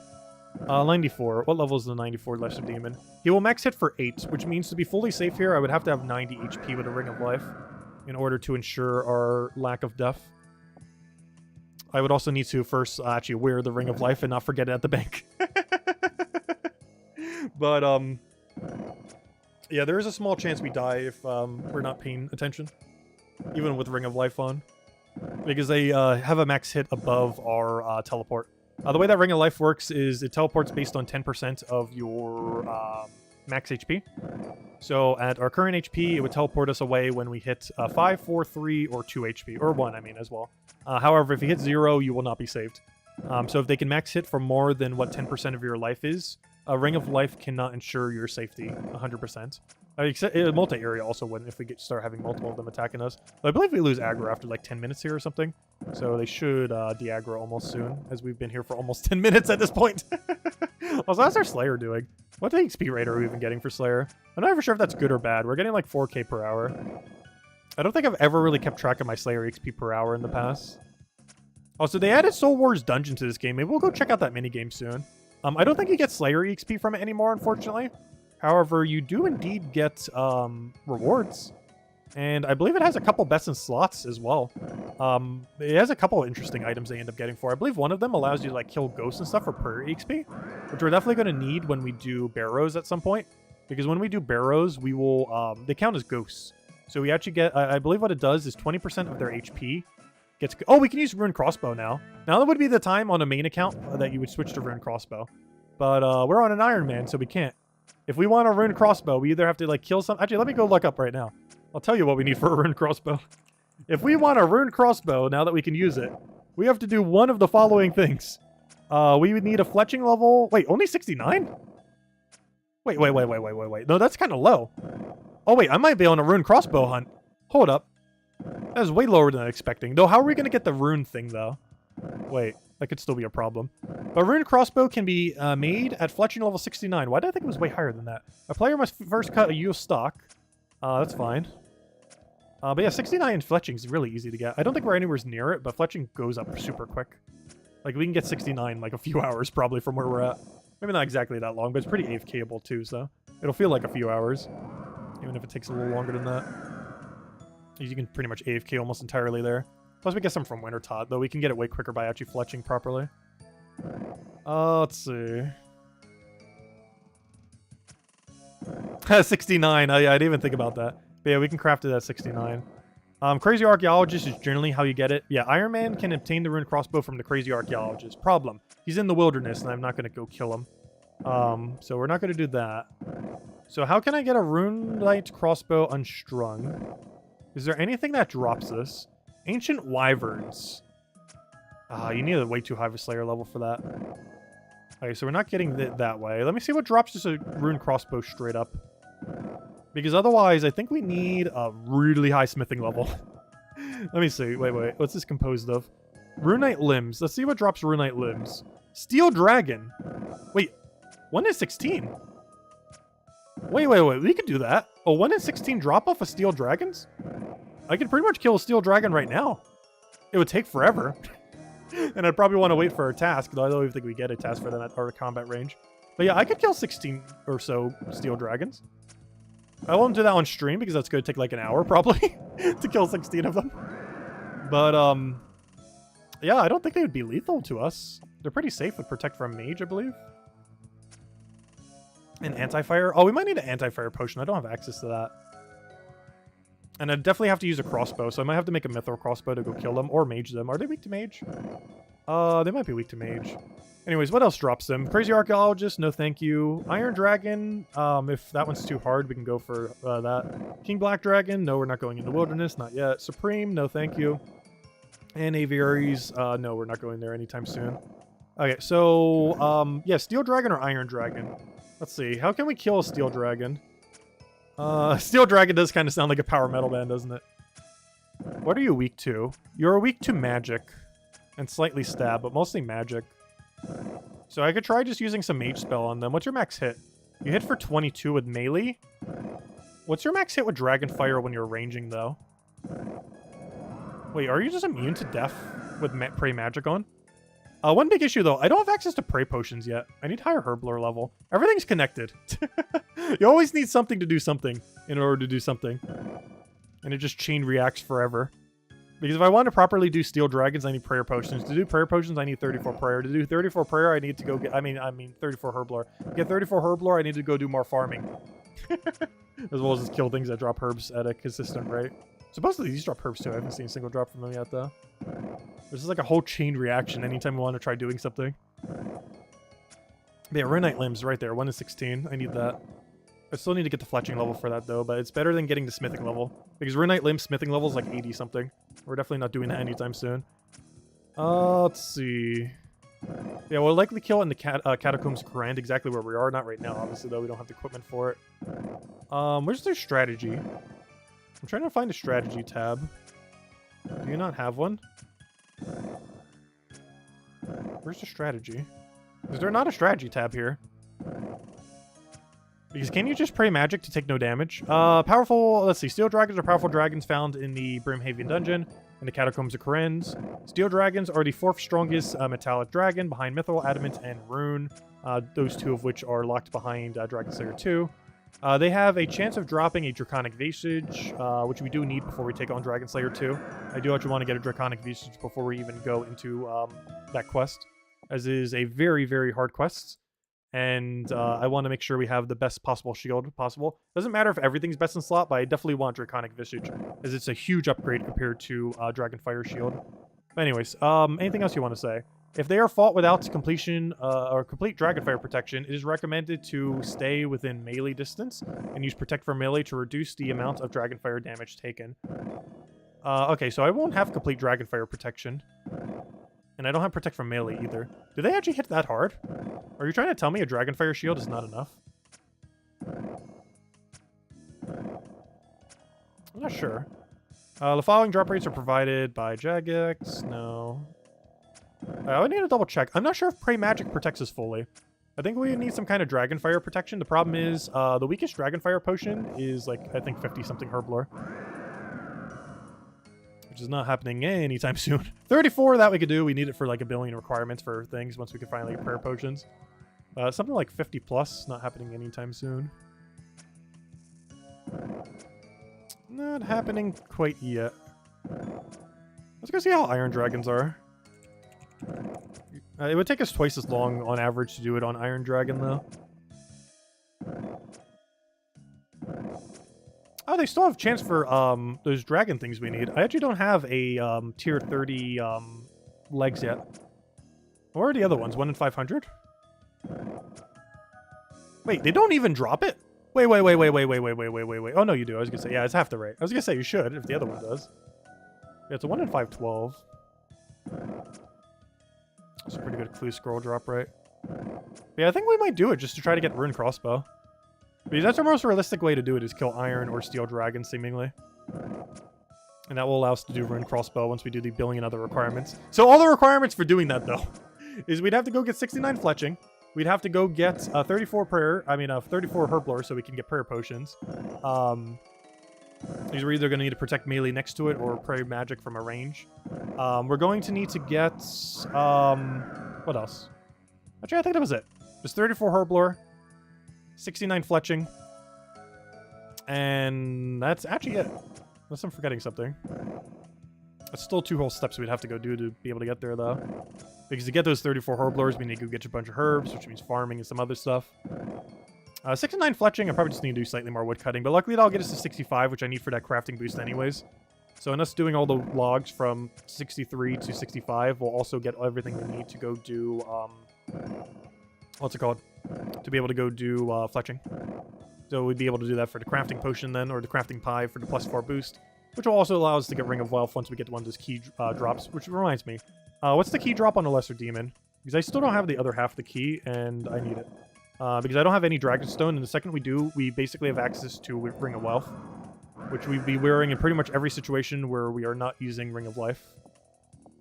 Because it will be basically our best in slot ring for quite a while. It doesn't actually do anything combat-wise, but it gives you a lot of free gold, and drops on makes things on rare drop table more common. Also, Ghost, can you please move? I'm about to kill this Ghost just so I can kill this other thing. I'm gonna kill this Ghost. This is very in our way. Come on, Ghost, die already. We can start taking this thing again without worrying about taking damage. Come on. Come on. There you go. Alright, let me go check something. Lesser Demon. Are we on Lesser Demon page right now? Yes. Lesser Demon, level 94. I want to check some of your drop rate here. We are a 94 version, right? Alright, so let me double check some of the things we can be getting. A bunch of alkables, which we haven't seen a single one yet, oddly enough. A bunch of herbs at a low rate. Some coins, which Ring of Wealth would auto pick up. Wine we've already seen. Really? The Jug of Wine was a 142. We got it. Gold ore apparently as well. There's the rare drop table. Do you not drop the key piece?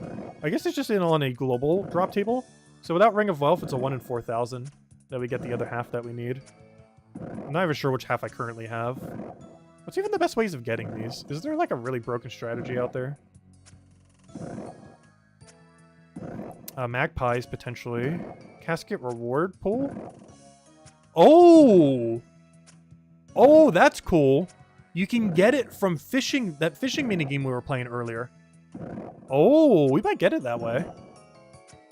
Though you'd have to roll 2 rolls, like a 1 in 20 into a 1 in 25 or something. Hey, we're getting Slayer level. Also, you know what we really need as well? I really need a prayer level. What are we even at right now? We're at 41, but still like a mile and a half away from getting another level. Because we're currently at, we need 3k more for the next level, which means we need like 7k more to actually get to 43. We need that desperately for Protect for Magic. Ideally, we really want 45 as well, so we can get some extra strength onto range and magic for that extra accuracy and damage. Though it's only damage on magic, though, but extra accuracy for Eagle Eye. But anyways, but yeah, we definitely need Protect for melee. We're going to be needing it for a lot of stuff. Wait, there actually is a rock band called Steel Dragon that's really funny. Alright, so that's probably going to be our best bet then. Get it from the reward chest when we're farming that earlier. If we don't end up getting it from Slayer directly. Because our odds honestly aren't too bad. Because it's a 1 in 25 and a thing that's like a 1 in 20. Because what's the chance of getting this from the pool? Temperos. Go to Temperos. Go to rewards. So it's a 1 in 25 in that. So you have to roll. Yeah, I was right. It's a 1 in 20 that then needs to roll into a 1 in 25. Which is not the greatest odds, but it's also not horrible. Because we're getting at least a couple rolls every time we do the minigame, if not more. Plus we're looking for a lot of other loot, like the fish barrel I really want. And a few other things in there. Interesting. Anyways, Lesser Demons, do you have anything else of value that we're trying to get right now? Or are you just here because we need to kill you? Let me go to 94. Oh yeah, what's our totem chance? These things should have a totem chance on them. I didn't even look it up what it is. Why is there 2 different numbers here? Oh, because one of them is for the other level range. If we kill the 94, it's this one. If we kill the lower level one, it's the left number. So left number for the lower level one, right number for the higher level one. Basically, the higher their HP, the higher chance we get for one of these drops. And we don't have any of these yet, but once you get the full things, you can actually fight a boss. And it's a relatively easy boss. I say that, though, with our stats, we actually can't take it on if we even got all the pieces. However, it's a pretty straightforward boss. Out of all the bosses in the game, it's definitely among one of the easier bosses. It's not infinitely repeatable, though. You can only get it once you get all 4 of these pieces, I believe. Actually, do you need 3 or 4? I think it's all 4. I can't remember if you need Ancient Shard. I know for sure you need Totem Base, Totem Middle, and Totem Top. I don't think you need an Ancient Shard for it, though. Ancient Shard, I think, is used for Dark Light or something. Like, use on Dark Light to make Arc Light, so you can kill demons with it. Though we haven't done the quest for it. Plus, I believe it has, like, a 75 attack requirement. Where actually is that weapon? There it is, Arc Light. How do you get Arc Light? You need 3 Ancient Shards for an Arc Light. What's the... Yeah, it's a 75 attack requirement. That's what I thought. However, this is really good for killing demons. Like, if we had this, we'd be using this right now. Just with the best tank gear we have. We're just praying the whole time on Protect Melee. Because it's a really good weapon for killing demons. It's also pretty required for killing out that boss. It's not, like, needed. But you would definitely want to have it for killing out the boss in this area. In the catacombs. It just makes it so much easier. It's one of the things that make it such an easy fight. It's not required, but definitely helps a lot. It is unfortunate that one of the Slayer tasks we have right now is like probably one of the longest ones we've ever had. Because our task was basically kill 94 lesser demons. And we have done 1/4 of them. We're about to go through all of our iron arrows and probably still need to go into steel slightly. Already gained a whole range level. What's the XP rates here? Getting about 15k range, 4k Slayer. 1k prayer, which honestly isn't that bad. Not exceptionally good either, but I don't know, 1k prayer per hour. At this rate. What, 43 in no time? Prayer is a pretty slow thing to train. As a hardcore Iron Man, I would say the hardest skills to train are probably going to be Herblore, Prayer, and... that's probably it. Herblore and Prayer are like the 2 big annoying ones. Construction slightly, but later in the game you get so many drops that can kind of offset your XP rate. Plus, once you get a lot of alchables and get a bunch of gold, it becomes way quicker to train. You can just dump a bunch of your gold into getting max construction still. It just takes a little bit longer compared to if you have access to a normal count, since you can just do it through the Grand Exchange. Also, I believe they added a new minigame called Mahogany Homes. I think you can start at 20 construction, so we technically could. But I know you can do it with mahogany logs, which would probably make it pretty quick at that higher range, because you just buy the mahogany logs and make them into the things and go from there. Also, there's quite a few endgame bosses that drop a lot of them. I think Zoro even has that as a drop as well. A lot of noted mahogany logs. Even though they nerfed the drop table over 1 billion times, I'm pretty sure it still has that, as with many other broken drops on its drop table. Hopefully our next Slayer task will be something that goes a bit quicker, though. Anyways, let's double check anything else this guy has. I don't think we were really looking for anything unless we just get lucky on a totem piece, though. Like, Rune Med would be good for an alchable. Just a free 10k. Aside from that, there's, like, nothing he's gonna drop. Unless we get, like, ultra lucky off the rare drop table or something. Yeah, another jug of wine. Which we don't even need. Oh, this is a lower level one. At this point, I don't think it really matters that much. And there's not really much lower level lesser demons we could be killing. I think there are in Karamja or whatever it's called. You could fight level 82 ones. But compared to 87 and the 87 and 94s we're killing now, not that big a difference. These are 2 we're killing right now. Mostly this guy. But yeah, they don't have a particularly enticing drop table. Like, nothing here gives us an upgrade. But the only exception being Dragon Spear if we get the 1 in 174,763 drop. Because that's literally the only upgrade here out of anything. And that's just off a rare drop table. This is its own separate thing. Plus, we don't even have Ring of Wealth on to, like, make it 2 times more likely or whatever it does. Wait, that's a huge difference. Wait, it brings it from 174,000 to 10,000? That's like 17 times more likely. Though Dragon Spear is not that particularly useful. Though, based on our current weaponry, it would be an improvement to some things. It'd be a good way to try to apply poison, though I don't think we have access to Poison++. You don't get that till way later in Herblore. There are some things that might be able to drop it, though. I should probably double check. Just for the fun of it. Because we don't really have a poison weapon. It's not really a mechanic we can currently use. And until we can do Jolra, we won't have access to Disease, which is like poison, but 3 times better. Unless I've nerfed it a lot since then, I'm not sure, because I know they keep nerfing everything related to Zolra. But anyways, what am I looking for? I'm looking for Poison++. Poison++. How you don't even spell poison right. Poison++. Weapon Poison++. What drops this? You can get it from a Chaos Elemental. Well, that's not happening. You can get it from a Calphite Queen. That could happen, though we can't take it anytime soon. You can get it from Scorpius. That's never happening. And you can get it from... Oh, that's a new boss that they added a couple years ago. When did this get added? This got added in 2019. I'm not sure how hard this boss is. Obviously too hard for us to take right now.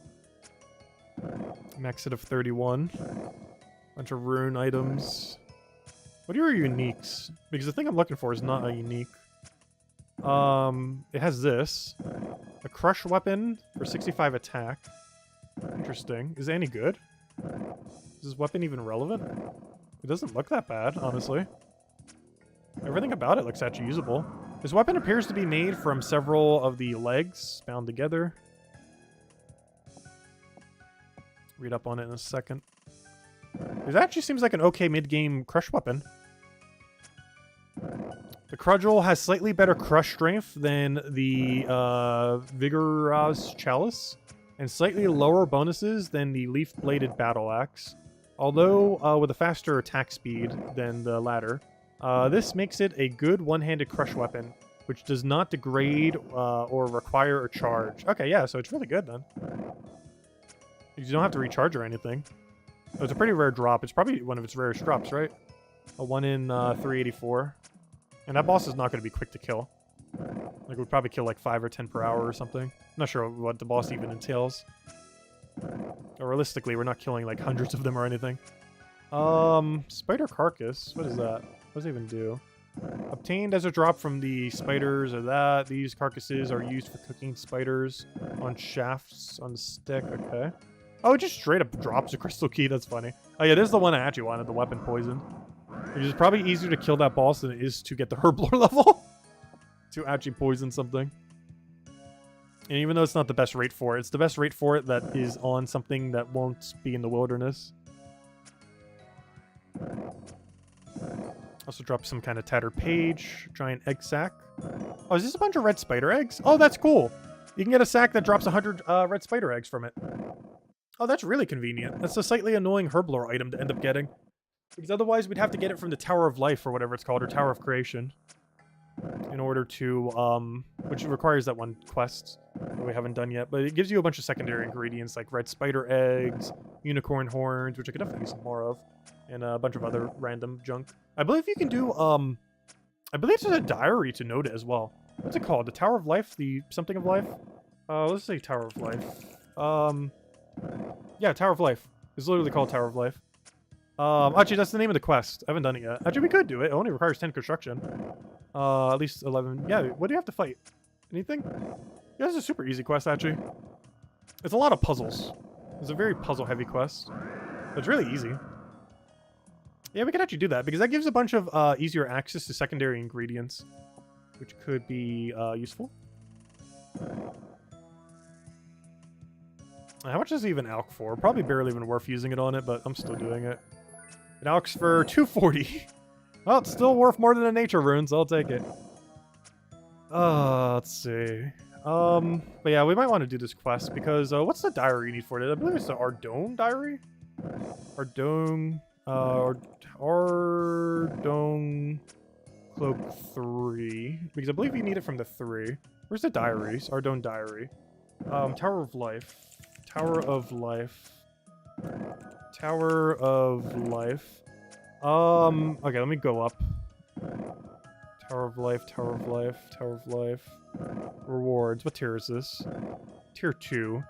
Alright, Unicorn, the Noose Toad, and the Splindle will have noted drops in Tower of Life. So that means we can get Unicorn Horns. What is this one? Eye of Newts. Eye of Newts are pointless, though. So it's that, Eye of Newts, and what was the other one? Oh no, where'd it go? Where's my reward thing? Or where it just was. Oh no, I lost track of where it was. On that other page. Just opened a new tab. Oh no. Alright, where were we? I'm trying to find Tower of Life stuff. Tower of, Life. Alright, so what was the other one then?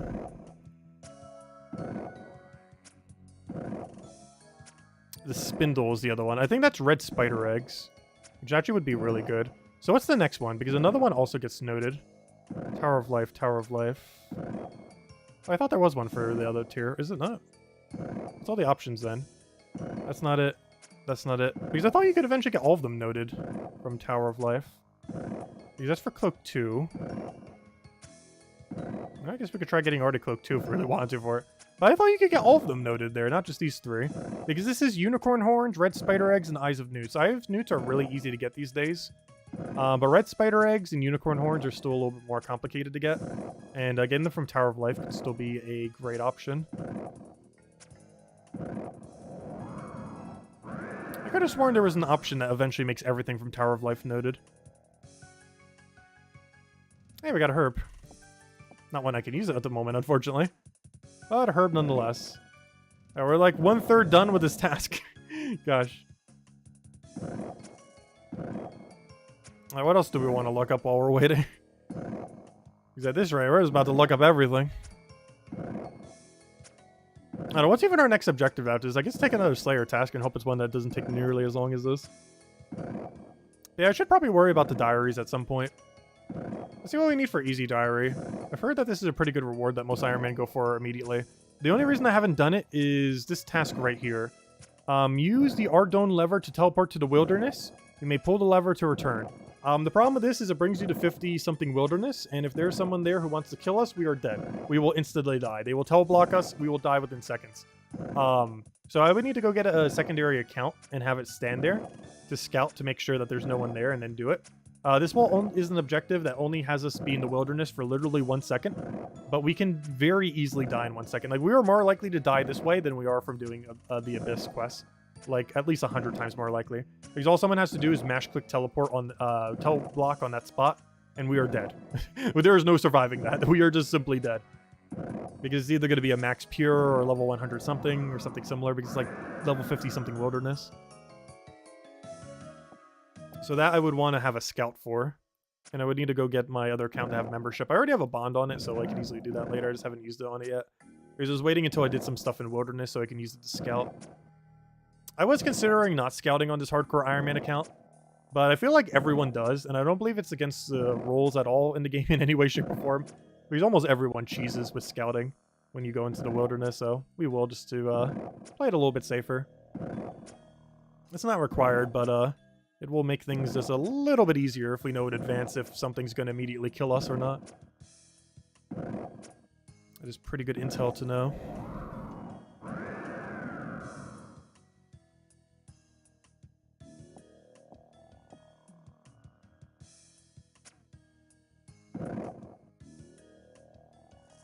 But anyways, what else do we have to do for that? So let's assume we did that. Which, yeah, this is a big assumption. But let's just assume we hit that lever and we did indeed do that. What are the other objectives we have to go do? Where even is this wilderness one I was literally just looking at? Yeah, that one. So let's say that one's done. Alright, next. Have Wizard teleport you to the Rune Essence Mine. It's super easy. Steal Cake, I'm pretty sure I already done that. Sell some silk, I might have already done that as well. Use the altar to the east of Ardone Church. It's super easy, you just walk up to it. Get out fishing. Wait, go out fishing on the fishing trawler. I already did that. So let me just mark the ones I've actually definitively done. Just so we know, just for a quick thing.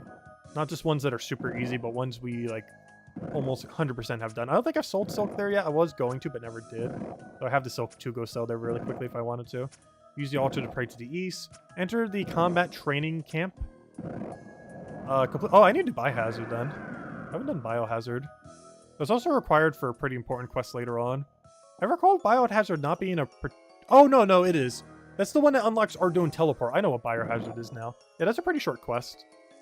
I believe it requires a few items, though, but it's a pretty short quest. But yeah, I haven't even done that. That gives RD Teleport as well. Have this guy identify a rusted sword. I have a rusted sword. I haven't done that yet. The wilderness thingy. View the Hunter Emporium in Yanel. Oh, I have done that, actually, I believe. They bought a bunch of hunter equipment there. Check what pets you have insured. I might have already done that because I did go to the guy, I believe. Or maybe I was just talking about it and didn't actually talk to him. But yeah, those are the only ones I have done. But these are all pretty easy.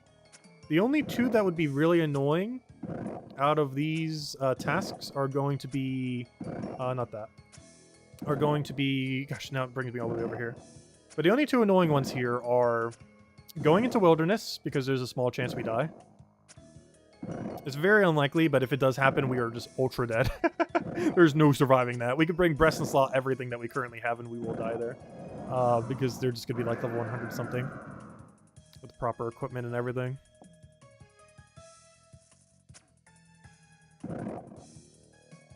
Alright, let's see. And the only other one is Biohazard then. Like, these are the only two that take any amount of time. Everything else is just like walk to location and done. And most of the locations are pretty close to each other. These are the only two we have to go out of our way for. This one technically also is super quick, but also requires your life. And for this, we get an Arty Cloak 1, which I believe has teleport to the monastery right down there. Right down somewhere's here. I can't tell with all these markers on it, but there's a monastery somewhere's in there. Like right south of Arty. I just swore it was like right over here. Anyways, but it teleports you there. Also has, I believe, stab bonus. Gives you an antique lamp for 2,500 XP that we could use on any skill above 30, which we should be at base 50s hopefully by next stream, ideally. And double death runes when you trading in your cat. Oh yeah, I never did the quest for a kitty. We should go get ourselves a kitty. We'll name it Isabel. Is Isabel even here at the moment? I'm not sure. But yeah, we never got our kitty yet. I actually need that for many quests, actually. There are several quests I need that for. And when it gets old, you can trade it in for death runes. I'm not sure I'd really be doing that, though. I want to keep my kitty. But we need that for a lot of quests. Mostly everything related to recipe and disaster. But there are a few other quests that utilize it as well. But mostly relevant is recipe for disaster. Anyways. It also gives you the... What's this? The Jupster and 4 gold drops will be noted in the Tower of Life. Oh yeah, there it is. Izzy the kitty, pretty much. Where are the other noted ones? So Tower of Life noted. Did we get a noted one for this as well? Nothing noted. I could have sworn every drop there is eventually noted at some point. Apparently not. It's only like half the drops are eventually noted. Wait, what was the one for the easy for the 2 noted ones? Frog legs and what's this one? Frog legs and raw... What? Why would he need raw Jubilee? What is that even used for? Ooh, Raynor weed. That'd be... Oh, wait. XP. Oh, that's huge. That's a bunch of prairie XP. Oh, so this is the dragon I thought would show up in the 10-year anniversary thing. The Mordecai. He's literally just a teacher. Let's see. That's just all armor, right? Yeah, we need tank body. It's all melee armor. Oh, what's this pattern? It's just fruit. That is a fruit, right? Yeah, you can barely tell. Also, you used to have to do this in a specific room. Now it just lets you X out of any room. It's one of the reasons why they're different colored. But I guess they removed that mechanic because too many people were going in the wrong room and then, like, failing. Anyways, let me do some prayer. Because we desperately need 43, and that gets us one step closer.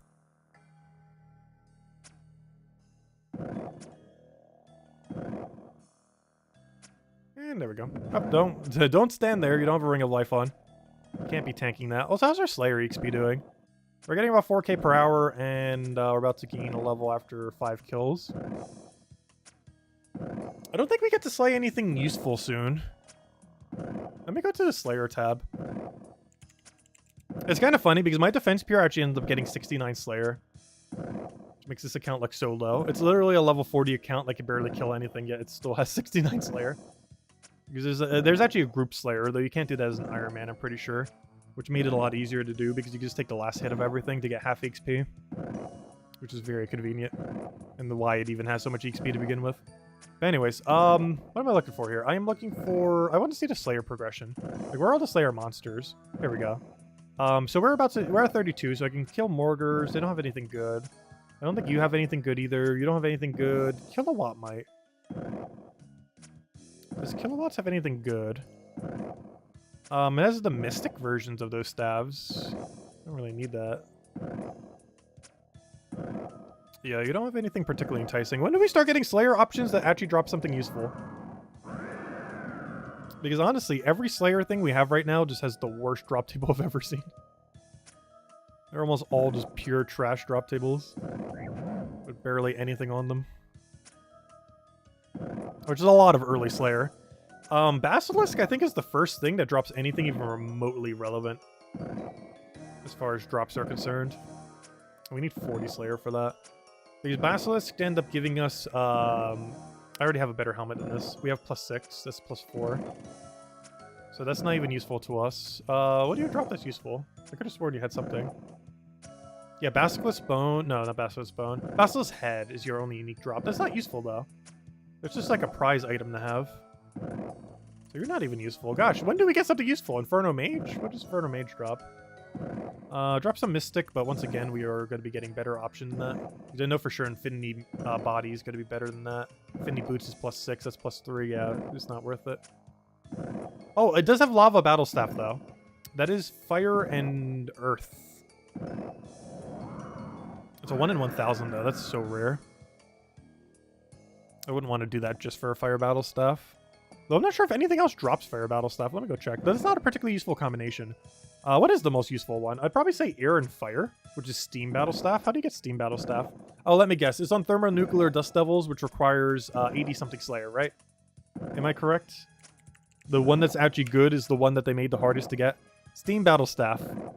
So this counts as both Earth and... No, that's not what I want. I want Water and Fire. Wait, what's it called then? What is the Earth Fire rune called? I mean, the Air Fire rune. Oh no, what is it? Air Fire rune. How about... oh, is it Smoke? No. Yeah, it is. Okay, Smoke. Smoke Snuff.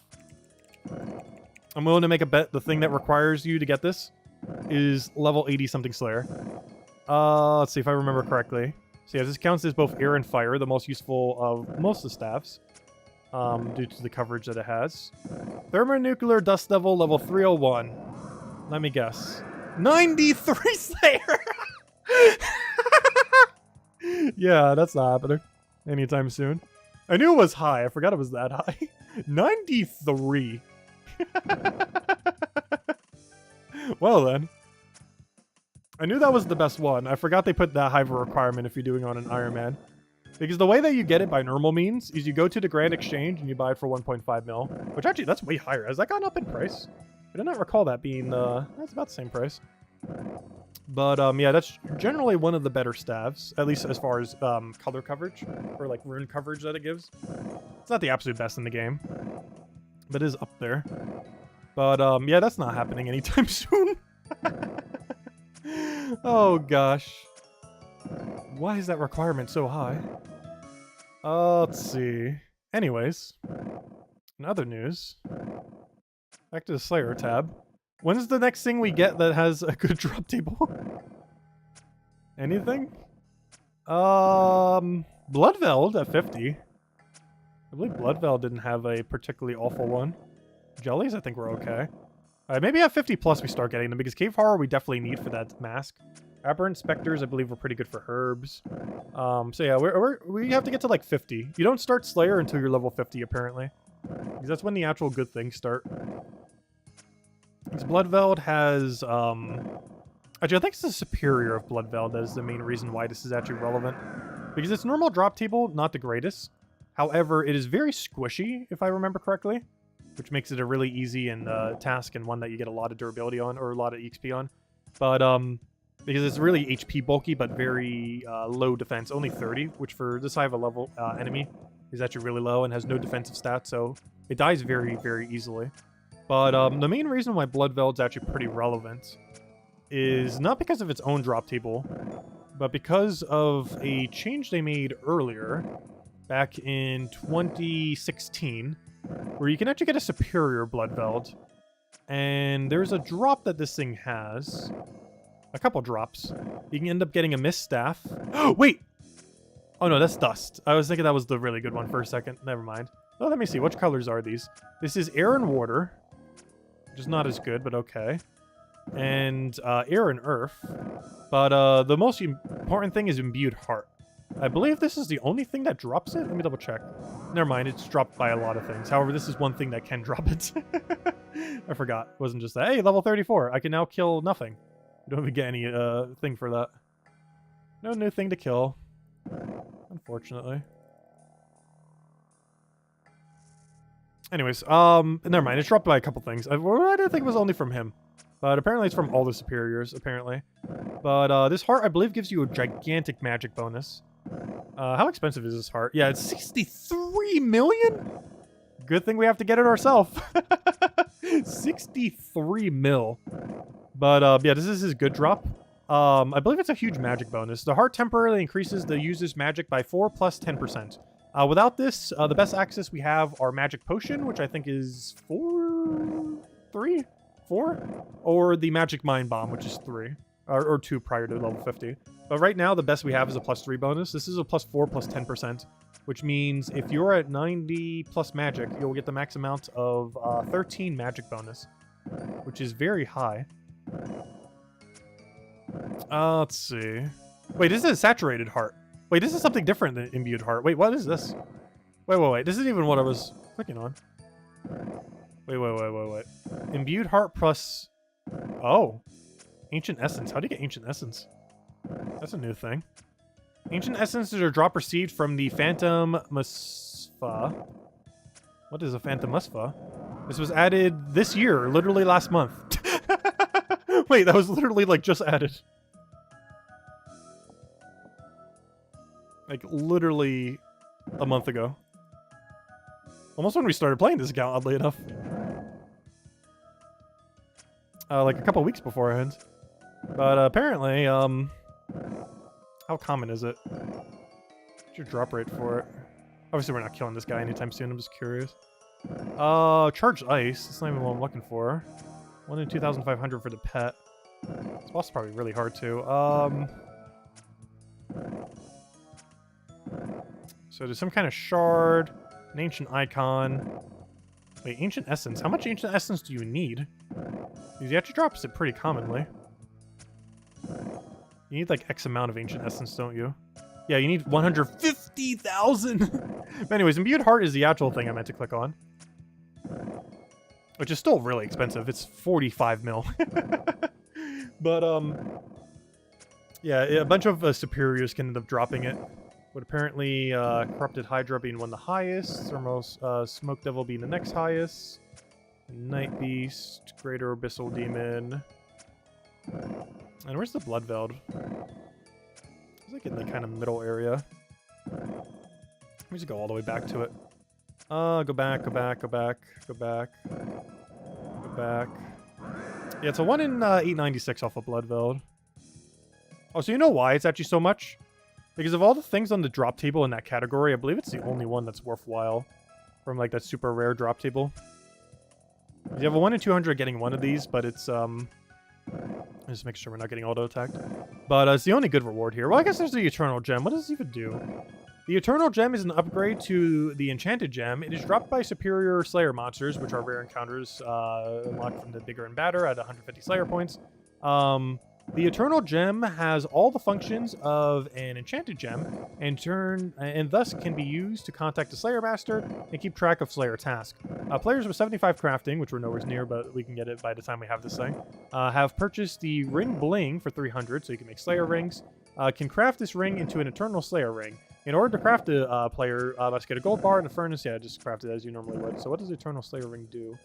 Eternal Slayer Ring is a special Slayer Ring that is made from an Eternal Gem instead of an Enchanted Gem. It provides unlimited teleport charges. Where do you teleport to? Compared to the 8s that you normally end up getting. As is otherwise craftable, same way as a Slayer Ring that requires namely 75 crafting, blah blah blah. Be warned that once crafted, the gem cannot be taken out of the ring. I'm not sure why you'd want to, because there's no other purpose for it other than that. So why would you ever want to undo it, which is why there is no undo button.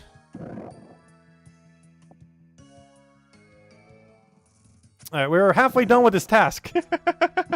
Gosh, this task is taking way too long. Anyways, what I'm looking for here. So yeah, it's just unlimited teleports. Where does Slayer Ring teleport to? Are you gonna tell me? Alright, so you can go to Slayer Tower. That's a pretty good one. Rauka Slayer Cave. That's a really good one. Turna's Lair. There's not much you would have to do in that location, but sure. It's also quest locked, I believe. The Stronghold of Slayer Cave, which is a really good one. And to Dark Beasts.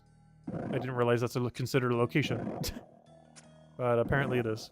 Interesting. I don't think I've ever killed a Dark Beast on any account ever for any reason.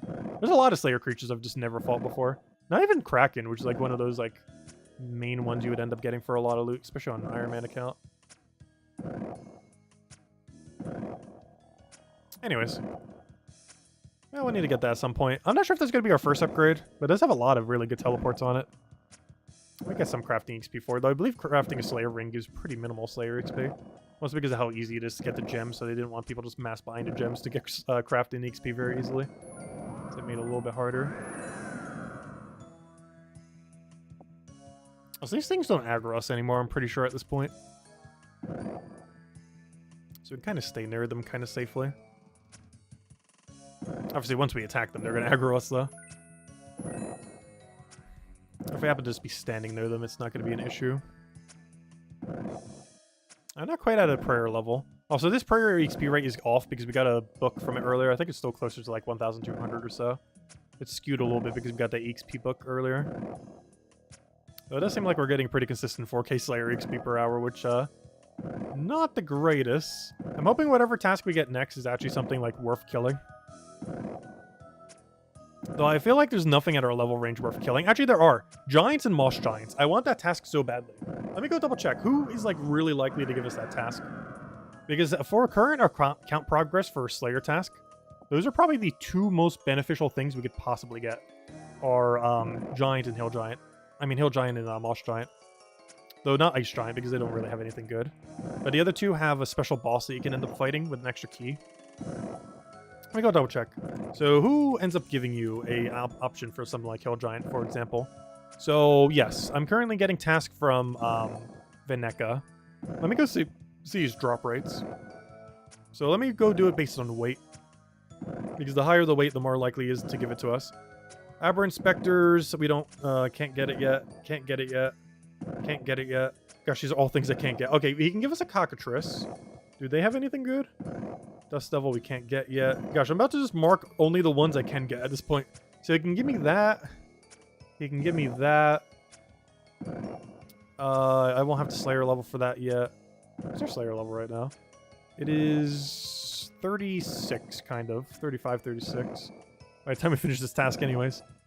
So anything 35 or below will also be in our combat range, which should be almost 35, not quite. Jungle Horrors, I can't because I haven't done Cabin Fever, haven't done Lost City. Oh, yes, I have done Lost City, actually, hold up. Otherworldly Beings? Okay. Paraffines he can give us, Shades he can give us, that he can't. Spectrals, we're too low a level. The other one, we're too low a Slayer. Let's see what the full list is going to be when we get a task from him, just to kind of see what we might get. Shadow Warriors, that's Legends Quest, we don't have that. Spiritual Creatures, don't have the Slayer level. Turoff, we don't have anything for. Anku, actually, Anku would be kind of good. I haven't gotten the full Scepter yet, and by the full Scepter, I mean I haven't gotten any pieces of it, so it would give us an excuse to go get the Scepter. Blue Dragons, I don't... Oh, wait, I might have the combat level if we gain a level here. We're one level off. I'm not sure if we're going to gain enough combat from this. We probably won't, so you know what? We actually won't get Blue Dragons, unfortunate. That would be a pretty good task to get, actually. But we can't until one more level. Bronze Dragons, no. Keef Bugs we can end up getting. You already gave it to us earlier. Keef Crawlers, Keef Slime. Fire Giants, we're going to be one off. Really? No wonder why we don't get Fire Giants. He can't give it to us yet. He can't give us Hellhounds either. The Hellhounds are particularly good either. Ghouls, he already gave me that earlier as well. It's a pretty annoying task. He even gave me like almost the maximum number to kill too. Though compared to Lesser Demons, I guess it's better than doing this. At least it's pretty AFK, but still. Looking for good XP, not AFK. Necessarily. At least for Slayer anyway. Slayer is like one of those activities you generally don't AFK that much, especially as a hardcore where you might want to not die. Kind of good to not die. Anyways. Hellhounds he can't give us yet. We don't have a high enough combat. Okay, Hill Giants. Okay, it's only weighted at 7. That's one of the ones I actually want to see. Hobgoblins he can. Ice Giants he can and he has, and they're bad. Though there is an easy place to safe spot them, so I guess not too bad. Cow Fights, I don't think I've killed a single one on this account yet. Lizards, I already did. They're kind of annoying. They're in the desert. Mogres he can give us now, though I haven't done the mini quest, so we actually can't, so never mind. They have a few cosmetic drops. They don't have any good drops, though.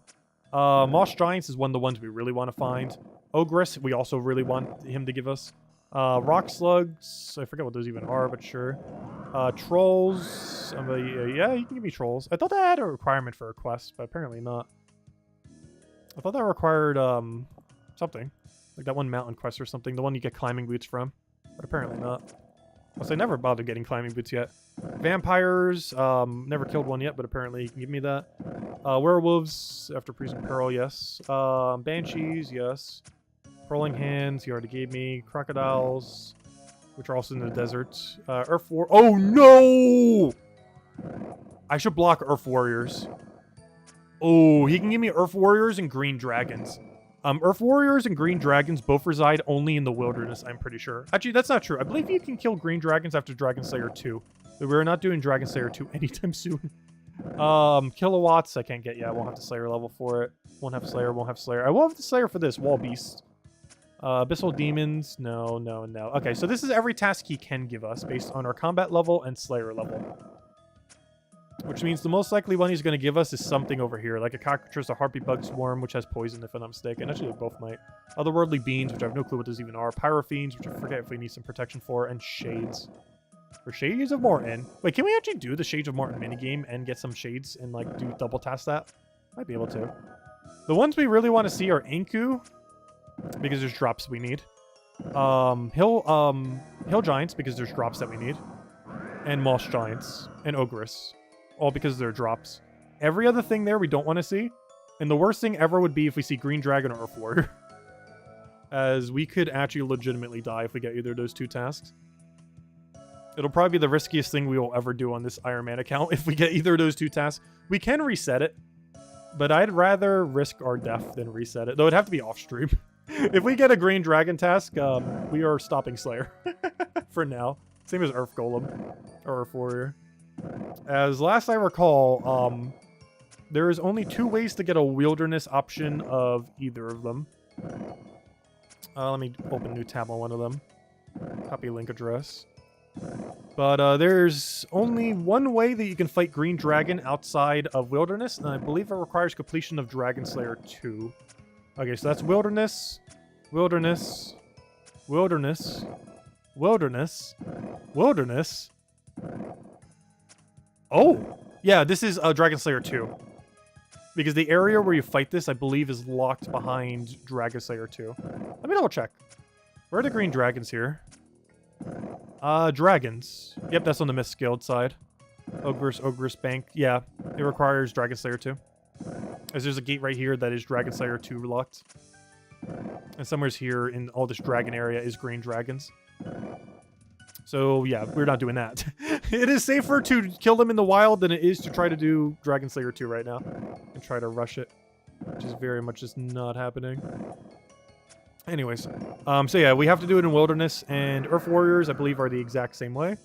Where if we want to go and do this task, the only location they preside is Wilderness.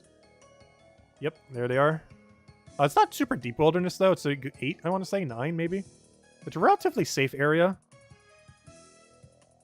We can do standard things, ways to get out as well.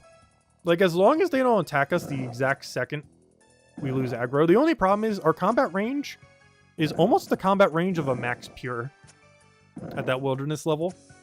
And a Max Pure is going to have 99 magic, 99 range, 99 strength, and probably 70 attack, or 75. Actually, let me double check. Where's the combat calculator?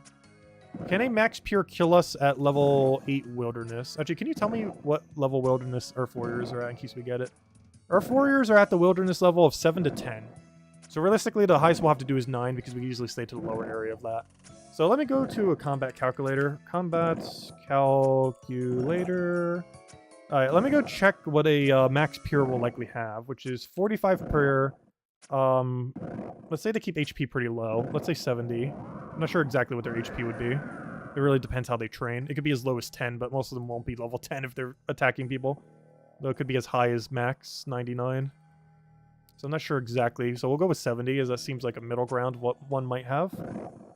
But, that's why I checked. Okay. So this is going to likely be 75. This is going to be 99. This is going to be 99. This is going to be 99. That's 1. And submit. This would be a level 79. Interesting. Yeah, Max Pure would be 79, approximately, give or take a little, based on HP level. Let's say they were a lower level HP stat. Let's say 50. 74. Yeah, they could hit us from there. Almost. Because we'd be at, like, level 7 or 8 Wilderness. We'd be level 64. So, low HP Max Pures can kill us. Oh gosh. Yeah, we're starting to get to super scary combat range to even think of even stepping into like Wilderness 5 or 10. Because soon we're going to be at the exact level where max pures can attack us in any level of Wilderness, even Wilderness level 1. Which is going to be super scary, which means, as far as this account is concerned, if we want to do anything in Wilderness, I should probably do it soon. Because if we do it any later than our current combat level, we are going to have to deal with so many pures that will just obliterate us. To the point where we won't enter the Wilderness again until we're like max cape. So I might want to consider doing some of that soon. Before we get into ultra dangerous territory. Because once we get out of pure range, we then have to deal with Berserker range, which is going to be, what, this but 45, basically. They might even have Piety, which is like 60 or something. Oh, sorry, I did the wrong one. This one should be like 75. This one should be 45 is correct. 99, 999. This is going to probably be 60-ish. Maybe even 70. Can I even get 70? I can't remember. Let's just do 70. Let's come out to on this. 95, yeah. And that would be around where Berserker maxes. Roughly around there. HP would probably be a little bit higher. Though, Prayer could be lower. I'm not sure if they bother going Piety or not. I can't remember what the requirement is for it. For the Piety Prayer. Which you get at 70. I believe it's quest locked as well. You get like Travery and then you eventually get Piety.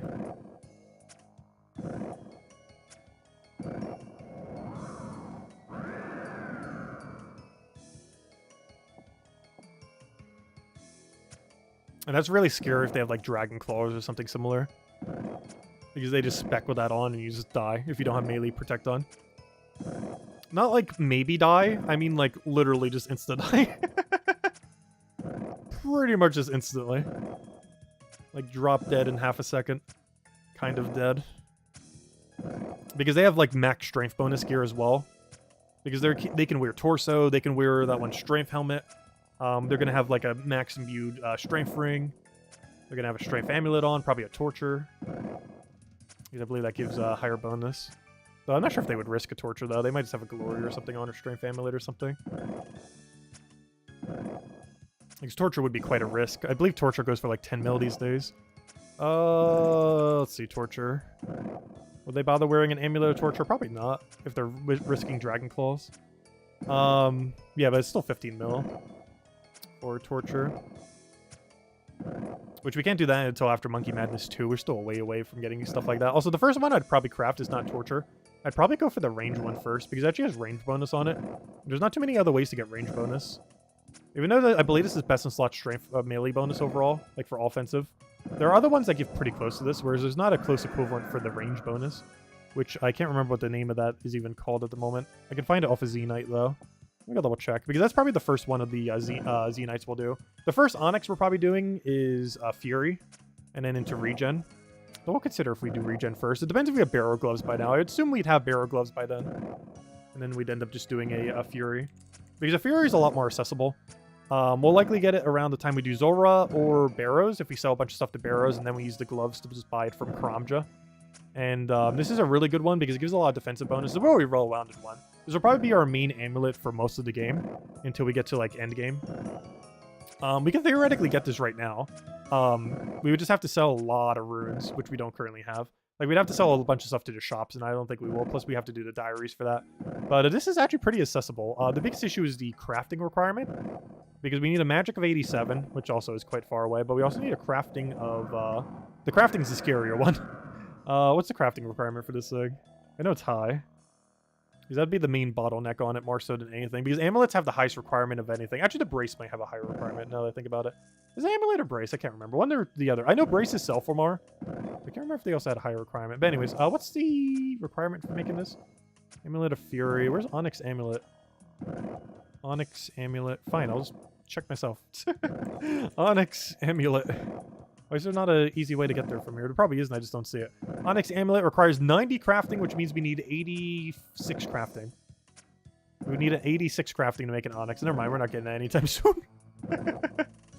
And then, let me go check Z-Knight. I know that's even higher requirement.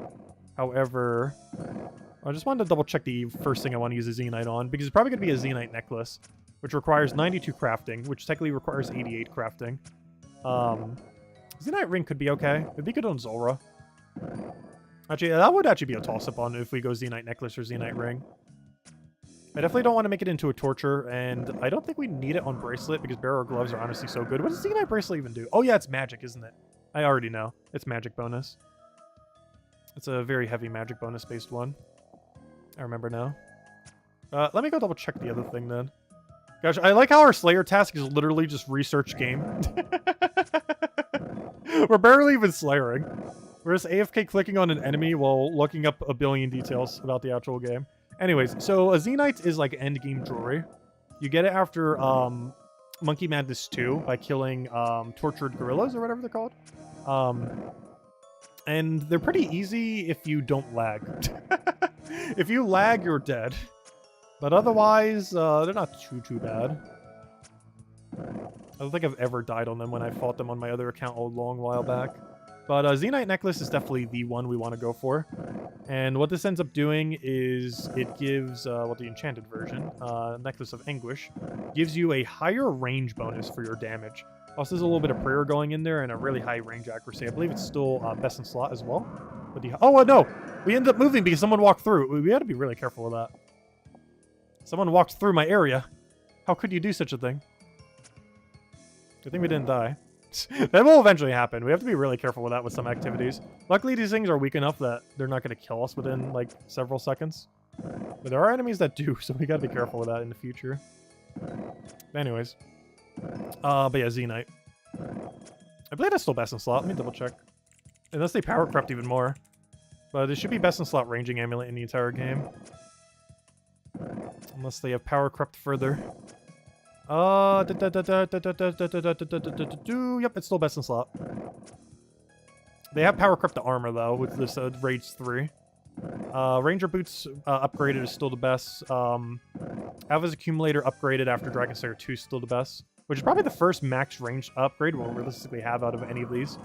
Like out of this entire list, the most likely one by far is Ava's assembler. It's not even close. So that's nice that that's still best in slot, as that will be the very first max range upgrade we will ever have for sure, without a shadow of a doubt. Because everything else there is kind of hard to do. Because this requires Raids 2, this requires Raids 3, both of which I've never played before. This is a little bit easier. This requires getting it from a medium clue, followed by killing Cerberus. And Cerberus is a pretty easy boss to kill. Not the easiest in the game, but it's pretty easy. This is from doing a lot of Xerix. So it'll be a while before we get that. Archer Ring imbued. I hate that area that you have to get it from, but it's not like exceedingly hard. But it is a little bit risky to die in. Zanite Crossbow, I believe, is from Raids 2. And Bow of... I have no clue what this is. What is it even from? Is this from that new piece of content they added kind of recently? It was added 2 years ago. What is this? Song of the Elves. Oh yeah, that's that new Song of the Elves area. This is one of those 3 items that you get from, yeah, I know exactly what it is now. I've never done that because it just came out like 2 years ago. It is a permadeath area too. There's one thing I want to check that I never checked earlier though. Can the easier version of that give you the reward? Because if the answer is yes, I am never doing the hard version of this. Because there's the easy version and the hard version of this mode. This one right here. Gosh, it must be pretty rare. 135 million gold. I'm trying to figure out where this thing is. Yeah, here it is.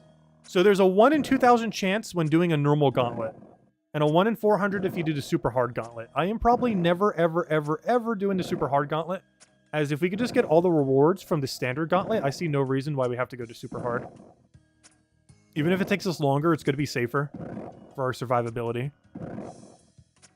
But yeah, it's a 1 in 2,000 drop. Gosh, that is rare. Actually, it's the rarest item from there. Although it makes sense, it's best in slot bow, if I'm not mistaken. And I'm pretty sure you can use any arrows for it. It's literally just a new best in slot bow, with the exception of a twisted bow, I believe is still better. But it's like the new short bow, I believe. For like short bow related things. Twisted bow is still better. But this is a better, like, this is like the magic bow replacement kind of thing, if I'm not mistaken. Which definitely could use an upgrade. But, it's gonna be hard. I'm not sure what you even have to do for that. I know it's slightly like stealing creations, where you kind of have to, like, build up your loot initially and then fight. You actually don't have to go in with any equipment. So one good thing about the gauntlet is I believe you don't need any equipment. So as soon as you do the quest, though the quest is a pretty hard requirement, you have to kill like a... Yeah, it is a dangerous activity. You will permanently die if you die there. This is a hardcore. But, there's also a bunch of other crystal equipment and other stuff. Interesting. But,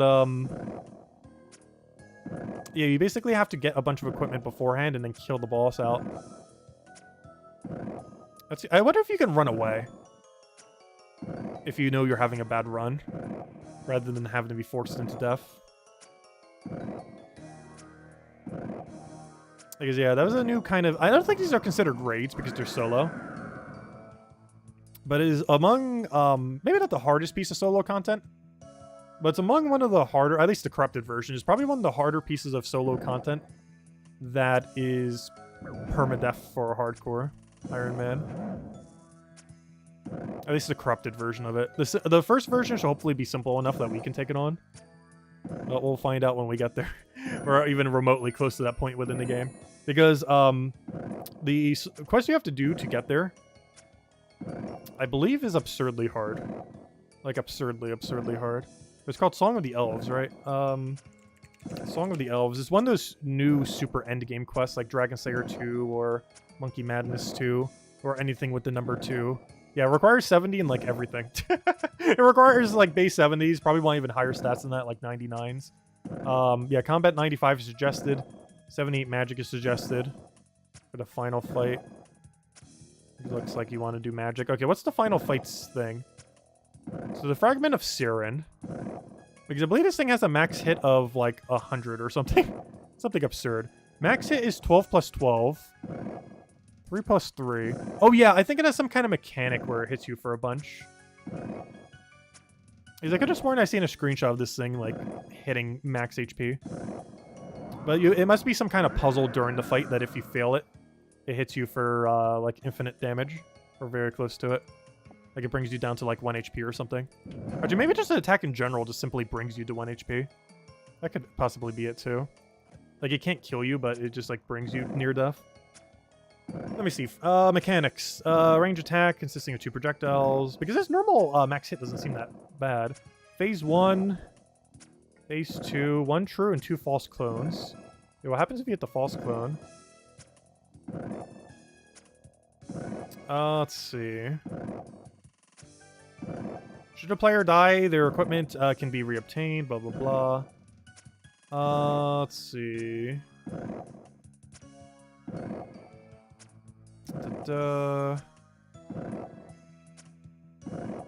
Where's the super big hit on its cycle?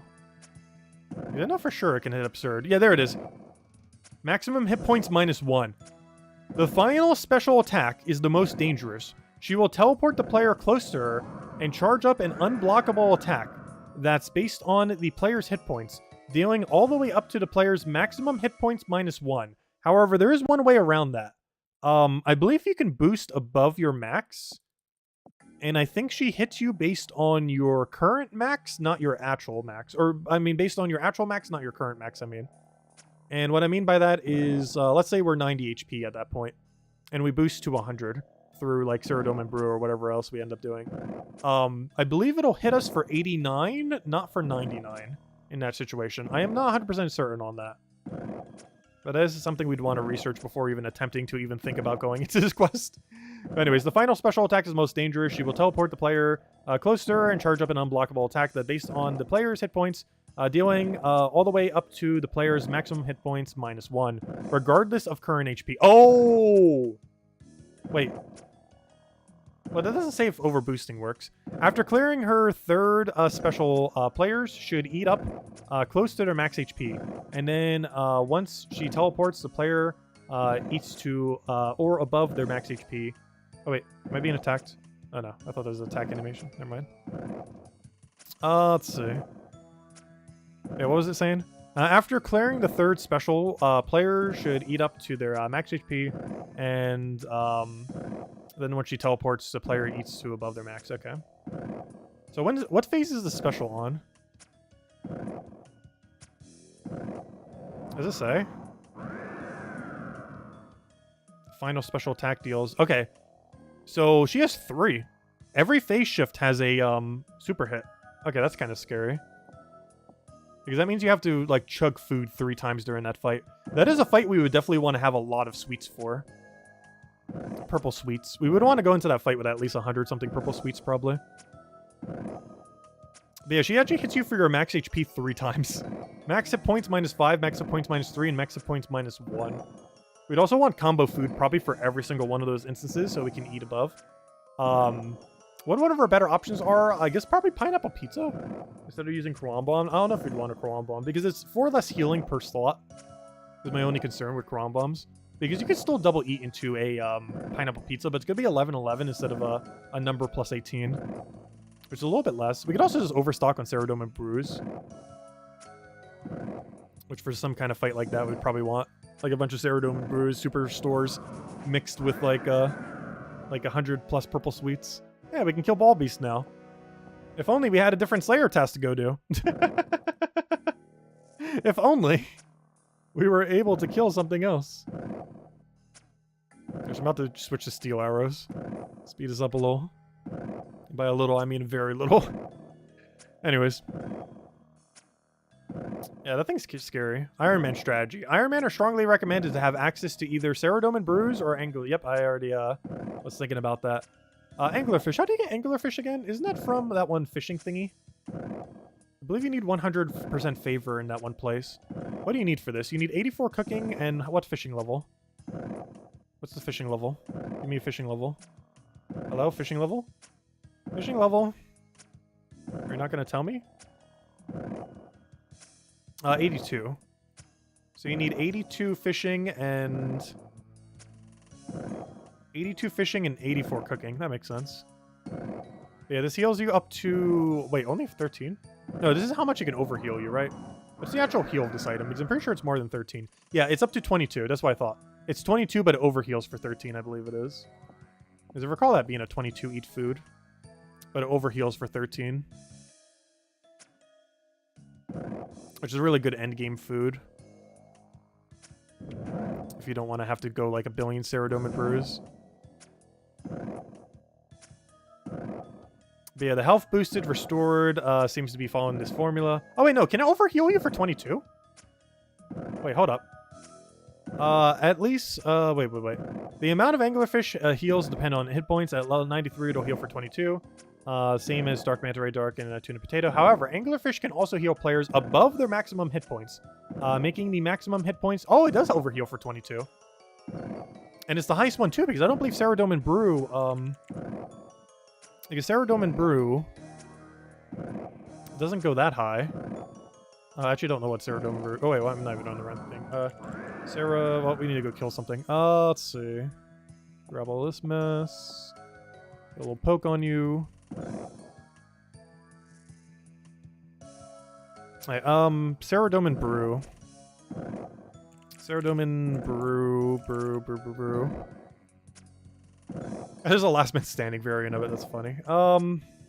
Yeah, it can only overheal you for 16.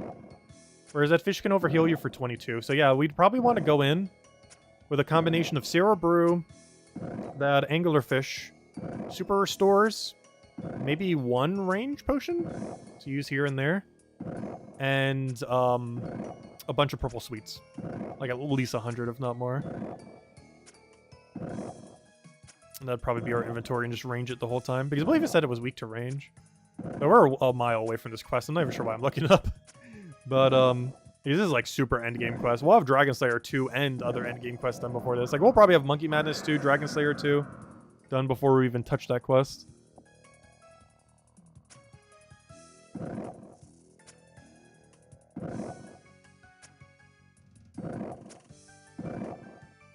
Alright, anyways, so where were we? What else do we want to look up? Oh, we're looking up things. Yeah, best in slot bow. So can it just use up to any arrow then, like dragon and stuff? Or does it use its own ammo? Does it use its own ammo? It has to oh, it has a degradation, degradation mechanic. Interesting. That's gonna get annoying. But you probably get so much excess material that's not too big a deal. Most likely. Especially if that's the only piece that you have from there.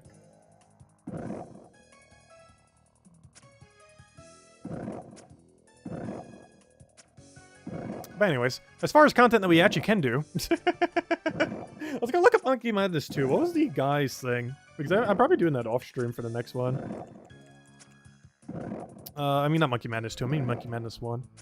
I just want to double check the requirements for this. I believe the thing at the end... Okay, combat level of 65 is recommended. Well, that's our exact level right now, so... 43 plus prayers also highly... Oh yeah, I need Protect from melee. I think that was the main thing keeping me from doing that quest. I want to Protect from melee before I did it. But once we have Protect from melee, we can actually just do Monkey Madness 1. That gives us Dragon Scimitar, which will actually make us able to do melee. And then we can start getting up to 130 total strength attack, so we can go get Dragon Defender. Because with Dragon Scimitar plus Dragon Defender, I would feel happy with actually starting to use melee for things. Because we will then have a setup that is perfectly adequate for using melee. But until then, I feel like our melee setup's just way too underwhelming.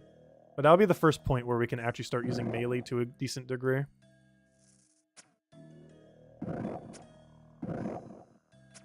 But, what is the other requirements? Anything really? Yeah, we do have to kill a jungle demon. I believe you could just let it go mostly down, just kill it with one range poke, though. Which isn't that big a deal. You literally just run away from it, pray magic, and then just obliterate it. Because your max hit... Oh, your max hit is 32, though! Oh, no. Wait, what kind of attack style does he do? Let's see. It's recommended to bring, fighting... it is recommended to bring... When fighting the jungle, approximately 2 to 3 doses of prayer potions, depending on your prayer. Level 36 for Protect from Magic. Makes the fight considerably easier. Without Protection Magic, a high magic defense and lots of food may be required. The rest of your inventory should be monkfish or better. But yeah, strategy. You can literally just run away from it and just kill it when it's at the lowest HP. Because yeah, it says it right here. You literally just let the gnomes attack it a bunch and then just do the final hit on it.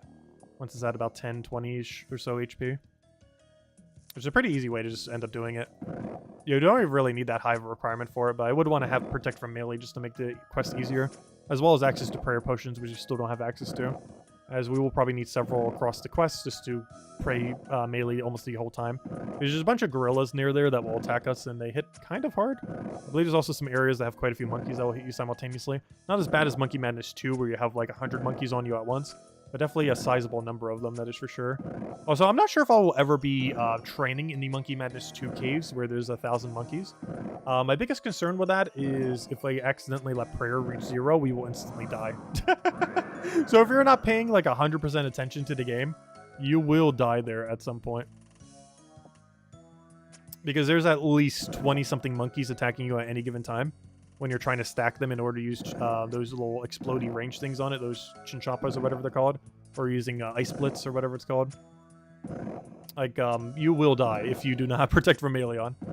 Because they're like a level 100 something, with like a max hit of like 15-ish, and like 20 are hitting you at once. There's a lot weaker version of them in Monkey Madness 1, but you still want to Protect from melee just to play it safe. It's not required, but it definitely makes things easier.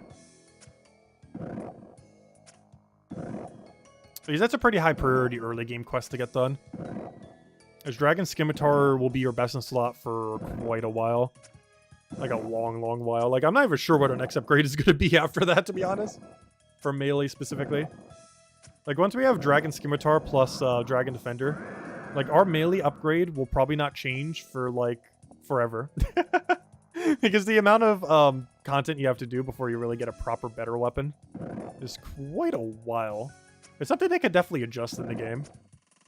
Like another good, like, really good mid-game weapon that isn't Dragon Scimitar. Like, as last I recall, it is still just Dragon Scimitar. Like, there's a few others that are, like, not horrible. But Dragon Scimitar is just way superior than them. I don't know, is there a melee guide somewhere? Melee equipment. Some good mid-range equipment. Because I recall Dragon Scimitar being pretty unmatched. Gosh, this page is long. Oh wait. Melee headgear. That's not even the one I want. Give me weapons. Or even is it? Apparently I went in the wrong section.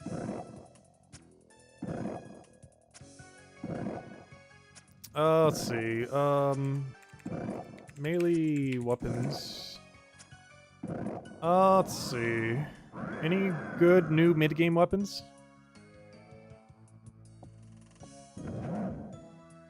So why did I just take out a vial? Wait, that's not even my vial. Why would you drop a vial on my loot? It looks so similar to vial ashes. A literal vial. Anyways, and it's blocking my loot because I can't grab his vial because it's not my item. Let's see. Thrown weapons, ranged weapons. No, I'm looking for all the melee ones. Let's see. Two-handed swords, god swords, no. Battle axes, no. Banner, blunt weapons. Abyssal bludgeon, no. Blackjacks, no. Fun weapons, no. Mauls, no. Warhammers, no. Pickaxes, swords. Do you have a better page? Slash weapons. Let's just see what some of these are. Why are all these just with text? I want the one that shows, like, the hierarchy of weapons for any given attack type. Do you not have such a thing? Melee weapon builds. Let's see. Combat period. No. Oh, no. Weapon builds. Or, let's just go for builds. Builds. No, not for player killing. Just literally just builds. Combat. No, not combat period. Literally just for anything. Where's, like, the combat progression one? I know it's somewhere on this website.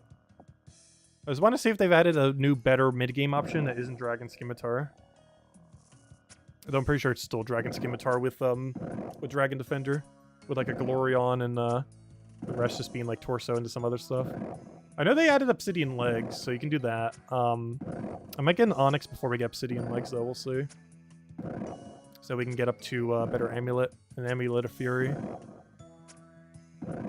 Anyways, I'm not sure what I need to look up to find that on this website.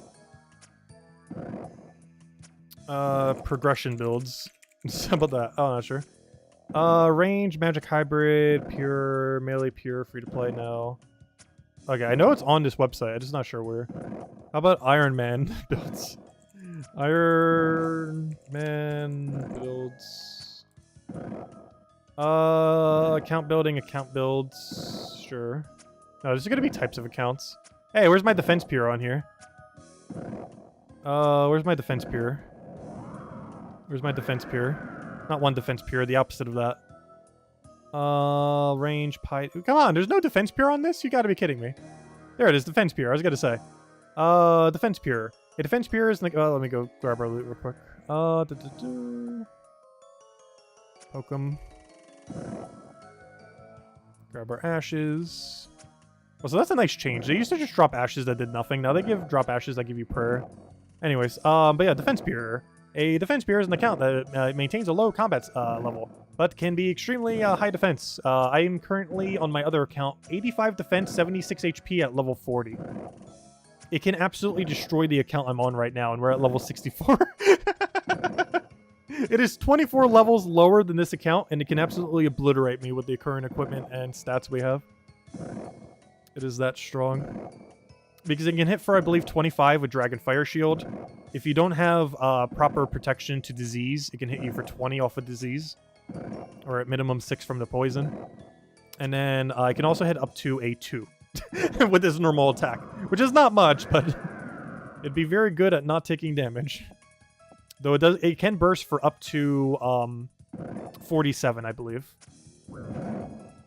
Which we do have an HP above 47. But yes, it can cap, I believe, at 47 or 48 if you were to actually time everything perfectly.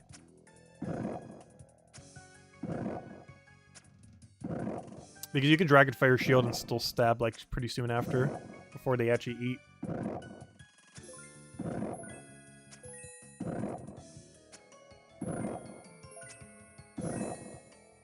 And that's on top of being like absurdly tanky. It's actually kind of funny that it can even hit that high while being that tanky. But it can. Also, we've gotten like 10k gold just from killing these guys.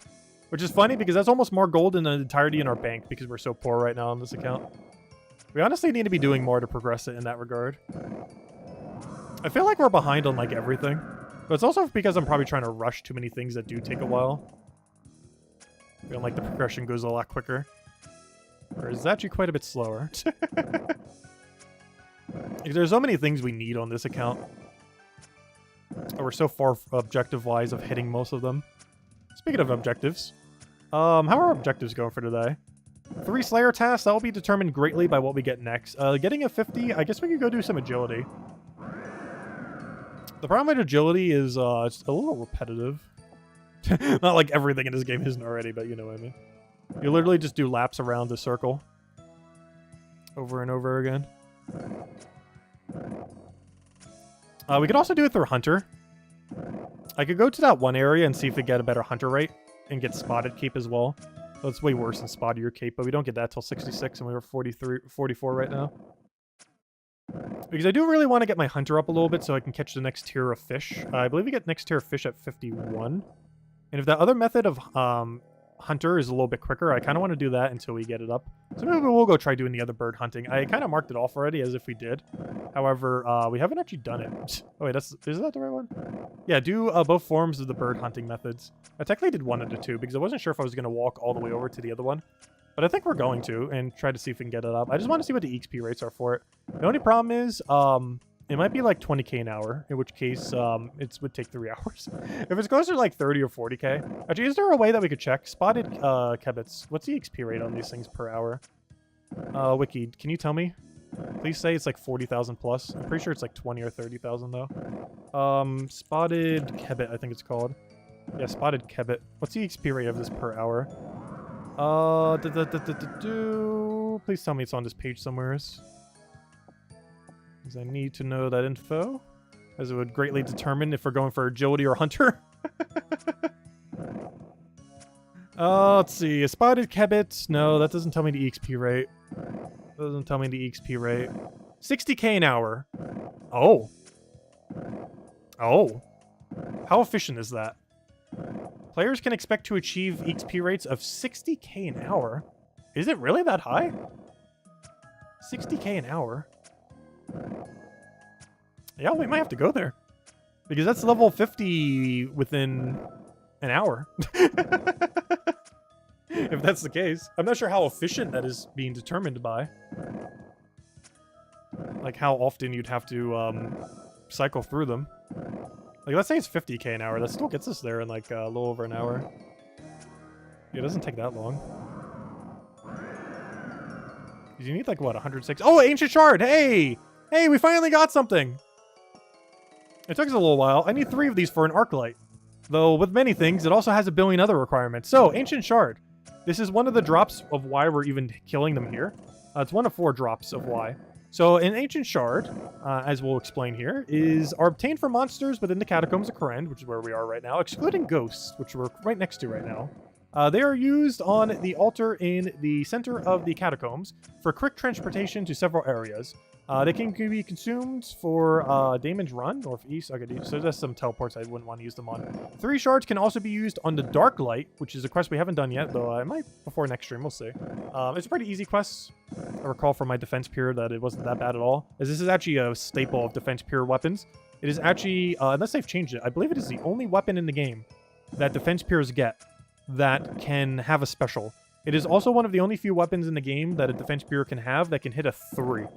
Which is massive for a defense peer. A 3 is huge. You generally don't use it for training, though, because its attack speed is lower.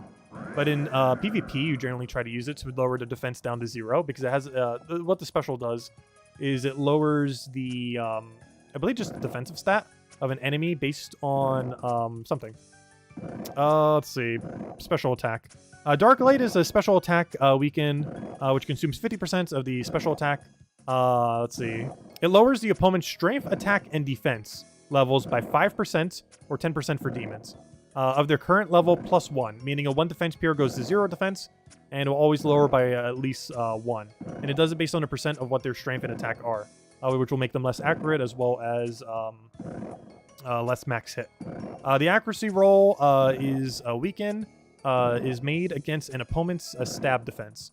So, yeah, because you're stabbing with it.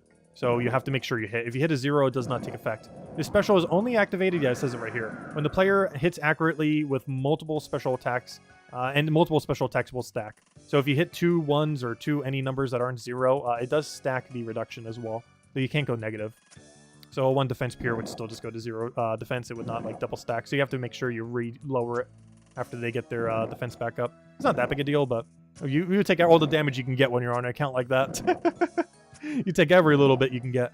But yeah, that weapon, after you do the quest, becomes a arc light. And arc light's actually usable. And it would actually be our best in slot for demons.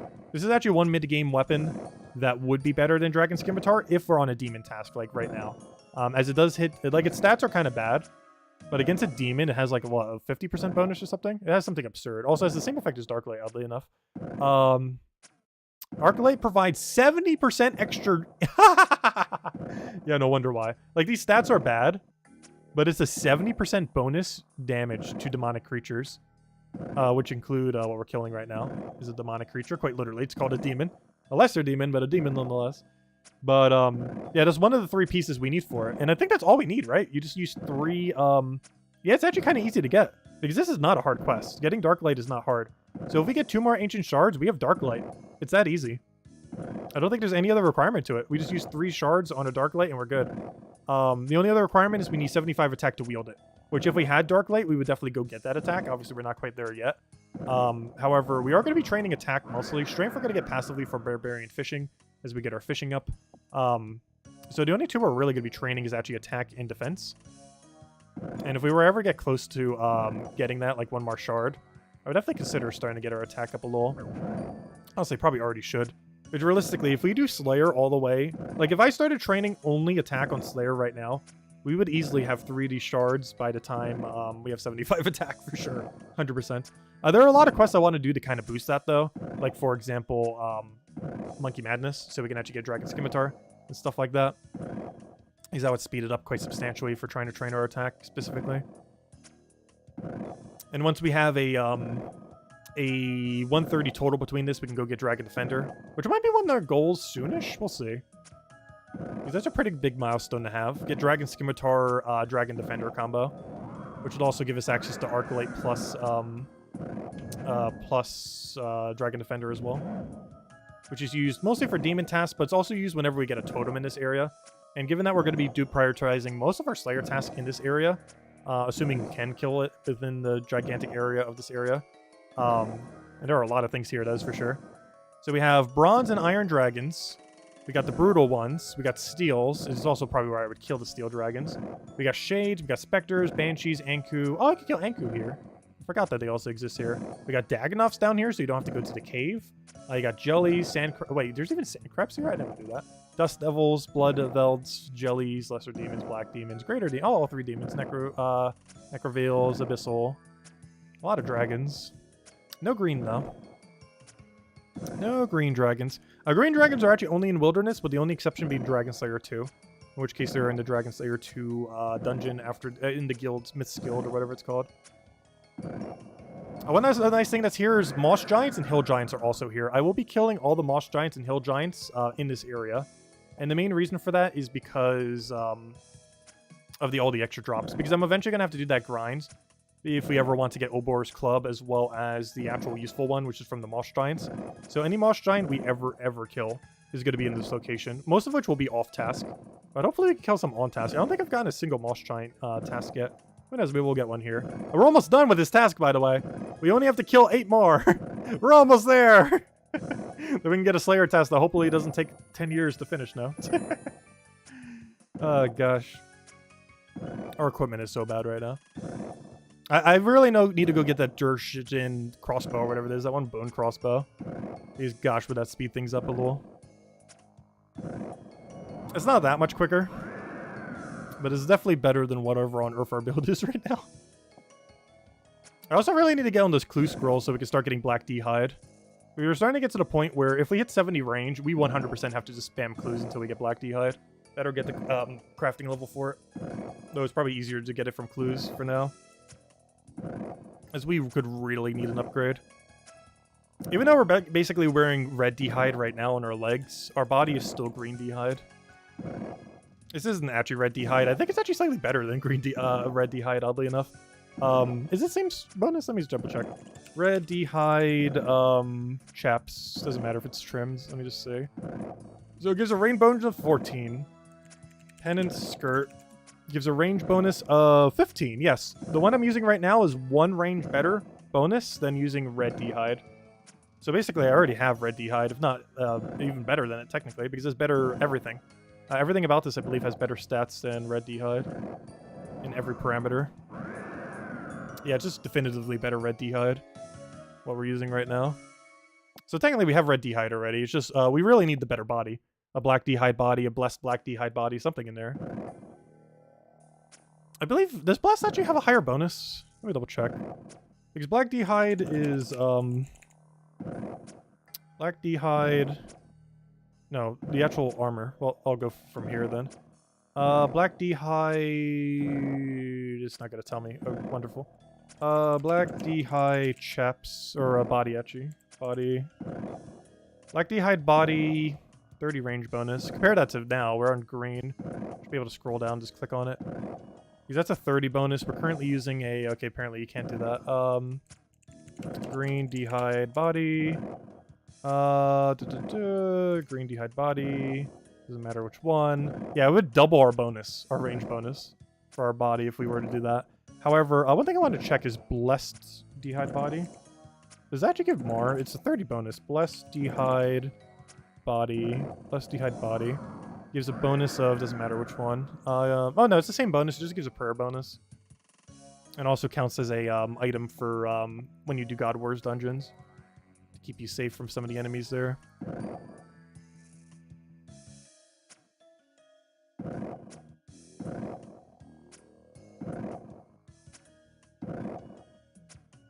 Okay, it's a really rare chance from a hard clue. So I might want to prioritize some hard clues. My current hard clue is locked behind getting fairy rings. So it's probably time to finally get that unlocked. Because we're going to need that for a lot of things. Not just for clues. So I think that might be one priority, starting to get some clue hunting done. I haven't been doing that much on this account for clue hunting. Actually, I can go show exactly how many we've done. Click refresh here. I believe it's our thingy, right? Is this ours? Yeah, it's ours. We have done 45 total clues.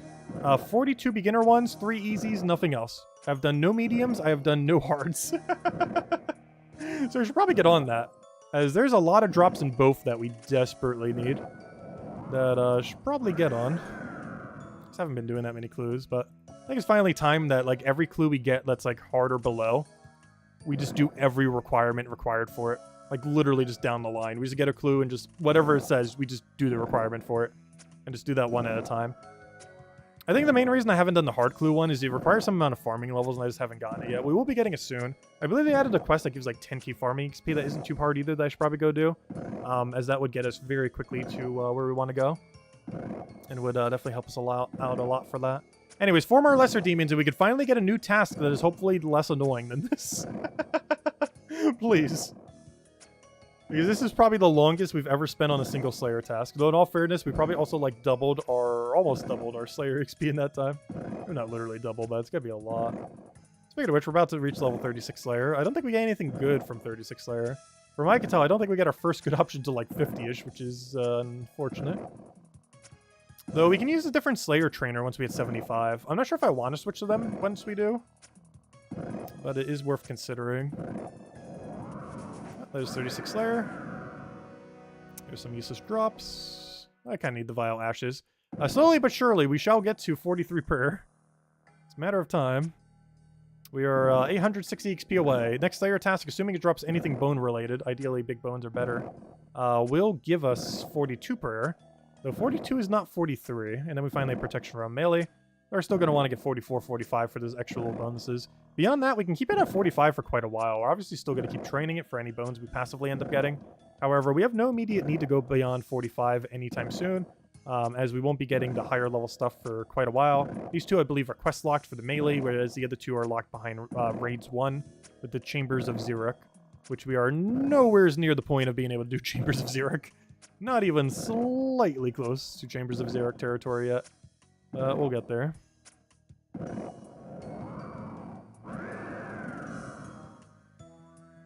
That's Roman. I think that's a lower tier one. I don't think we can clean it yet, though. Oh, we can. Yeah, it's so low tier we can actually clean it. Hey, 2 more kills, and we're out of here. Though we might have to come right back, depending on what the actual objective is. Oh, you know what we haven't tried yet? We need to play Soul Wars. I'm actually about to use the Soul Wars teleport, but not actually play. But, yeah, we should consider doing Soul Wars at least once. That was a new mini... It's both a new and old minigame. It's used to exist back in RuneScape 3 and still does, but it plays differently in Old School Runescape. It was basically brought back by popular demand, though they did change how the mechanics of the game work. It is still relatively similar, but not quite the same.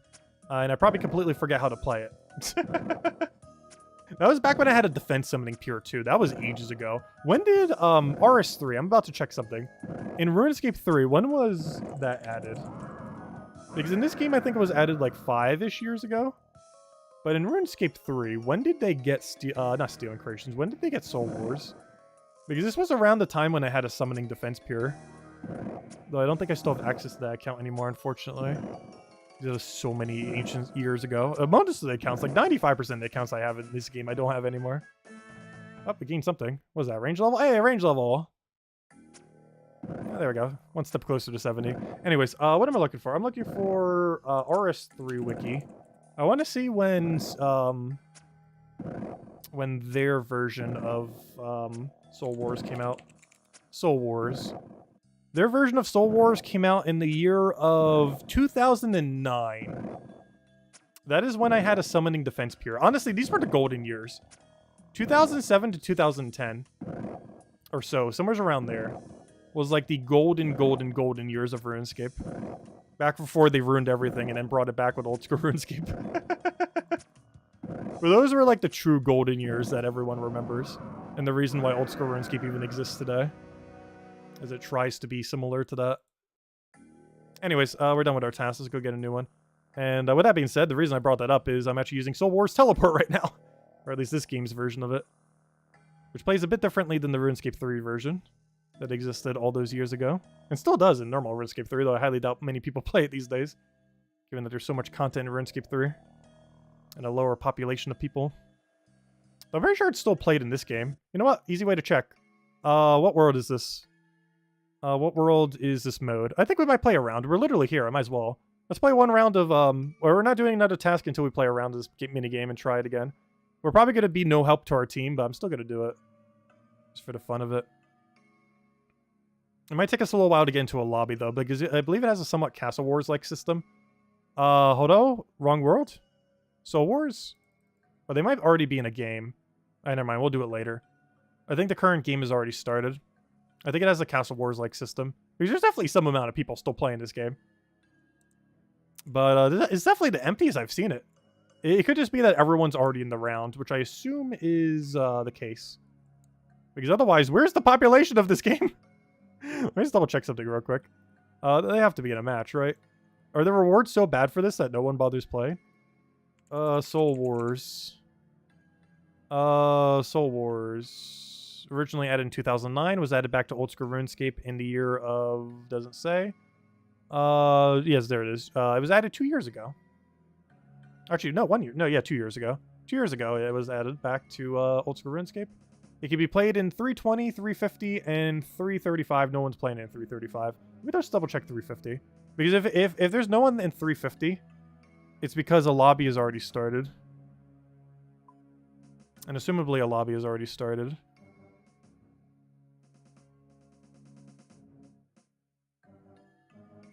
Yeah, a lobby already started. It's definitely 320 if you want to play it.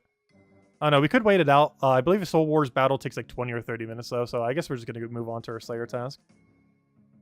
I just hope that the one of the times we come here is when the lobby's actually going. Or, you know, when the lobby rooms are kind of pending. Oh no, we can walk into it now. I wish there was a timer. Is there a guy I could talk to be like, hey, when's the next round going? Anyways, are you going to tutorial me? Select an option. Sure, let's do it. I have no clue what I'm agreeing to. But sure. You again. Are you ready for the demonstration? Let's do it. It looks like you have some restricted items with you. Yeah, I haven't cleaned my inventory yet. Yeah, you have to do a tutorial thing and all that. Anyways, we'll come back later. Because they're in a match right now, so... we'll let the mood simmer for a little bit there. Oh, I want my iron arrows back. Oh, not sure. We'll keep steel on. I don't know what my task is yet, so we'll find out in a second. Go to Edgeville. Let's see what's going on here.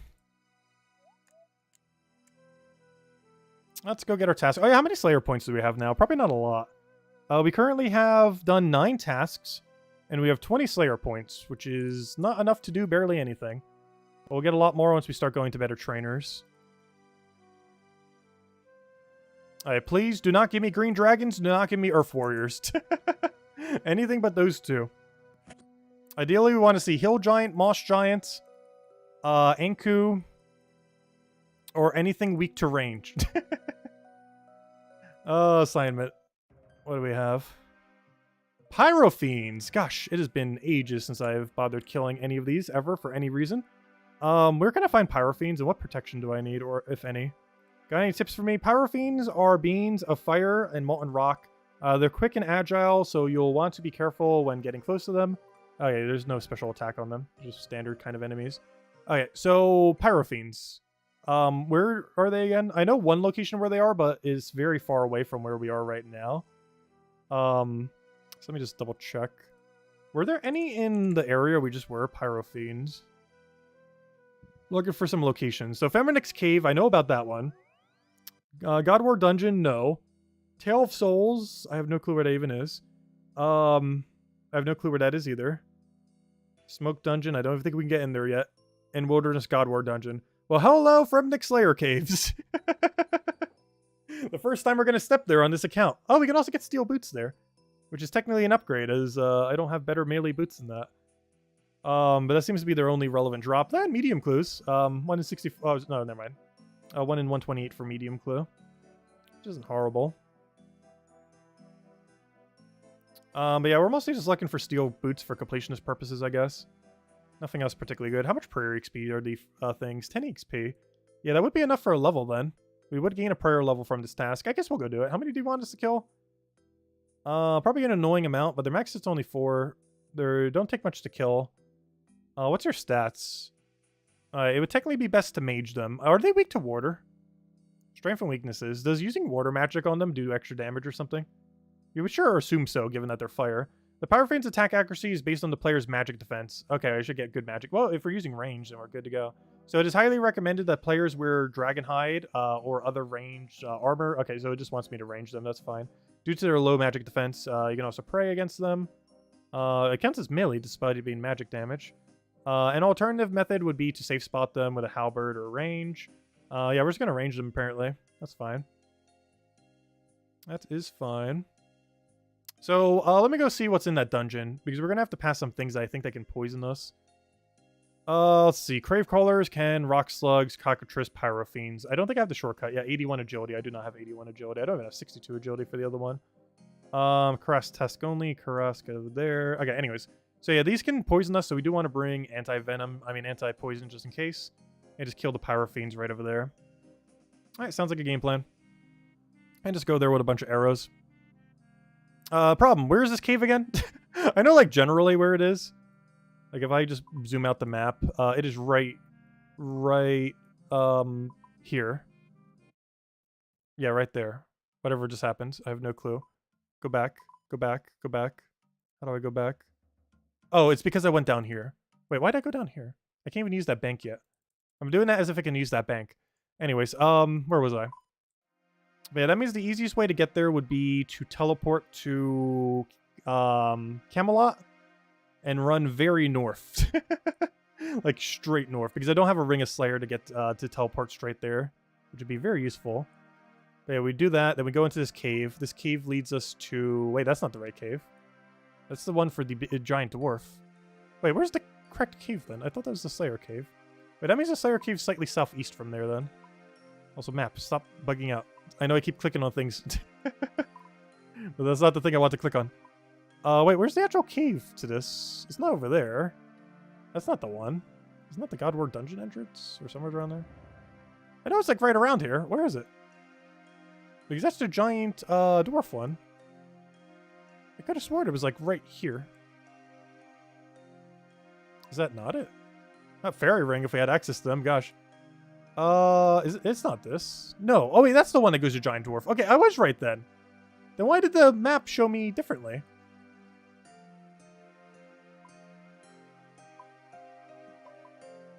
Why does it keep bringing me here? I know almost for sure that is not where it brings me. I'm almost guaranteed that that is the Slayer cave. Let me double check. Can you show me on the map where this is? I am like near 100% certain that is the Slayer cave. I'm just going to run there and I am almost certain that is the Slayer cave. Alright, let me go get equipped for this. So, cares about our magic defense. Our magic defense is fine. We're at 50 magic defense. Let me go bring a Ring of Life before we die. I'll bring some iron arrows in case we somehow run out of steel. Alright, let me go get a bunch of iron. Iron. Grab all this. Boom, boom, boom. Alright, there we go. Alright, what else do we want to bring with us? Probably some standard food since we might be mailing these. I'm not sure exactly yet. Just in case, we'll bring more than enough. Do we even need alks? I think they had some alks. Yeah, there's some stuff worth alking. Not a lot, but something's in there. Yeah, there's not much worth alking there. But enough so that I might as well just bring it with me. It's not that big a deal. Wait did my fire runes not come out? Bring that. Alright, what else might we want? We definitely need a Camelot teleport. I mostly just need that to get there, not to get out, though. I should probably have some teleport on me. You know what? I didn't bring it earlier, because I didn't think we'd need it, but let me bring an Ectophile. In case we just need a one-click get out of here button. I highly doubt we're going to need it, but it can't be too safe. We'll go in Anti-Venom. Let's see, I could use my partial one, too. We're realistically only using one dose. Just to clear up a spot here. We have a giant key. Only one, though. Anything else we need? Ring of Life before I forget for the billing of time. Before we end up dying because we don't have it on us. And aside from that, I think we are good to go. Maybe one more lobster just to even it out. Actually, you know what? I'm going to go for some energies.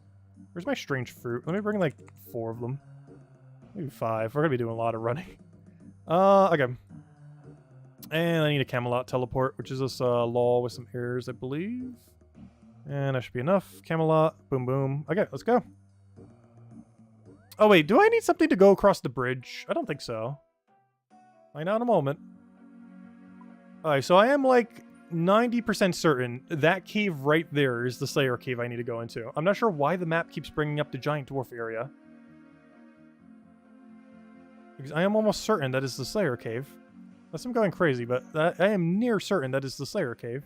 Oh, it's this one! No! They are right. It is the other one. Wait. It's more southeast of that. Oh, wait. What's this shortcut? It doesn't tell me what level I need. I'll walk around. Because I don't want to walk all the way over there and be like, oh, you need 70-something agility. Yeah, never mind. Sorry, that one's the Slayer cave. My bad. That's the one for the giant dwarf quest. As well as where all the construction stuff is and a few other things. Yeah, but it is on the to-do list of very required quests I should probably already have done. Oh, just for the fun of it, what's the agility level to get by here? I know I'm on the other side of it, so it's kind of irrelevant now.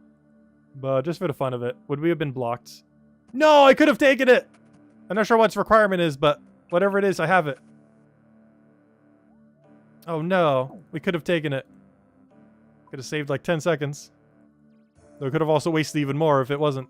Oh, also, I believe there's a quest item over here. Let me go grab it now. I cannot remember what on earth the quest is for. Also, we need that gold fleece at some point, too, I believe, too. Wasn't there a quest item up here? Doggo leaves. No, you can just get this in Varrock. You don't need to get them here. Let me go stock up on some, though. You can always drop them later. In case we need them for anything. I could have sworn a few quests need these. And to not have to come back here would be nice. I could have sworn those are the same ones that are in Varrock, though. I believe we need gold fleece from these at some point, too. And there's the fairy ring I could use. This guy will let me in, right? Right? This doesn't require a quest, right? Oh, no, that's a different hole. That's a troll stronghold hole. Here's the Slayer hole. You can tell because of the danger signs. Let me read the danger sign. Let's heave its warning. Warning, this area contains dangerous creatures. Do not pass unless properly prepared. Okay, we're good to go.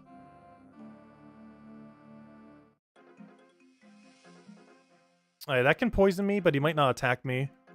Those can also poison me, but they might not attack us.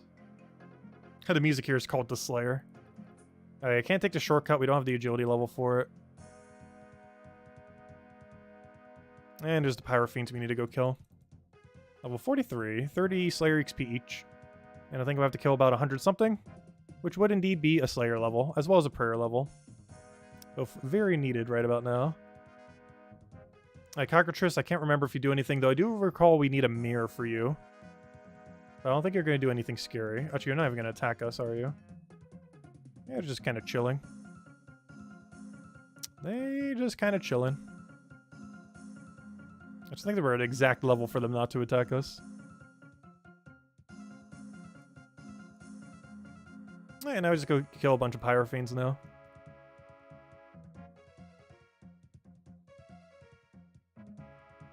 As soon as we kill one, we'll know exactly how many we have to kill as well. And I think that we could just let them melee us.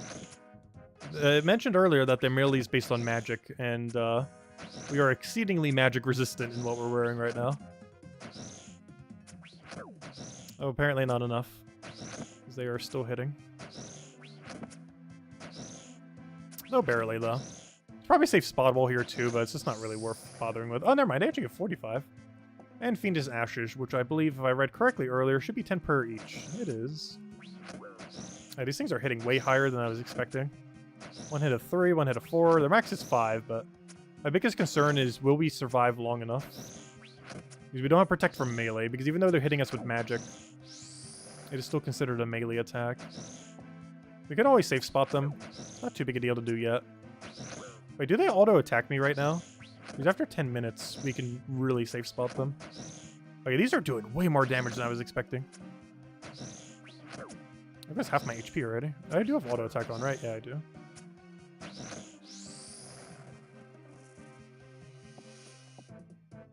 It's about the time to already start safe spotting. Okay, they don't naturally attack me, though.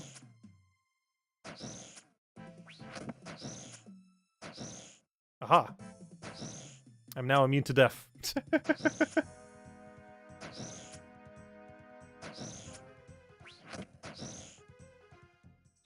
And that's all we really had to do for them.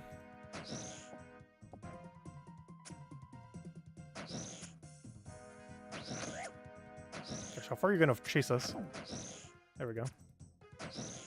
Oh, apparently not.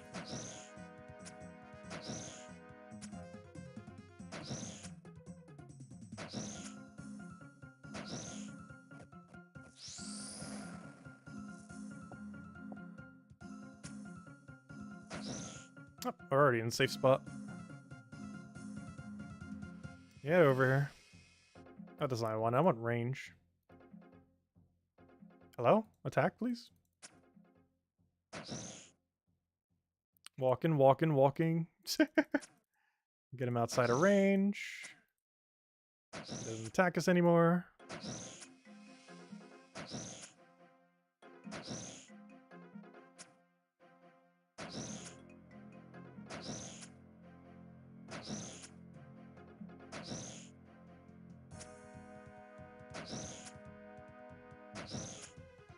And on to the next one. A bunch of fire runes. I'm actually surprised they don't drop that even more commonly. They're literally made of fire.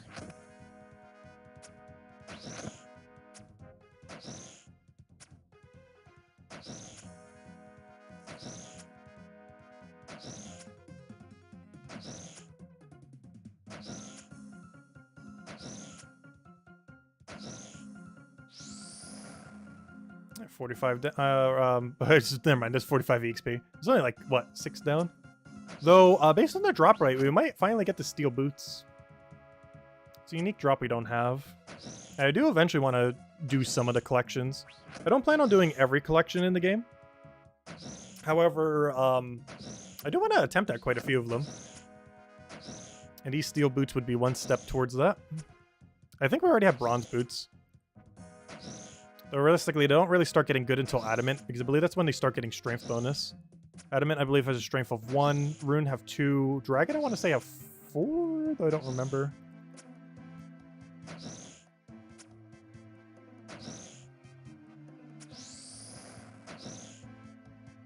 Also, I believe upgraded dragon boots are best in slot boots for melee, at least from a strength perspective. Which this guy really wants to chase us. There we go. And he just gets stuck in a corner. Once again, he has been stuck.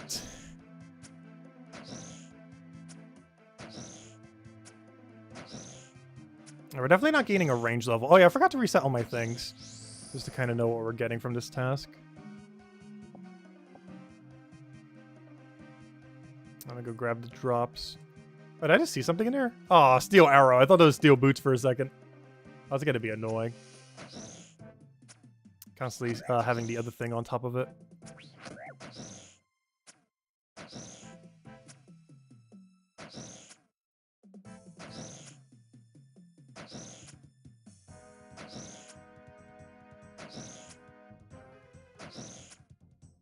Luckily, these things die way quicker than the other things we're fighting. Though they're a lot less AFK, though, because of that. So we do actively have to keep clicking them over and over again. And their drop table is also even worse than the thing we were on before, but at least they have a unique. The Lesser Demon didn't really have a unique. Whereas these have the unique of steel boots. Which is not a good unique, but it is a unique nonetheless. And I'll take it. Pad out our collection of things. Plus, it might be needed for a clue scroll. I'm not actually sure if any of the boots are. I'm actually not even sure what is normally even required for clue scrolls. But there is a chance that it is. Technically, any item could be. Because I have no clue what the full list is of clue-related items. Easy way to check, just check the wiki thingy. I'll do it on the next one. We'll just face tank one of them. I highly doubt they're going to hurt us that bad. Watch, we'll come in and look back at like 10 HP. We will literally look back and be dead. But while I'm looking for steel boots, I want to check if they are used for any clue. They are not used for any clue. That's good. Still want them for completionist purposes, though.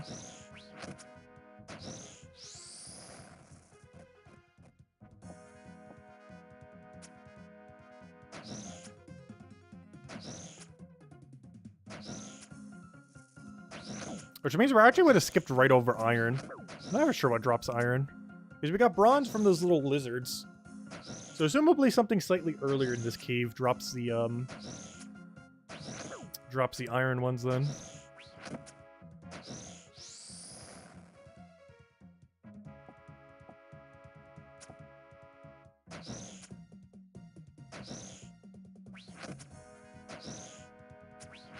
They're still attacking me. How far are you going to chase us? There we go. It's going to run us down to the ends of the earth.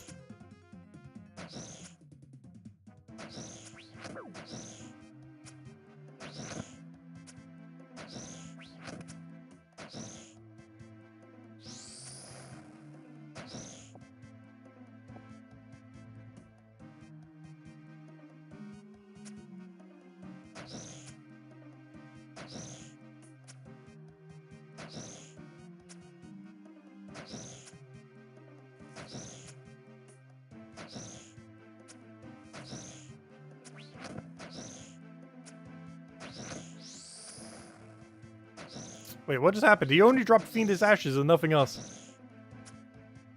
I got gypped.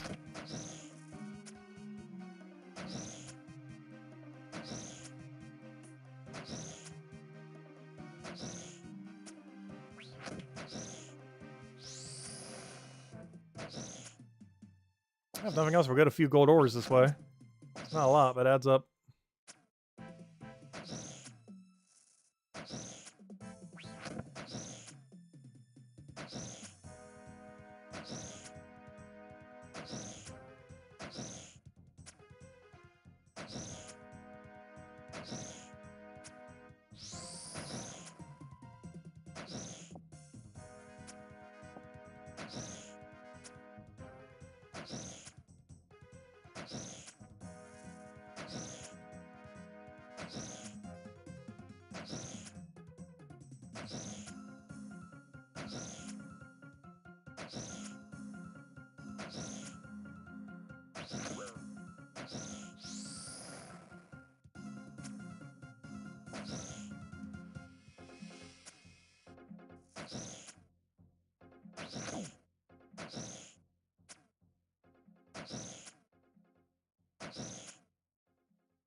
So close on the prayer level. We need 531 more for prayer.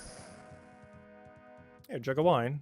I might actually need that because we're actually ranging right now, so I could drink that without losing attack. We still lose attack, but it doesn't matter because it doesn't determine our range damage. Or range accuracy, I should say. Only does it for melee.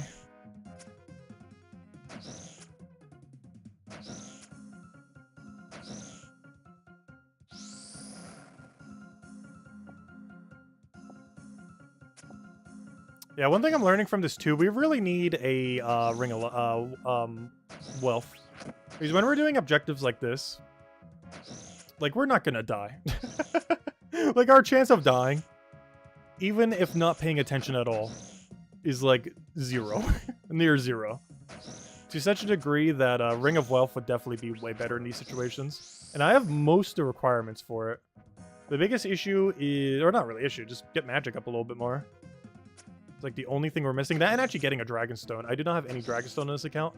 I have one loop half. I don't have the other half of it. And we kind of have to RNG it. Because we can't really fight too many things at the moment that really have good drop rates for them. At least currently. Eventually, we're going to have more of them than we know what to do with. To such a degree, we'll likely just be making them into bolts.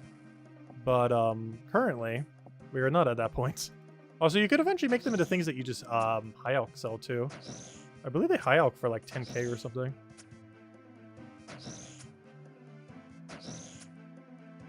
Which isn't too bad. You can also keep a bunch of spears in order to make teleportation items. Because I believe almost every single thing that requires a Dragonstone has a teleportation option. Ring of Wealth does. Glory does. I think the purple brace might as well. I don't remember what teleports even has if it does. The skills amulet does. It literally just goes to a bunch of skilling locations. I feel like most of those I wouldn't really be using much though. Because once we have the player-owned home version, like we'll go crazy with it. But then we have to worry about the entirety of construction. But yeah, we'll definitely have to try Mahogany Homes. I believe it does cost less resources than if you were to just mass build them in your house. I think it's almost like a half saving compared to the alternative. Like, I think it normally costs about 100 million to get 99 construction. But I believe we're using the new Mahogany Homes minigame I've never played yet. I believe it's closer to like 50 to 80 million worth of loot. Or of logs. Of course, the actual value of them don't matter too much to this account. But the actual accumulation of them is going to be another thing. So less logs to need to accumulate also means better EXP rates. I believe it was pretty good EXP rate. Like, I think it might almost even be at higher levels, like the equivalence of making oak dungeon doors. Which is a really good, cheap way of getting construction up. But still doing it in a quick way.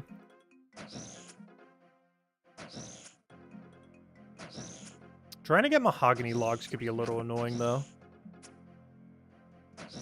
As our options are very limited this early in the game to get mahogany. There are quite a few bosses that drop it, though. That we'd be killing quite a few kill count on at some point in this game. Hey, a fire battle staff, our first alchable. Also one of the only few really worth alching, oddly enough. What is alch for? We're at 1270. I think alch for like 800. Actually, too bad I can't wield it and then alch itself while I'm wielding it.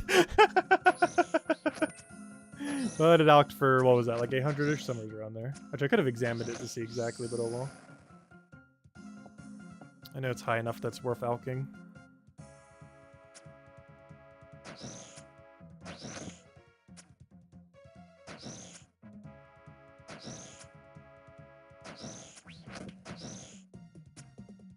But yeah, we got 2 tasks in a row. We have to kill a lot of things for the Slayer task.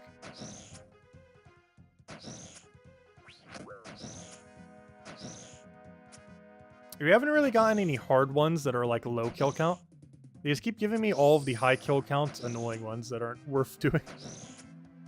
But if nothing else, this will give us the completion of Steel Boots, hopefully. The only bad thing is if we kill 90 more and don't get Steel Boots would be kind of disappointing. Because this task would have kind of been worth it if we get that unique.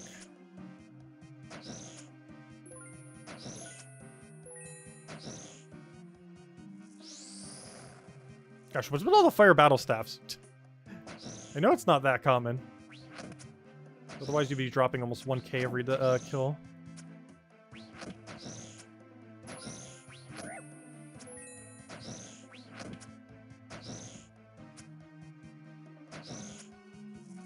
Is there another task where we're almost going to double our bank just by doing the task?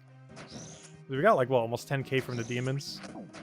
And at this current rate, we're going to get like at least 10k from these two, oddly enough.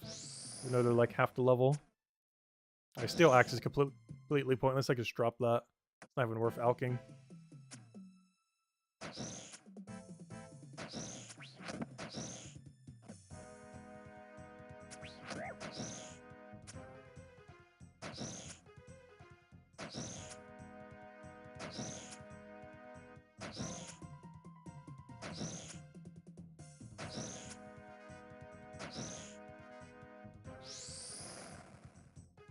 Gosh, another steel axe. Unfortunate. It's like among one of your lesser drops. As well as a few that we have absolutely no use for. Anyway. We're getting really close on the prayer. We need 42 more kills to get a prayer level. Which we're easily going to get after killing 87 more of them. There's only one step off from Protect for Melee. And honestly, that opens up a lot of stuff once we have Protect for Melee. The amount of options we have greatly opens out at that point.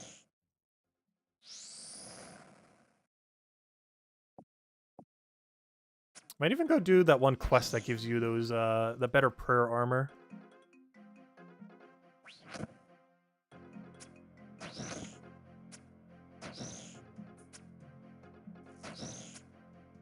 Because I believe that prayer armor might still be best on slot somehow. I have no clue how they haven't added better ones. That's actually one thing that could be perfectly fine to power creep on.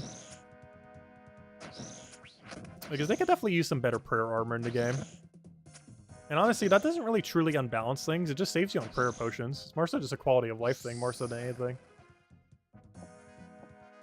Because prayer does not help you in combat, technically. The main thing it does is allow you to have your prayer reduced at a lower rate. Which ultimately only... the only thing that does is make it so you don't need as many prayer potions. It does make it in content where you have limited amount of resources a little bit easier, though. If they added, like, better best-in-slot prayer options for, like, range and mage. Because the one with the highest bonus is a melee armor. That has pretty underwhelming stats. Because most of its stats is just in prayer. I think the next best, if you want, like, a mix of both, would be to go Varric's armor. Where it has a good amount of defense while still having okay prayer bonuses.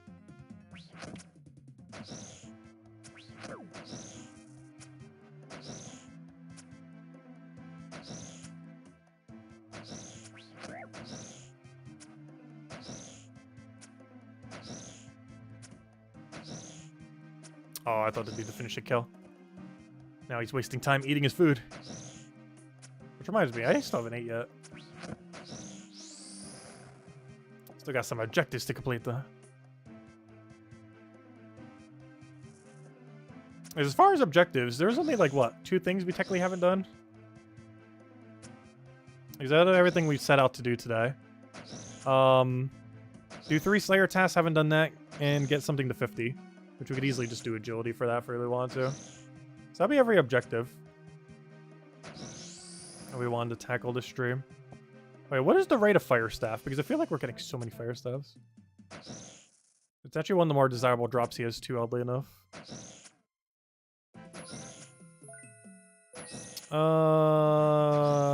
Where is... How common is the fire staff drop?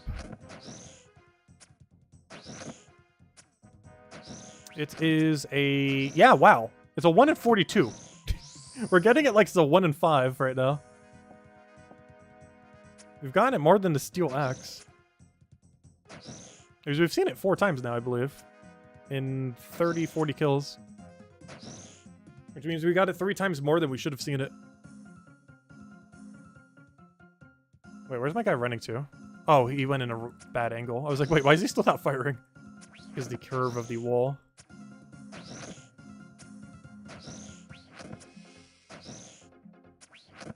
Gonna have like a full inventory of gold ore at this rate. Seems pretty common. Gold ore is, yeah, it's 1 in 16. One is more common good loots. I still don't have goldsmith gloves. I actually completely forget how you get it. I believe it's the family crest quest, I believe.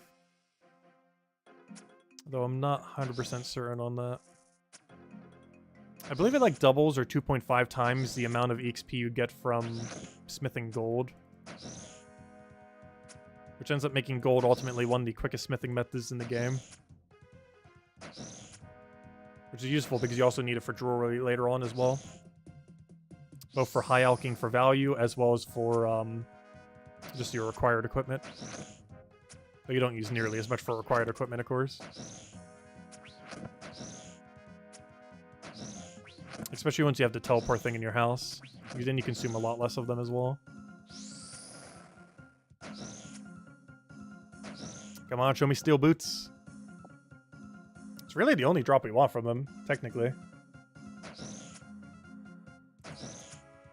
Because everything else is just like value. Or lack of value. It's not actually something we need.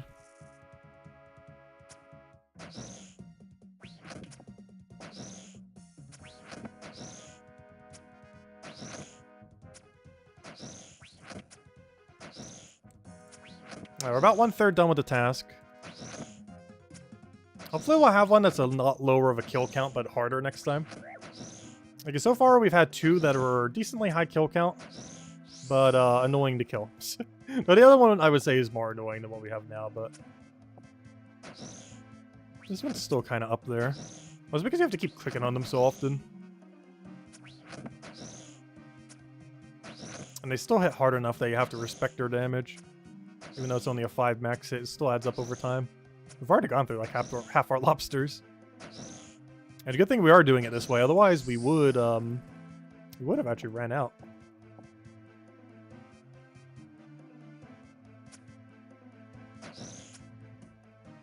Doing it this way, we should have plenty enough.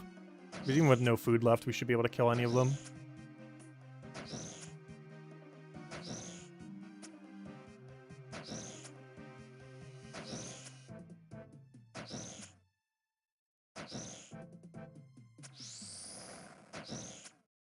Oh, is that a thing? No. Gosh, why is this steel axe dropping so much?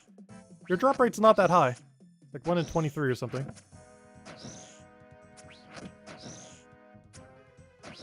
Only thing that's steel that should be on the ground is a steel boots.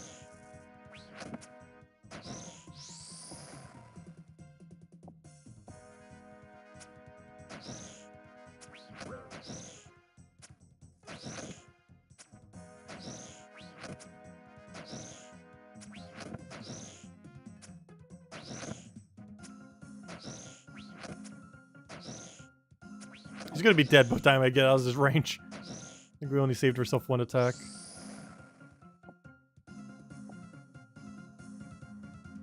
So I could be using my run energy. I literally have 3 stamina thingies on me.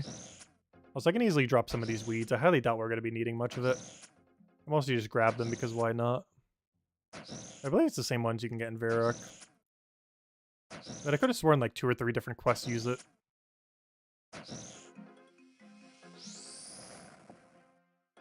If we need to clean up some space, we can end up easily going for those.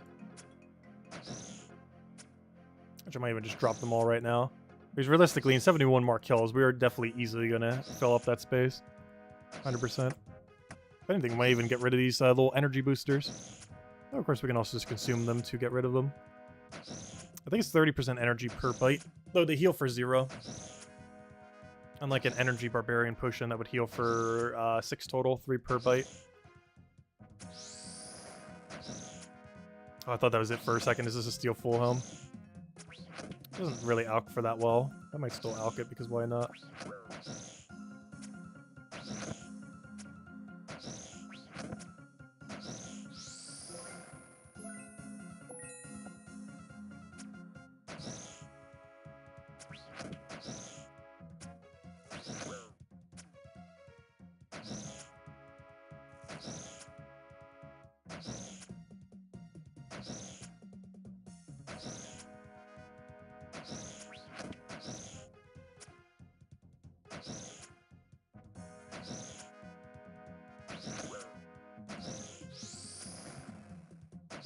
A bunch of coins. And one nice thing about Ring of Wealth, it auto grabs coins. You never need to worry about it. Oh, there's someone going to go kill basilisks. 100% he's killing basilisks, or whatever that one is all the way at the end there. Tarax, what are they called? They're called, Karask. Definitely going to kill the Karasks. I recall their drop table not being that bad. Though I cannot remember a single drop they have. But I remember it wasn't, like, abysmal. Like some things.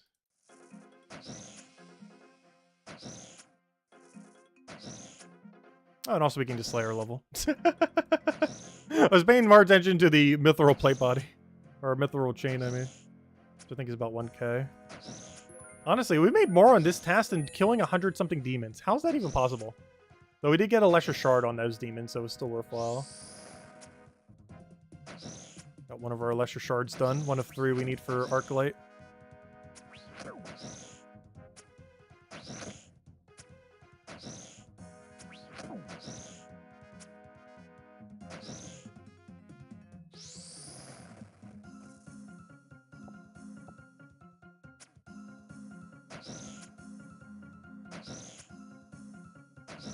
Another guy. He's a bit lower level. He's still way higher than us. Apparently unlocked, he did Desert Treasure 1. Because that is the Ancient Staff.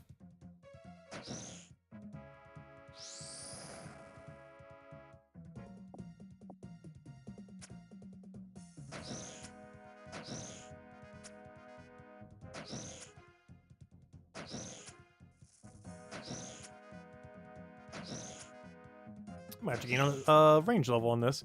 Though, if we do hit 63, we have to double our range XP to even hit 70. Though 70 is going to be a huge milestone. As if we just got slightly better equipment, there's a lot we could start doing at 70.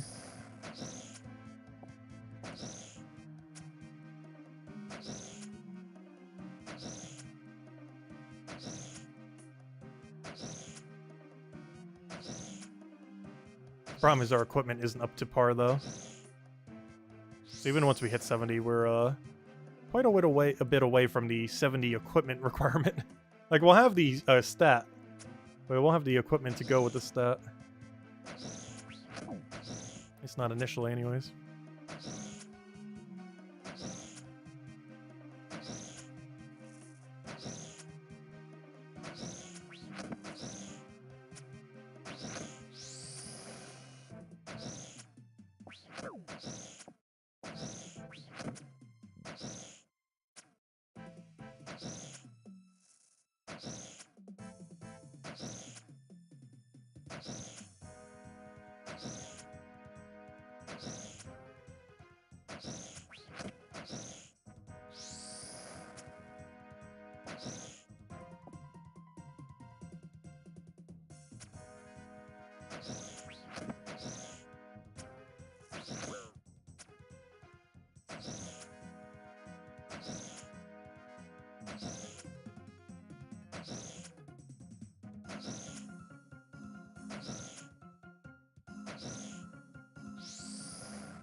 I got a little bit of a cycle going here. I ran out of energy again. Gosh, these things weigh so much.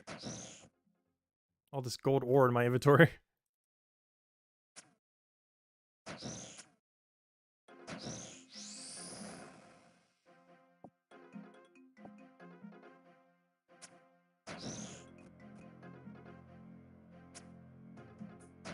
We don't have any more run boosts left. Gotta conserve whatever run we have left. Shouldn't be that hard to do, though.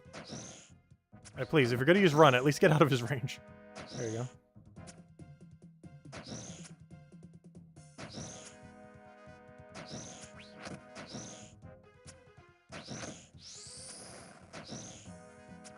Another useless rune full helm. That's barely even worth alking. I think it alks for like 200, not even. But I will alk it. The problem is, I forget where you can buy nature runes that isn't in the wilderness. Okay, so far every nature rune we've ever had has just been natural drops. But if we keep high-alking everything we ever see, we are eventually going to run out of resources at some point.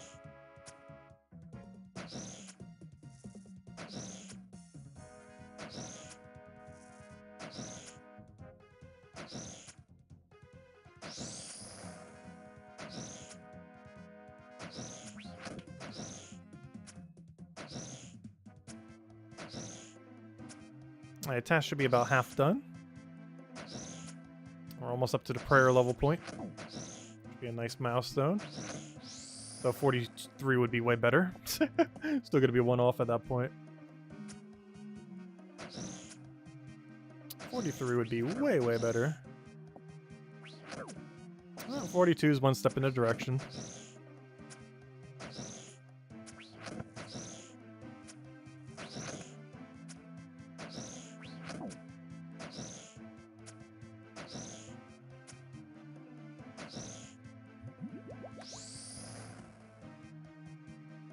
Oh, I thought those were boots for a second. We will eventually get those boots. It's the only unique they have. And based on how many we have to kill, is it decently likely we'll get one. We have to kill 114 and their drop rate's 1 in 28. Or 1 in 128, I mean.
How many more kills is that? We need 5 more for prayer level. And we're almost at the big milestone prayer. As our options definitely open up quite a bit at 43 prayer. Because there's a lot of things that use protect from melee. As well as areas that we could just walk by as well that were kind of a little scary before, but now going to be super safe. Like Monkey Madness 1 is probably one of the most noteworthy ones for it. Like, yes, people run through it probably with, like, almost 0 HP. Like, literally 10 or something. I wouldn't be surprised if people do that, like, so early on. But, we haven't done that quest that many times to really know how to do that properly. And, I definitely want Protect from Melee for that quest, as there are a lot of situations where you can die to a lot of melee damage. Oh, nice! That's one step closer on our prayer. What a good random. Actually, that will be our level, too. There we go, 42. And how much more do we need for it? We need 4,431. Getting there. Definitely not this task, though. But we are getting there.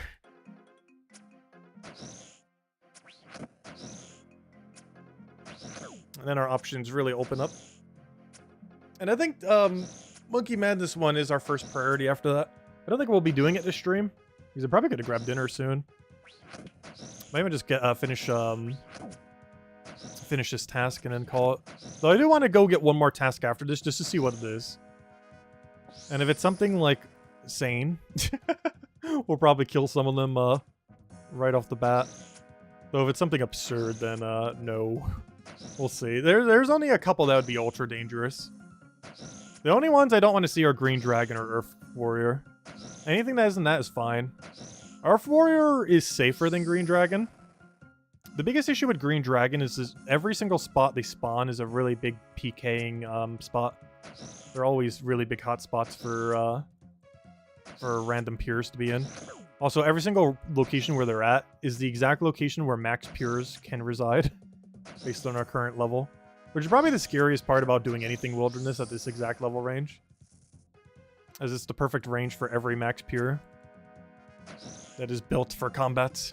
Ready to kill at a single second.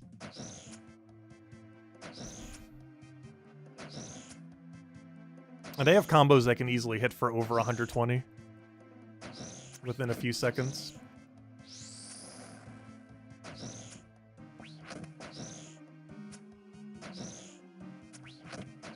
Assuming they high roll anyways.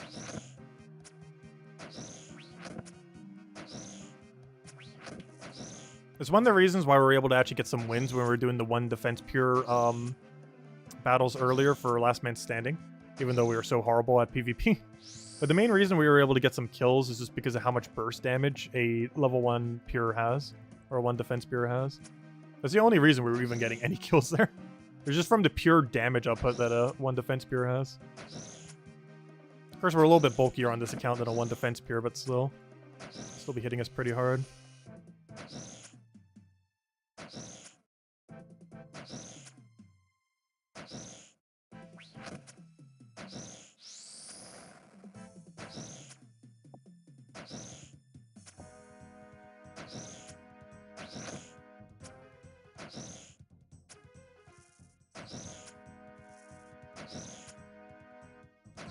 Apparently I'm killing 2 at once, sure. Let's see why not.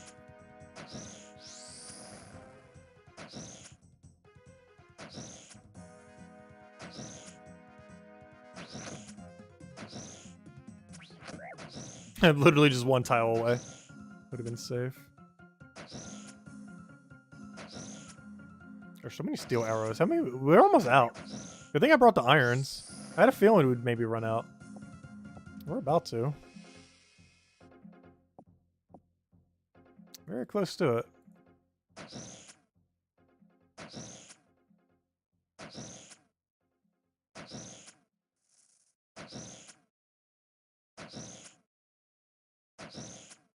I'm not sure how, but we've made more gold from doing Pyrofiends than we did from Lesser Demons. I almost feel like blocking every demon. Because their drop table is awful. They just have nothing, and they're tanky. It's like the worst of everything. The only exception to that is once we have Arcalite, the task is probably bearable. But prior to Arcalite, they are so pointless to try to kill. But honestly, I probably won't block them just because... also, you can block Task and Slayer. It's based on how many quest points you have. You need a lot more points to be able to block, though, which we'll get at some point. But anyways, so... yeah, I might not block them just because we will eventually have Arcalite, and once we have Arcalite, they will be very easy to kill. But that does mean we have to pray the entire task, which is kind of annoying. Not ideal. Unless we use a range-based melee weapon. But then we wouldn't be using Arcalite then. Because there are some melee weapons that hit longer than 1 square. Most notably Halberd.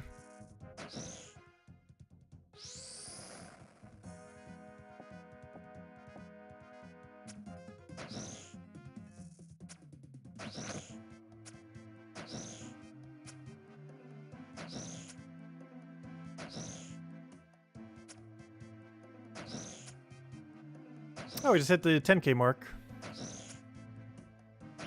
Which is nice, because we have, like, no gold in the bank right now, so any little bit we can get decently helpful. I'm not even sure what our next big gold objective is. Like, as far as what we're putting it towards. I want to say to put it slightly into construction. As we could definitely use a slightly better construction level. Because we really want to get to the point where we can make house teleports and stuff like that. And start getting construction to the point where we can actually utilize it. Because right now, we're not using our house for anything at all whatsoever. And we really need to change that. Because there's so many useful things you can use the house for, but we just don't have the construction level to do it.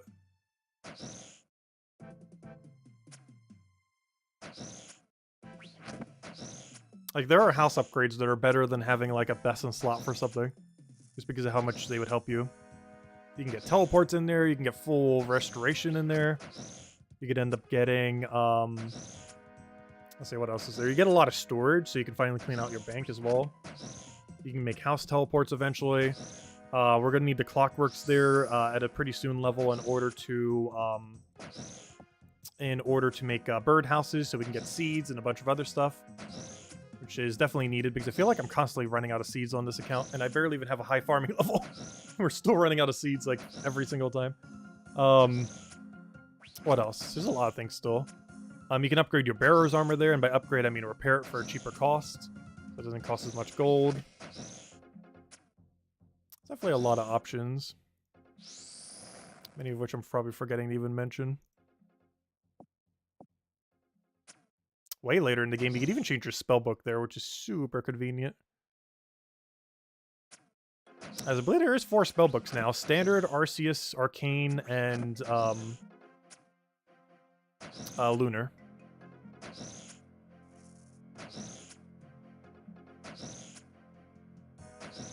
Because the standard spellbook kind of does a mix of everything. Lunar does mostly support-related things, though it does have some offensive one like Vengeance, which is very useful in various PvM and PvP-related content, as it is basically a super recoil for the next attack that's done against you. I think it's like 50% reflect for the next attack or something, or 75, I don't remember. It's something pretty high. It's pretty good for Zulrah. Zulrah hits pretty hard, pretty consistently, if you don't pray correctly against it. And you can use that to deliberately speed up the kill. Technically, you can do that on almost any boss, but I recall it being particularly useful on that one. Because you couldn't do it on Vorkath because you need to crumble undead for the little thing he summons. Which is probably going to be the way we die. Like, honestly, I'm calling it now. The way we die on this account is going to be one of 2 ways. In the dumbest way possible in the wilderness, which has almost already happened. Or, we're dying to Vorkath. Those are the 2 ways we die. Most likely. Dumbest way possible in wilderness or Vorkath. I will accept no other way. Those are the 2 most likely ways we'll finally die. But we're still continuing this account when we die. The way that you play the account will drastically change too. Also, the entirety of the wilderness opens up the second we finally die. We could start doing Revenant Caves. We could start doing all the bosses in wilderness. We can go into the wilderness without ever being scared. Like, we still have to be scared of death, but a lot less so at that point.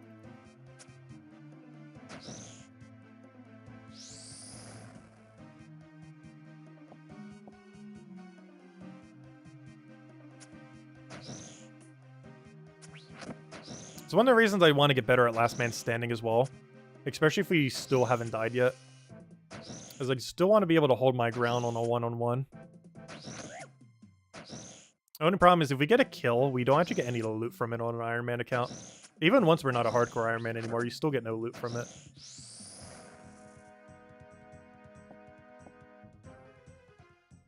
So even if we kill someone who's risking like 30 mil trying to kill us, we don't get anything for it.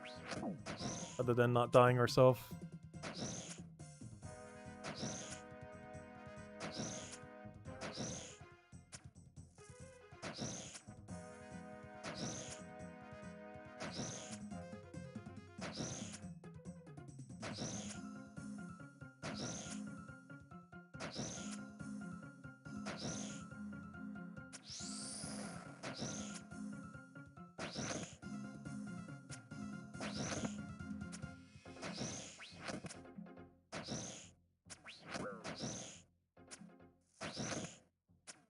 Please stop attacking us. Thank you. Gosh. Gonna follow us to the ends of the earth. I need 25 more. We're 3/4 of the way done. So close, yet so far. So we're almost out of food. Actually, I brought pretty much the exact amount of food we needed, which is kind of convenient. Between all the wine drops we're getting combined with the food we had. It's actually coming out to be the exact amount of food, surprisingly.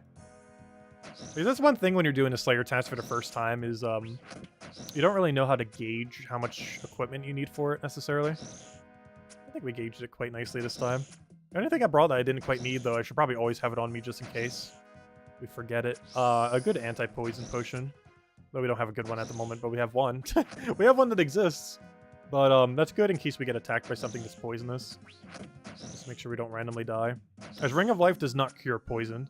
It only teleports you when you reach 10% or less HP. It does not cure poison, disease, or any other mechanic like that does damage over time.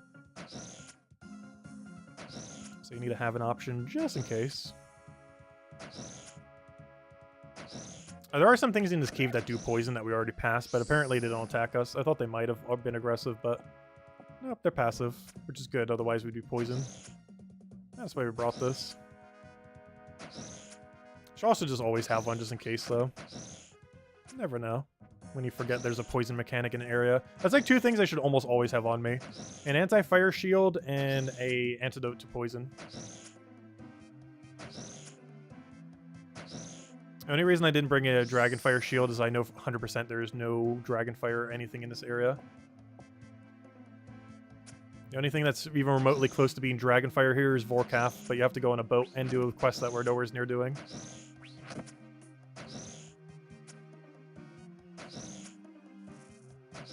I can't wait till we get to Vorkath, though. He was definitely probably my favorite experience in Old School Runescape. That and Zulrah. Though they've nerfed Zulrah so many times, I'm not sure if that'd still be fun. But the actual fight and the music is really good for it. But I recall Zulrah and Vorkath being some of the most fun I've had in Old School Runescape.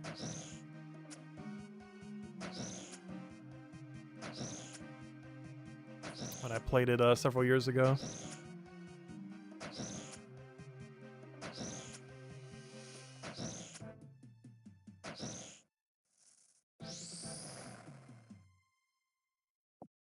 Also, when I teleport to Soul Ward's dungeon, I'm gonna see if there's still a lobby going or not. Aren't we in the Soul Ward dungeon world? Soul Ward's dungeon. So what are you? How far away are you going to attack him? Where's Soul Ward's dungeon? Yeah, we're currently in the world, so I'm gonna check to see if there's a battle going because I do want to try playing 1 round if we can on stream. But it doesn't seem like it's started. We're not gonna do it. Like unless there's a lobby just like ready to go within a few minutes when we teleport there. Let me go claim in this task. Because otherwise we'll just go claim the task. Honestly, loot from this hole, not that bad. I'm actually surprised that these things give better loot than something double their level. Not something I was expecting. Our drop table doesn't even look that good, but it came out to be good. Though in all fairness, we did get lucky on Fire Staff. We've gotten at least double the amount of Fire Staffs we should have gotten within that amount of kills. We got like 4 or 5 of them. We should have gotten 2 or 3. Still no steel boots, though. We don't need steel boots, but it's something for the collection purposes. There's something to have done. And there is a collection log in this game, so you can track all the things you've collected. And it even separates them from source as well. Hey, an HP level. Does that make our combat go up? Yeah, 65. Oh, I can start getting blue dragon tasks now. Oh, that'd be fun. We haven't killed a single blue dragon. Honestly, I don't think we've killed a single dragon that isn't Elvarg. Gosh, we're getting so lucky on Fire Staff. Just give me 1 steel boots. This is not the drop I need to be getting lucky on. It's not a bad drop to be getting lucky on. It's one of his best gold drops, which is kind of sad because it's not particularly good, but it adds up.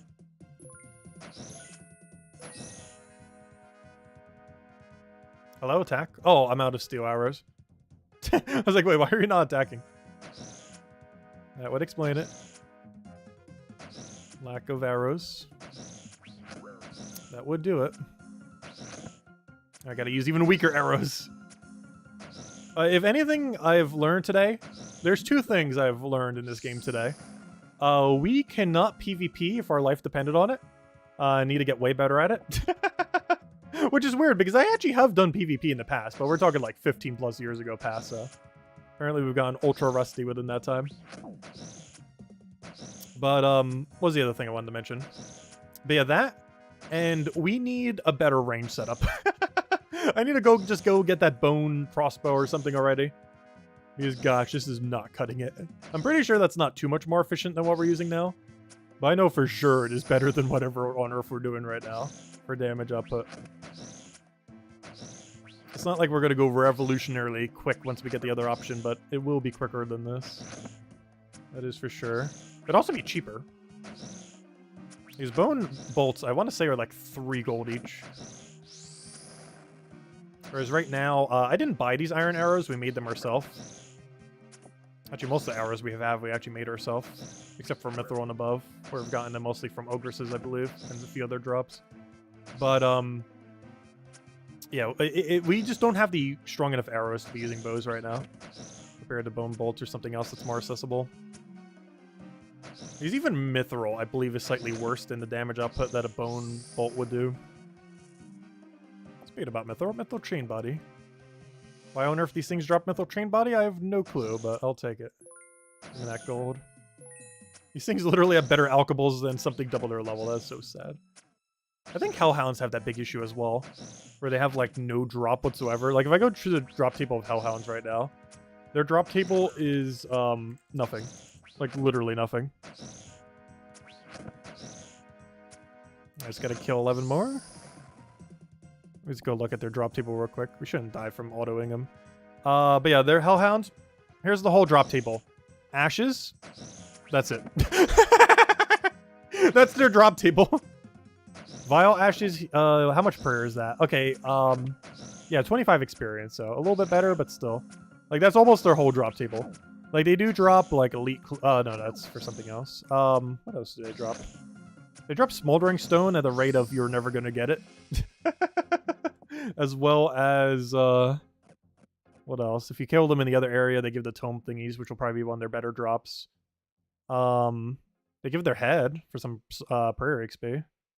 How much prayer XP is that? 1k? Yeah, 1,200. That's okay. And they give Brimstone if you're on the other thing. They do give hard clues, though. At 1 to 64. Higher if you're in Wilderness, though we will not be doing them in Wilderness. That is for sure. But yeah, basically you can imbue your Ring of Wealth. And when you do, you have double the rate of getting clue scrolls in the Wilderness. That is something we will never be doing unless we're already dead on this account. And even then, it might not be worth it compared to other means of obtaining clues. Because there are multiple different methods. That is a decent method if you don't mind the risk. But you generally have to bring slower to kill equipment when you're in Wilderness. So based on the point we are currently within the game, that wouldn't really matter at all.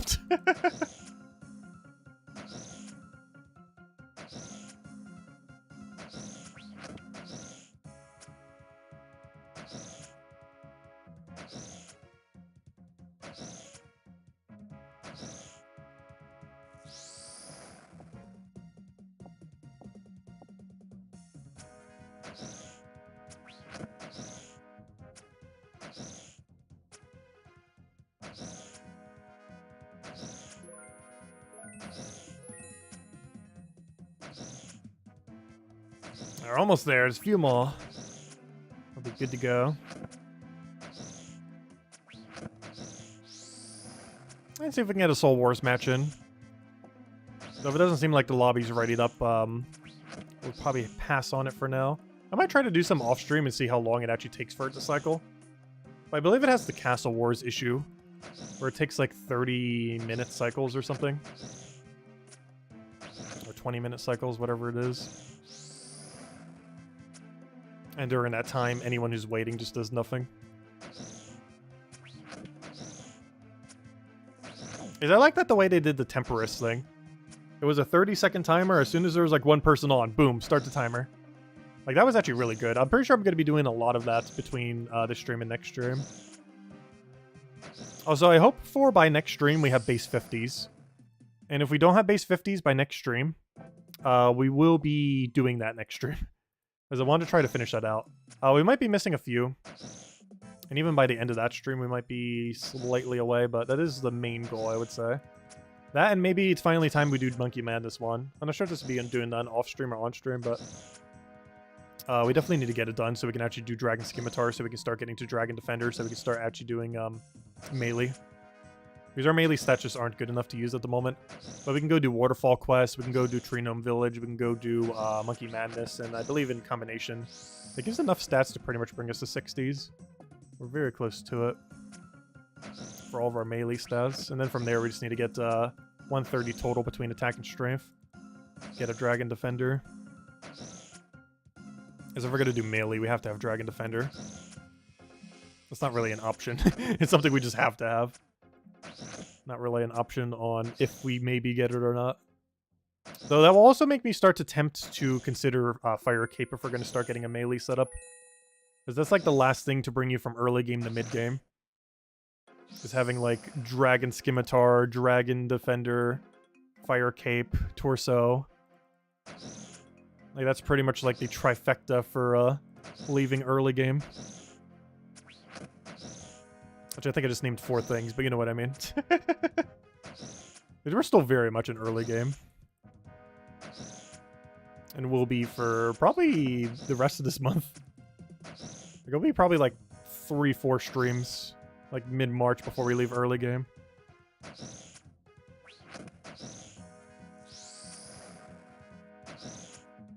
An uncut emerald? Oddly enough, I think that's from the rare drop table. Wait. Pyrophane's dropping emerald? I am almost guaranteed that is from the rare drop table. Which means this could have been a loop half or something. Yes, this is a 1 in 100, a 341. Hey, we gained a Slayer level. Yeah, we gotta kill 1 more. That'd been a fail if I would have left without killing the final one. I was almost about to. Yeah, this is the last one we have to kill. Yeah, might as well do it safely. As I say that, he's just hitting us for a billion. Gosh, he just hit double 4 on us. It's almost his max hit. He max hits 5.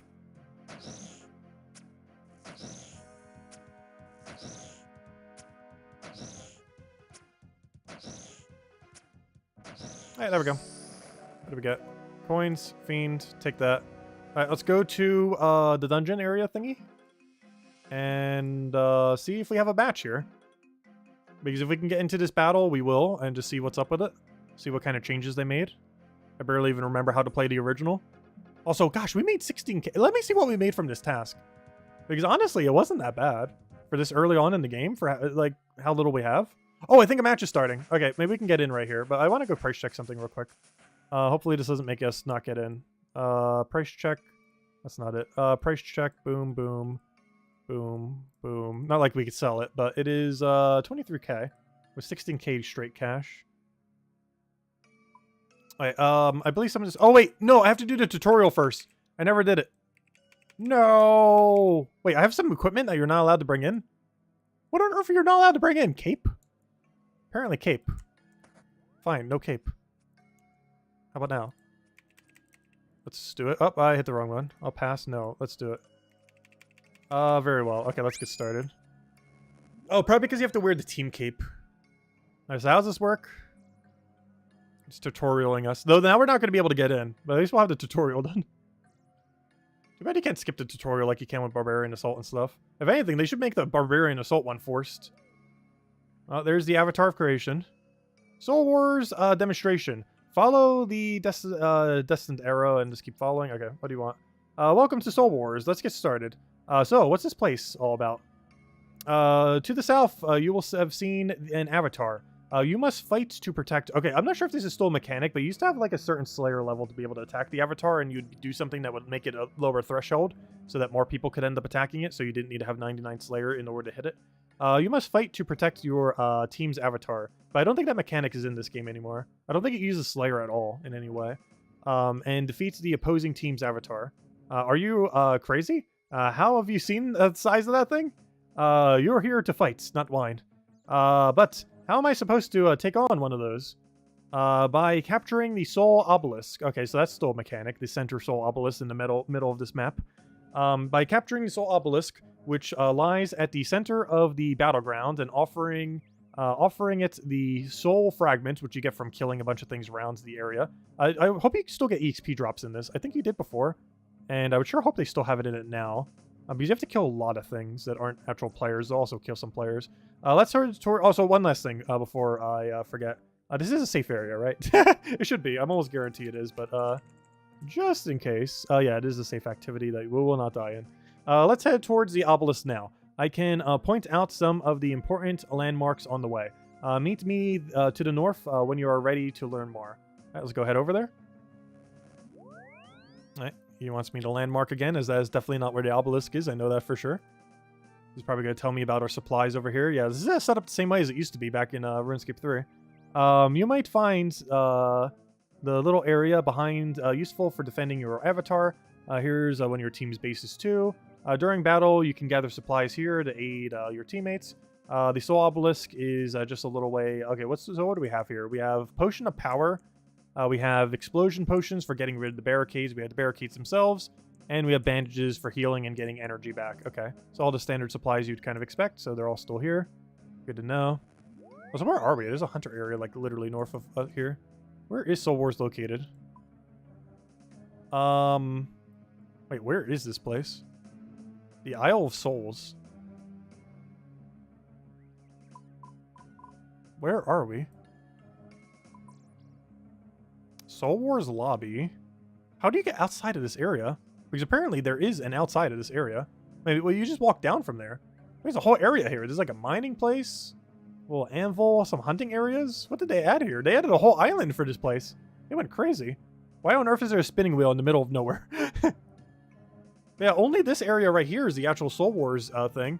Everything outside of this is new content. I'm not sure if there's anything important here, but that is some hunter areas, a little mining area. I'm not sure if any of that's unique. A tree area. Probably none of it's really worthwhile. Fishing area. Interesting. That's not related to the minigame, though. But it made its own little island, so it's not in a void of nowheresness, where I think the other one kind of was.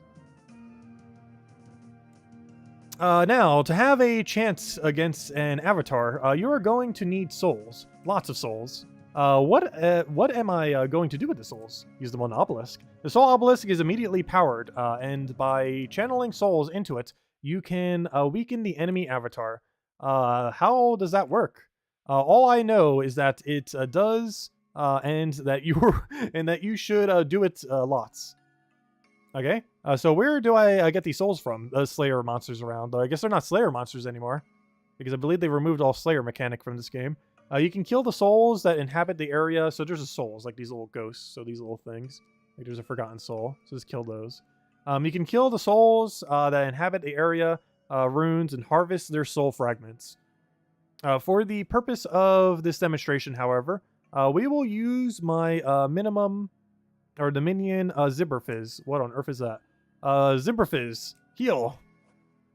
Oh, it's just a little imp thing. When you kill a creature in Soul Wars, they will leave a soul fragment behind, which you can use to charge the soul obelisk. Zibberfizz has a soul fragment. Why don't you go kill him and take it? You want me to kill him? Yes. I was expecting to immediately one-shot you. I was not expecting you to be that tanky. Come on now. Get my arrow back. Give me that soul fragment. There we go. Good job. Let's carry on to the soul obelisk and channel the soul fragment into it. It's just to the east, near the bridge on the small islands. All right, and here's the soul obelisk, the main centerpiece of where there will be a billion combat. I recall this being quite the center of everything. This is where all the combat happens. Because everyone's trying to steal everyone else's souls. They're trying to control the obelisk center. Because if you control the middle, you just kind of win. You can also claim the revival areas, as we can see here. However, if you own the middle, you just win. Though you generally want to maintain at least one of the two revival areas as well. Though, is there? I could have sworn there was 4 revival areas, though. Or, 2 per team. Here we have the soul obelisk. Now, to recap the full benefit of the soul fragment, you will need to first be in control of the obelisk. How do I do that? Various areas of the battleground can come under your team's control. To gain control, you must have more team members than the opposing team in this area, which is why this place is a complete bloodbath. Like if we get into a battle, this is the battleground right here. If you outnumber the enemy, you will gradually take control. Let's try it out now. Oh gosh, they're going to render an enemy here. We shall use Zibberfizz to represent an enemy team's member once again. Minion, heal. Alright, come on. Go give it a try. Okay. Didn't we kill him earlier? Aha, he wishes. No, this service to me is far from over. Let's kill him. Keeps reviving the same thing. There we go. My arrow's back. Oh, you won't let me. Okay, fine. Okay. Poor little guy. Ha! I'm sure he loves the attention. Right, Zibberfizz? Oh, there he is again. Right, now the Zibberfizz is no longer in the obelisk capture area. You outnumber the enemy. The soul obelisk will now begin to... I want to examine him and see what it is after. Well, let's see. enemy. The soul obelisk will now begin to fall under your control. Okay. Note that the obelisk progress bar in the top left right there, top left of your screen, as you gain control over the area, this bar will fill and color your team. I remember rushing the enemy's grave was actually particularly good as well, because a lot of people wouldn't normally go there initially. So one single person could actually capture the enemy's grave uncontested. It was really funny. Once the bar is filled with your team's color, you gain control of the area. You now have control over the soul obelisk. It was taken on your team's color. As a result, this can also show by the obelisk icon in the top left, now showing that it is indeed blue. And we are wearing a cape that represents that. The three icons at the top left of the screen tell you which team has control over the captured areas. Alright, right now, go and charge the obelisk with the soul fragments and see what happens. Alright, we shall charge it with our one fragment. I think we just click on it and we're good to go. Alright, we're good to go. Alright, good job. Now, you have charged the obelisk. The enemy avatar will have been weakened. Note that the display on the top left in your screen now is red. Wait, what? See how the red avatar strength has decreased? Oh, yeah. Wait, where is that? Where? I see nothing indicate. Oh, yeah, strength is down to 98. I see it's barely readable up there. The number shown has there represents the percentages of your damage that the avatar will block. Okay, so you need to do that to some degree in order for it to take damage. So they basically replaced that with the Slayer requirement. Now it's like its strength, so now it's basically its damage mitigation. It currently has a 98% damage mitigation, and the more obelisk shards we feed to it, the lower the reduction will go. No longer is it associated at all to your Slayer level. Because before, the way that that works is out of 100 Slayer, you had to have the proper Slayer requirement. So if you weakened it to 80, you would have to have 80 Slayer to be able to attack it, to 40 Slayer, so on and so forth. But now it's just strength. So now you can always attack it as long as it's reduced by any. But the amount of reduction that it will do is... Hey, someone else is doing the tutorial right now. That's funny. It's instance in the same area. That's kind of funny. I thought we were in our own instance, but apparently we got people here too. But anyways, okay, that makes sense. So now it's just based on damage mitigation rather than your Slayer level. So once I've charged the obelisk, can I just kick back and wait for the end of the game? No. Ha! I think not. I'm not about to reward those who don't put in the effort. Oh gosh, we're going to have a progress bar that we have to make sure is always up. That's probably what that one orange bar in the corner over there is. Note the orange bar. Yep, that's exactly what it is. Note the orange bar in the top left in the screen. This bar represents how active you have been during the game. Is there any way to cheese it? No. Over the course of the battle, the bar will slowly drain.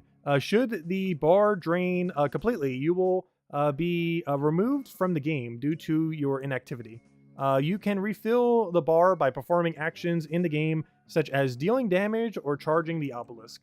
Do you think the enemy avatar minds us weakening it like this? Huh. Why don't we find out? Now we're gonna go attack the avatar now. Sure seems like it. Cutscene time. What's even going on? Like super zoomed in. There we go. Angry avatar. Okay, are we gonna just hit him now? Oh, he has 100% resistance again, so we better go have some teammate go lower him down a bit. Oh yeah, I don't have attack options on. I should probably change that. Let's see. That would maybe be helpful. So here we are at the enemy base. Is that the enemy avatar over there? Yeah, and it looks like you made it pretty mad. What? You were the one who told me to weaken it. Don't worry. I won't let it kill you. Phew. Good. This is a safe area after all. Of course, that doesn't mean I won't kill you. What did you say? Follow the directional arrow. Wait, what? Wait, he just killed me. Oh, he's talking about the respawner. Oh no, he died again. Luckily, this is safe death. Whoa. What? Whoa. Sorry, I don't speak ghosts. There we go. Much better. When you die in Soul Wars, you become a ghost. After 10 seconds as a ghost, you will return to life and can carry on with the fight. You killed me. At least it wasn't permanent. Think of it as an opportunity to learn. How so? The other team will be after you, and any soul fragments you have collected, after all. I needed to show you what happens when you fall in battle. Did you turn me into a ghost? Not exactly. The soul obelisk try to claim your soul, as it does with all who perish on the battlegrounds.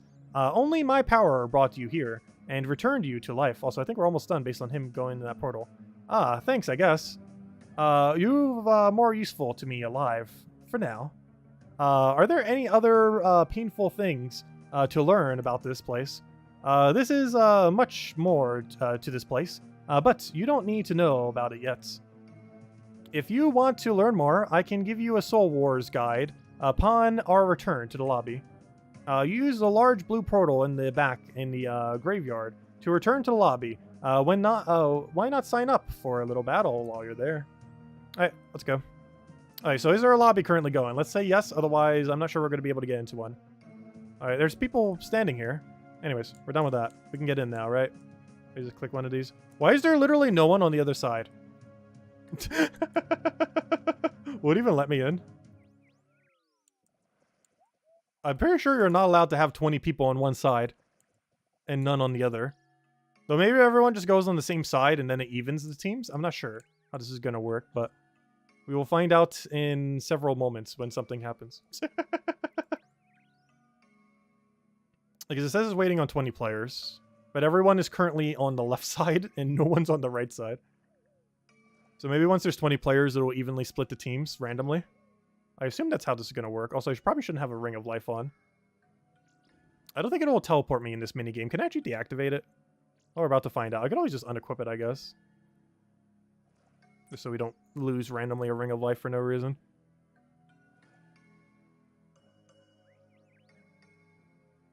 Okay, let's see what happens once there's 20 people in here. I assume what it's going to... Oh, yeah, what was the examine text earlier? Nomad's unfortunate minion. But anyways, also so much equipment in here I've never seen before. Like, what on earth is like everything you're wearing? Like this is standard. But like, what are you? You I know, that's from Theater of Blood. You I know, that's from Raids 1, that's from Raids 2. Assumably, I guess that's from Raids 3? I have no clue what that is. And everything else is pretty standard. Alright, let's see what happens once we get 20 people in here. It keeps fluctuating all over the place. Apparently not a particularly popular minigame. There's already a lobby going? I'm not sure. Well, let's see what happens once it hits 20. Come on, guys. Walk through door. I want to see what happens here. I want to play at least one round, even if we don't get that many points or anything. And then check the reward shop just to see what's up with it. I'm pretty sure one battle's not going to be enough for anything, but still. Let's kind of see what we get. I believe one thing you get from here, I think 250 points. You get something that's kind of like a bone crusher for spirits, where whenever you kill a spirit, you get like, I think 25% or 20%, somewhere around there of its HP as prayer XP. So if they have 100 HP, you would end up getting 20 prayer XP. It's not a lot, but adds up. Yeah, that guy looks like he's trying to leave. So I'm not sure what's happening here. But we have 16 out of 20. We'll see what happens when we hit 20 out of 20, if we actually just divvy up the team or what happens here. Because apparently everyone's on this side, which means we're up against, like, no one. I assume it just evens out the team, which, why is there even 2 portals if that is the case, though? I don't know, maybe it's just a bad time for it? I'm not sure. Does no one play Soul Wars now? Has it become that dead? How long? It's only been out for, like, what, 2 years? It's kind of surprising, because every other piece of content I've seen in this game so far has been pretty populated. This is probably the first one we've seen where the population is not particularly good. And there are some drops we really need from this, too. That would make it problematic if we can't get battles from. Like, nothing's like an absolute must-have. But there we go. Okay, I think a lobby was going. Okay, there we go. That's the problem. Okay, previous battle was over. Everything's fixed now. We found the problem. Okay, next battle will start in, oh gosh, 3 minutes. Okay, I'm going to make a quick bathroom break. And hide over top of someone who's noob. Or maybe not noob. I'll hide on you. Anyways, I'll be back in 3 minutes. About 2 minutes. But yeah, that was the problem. There was a lobby going. I wish there was a way to check. A lot of game modes have a way to check if there's one already going, but apparently not for this one. Or we didn't see where it was. But anyways, I'll be back in 1 second. And then we'll go play a game of Soul Wars and hopefully win. We'll find out.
Alright, we're back.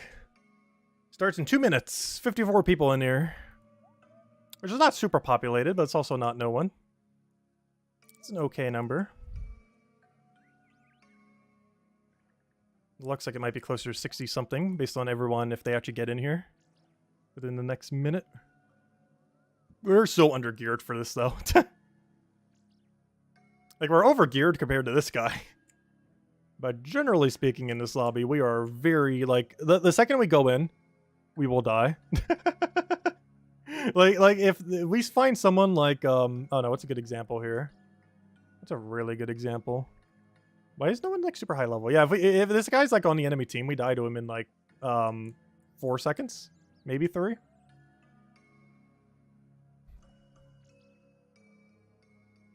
I'm pretty sure the God Sword spec on that can one-shot us.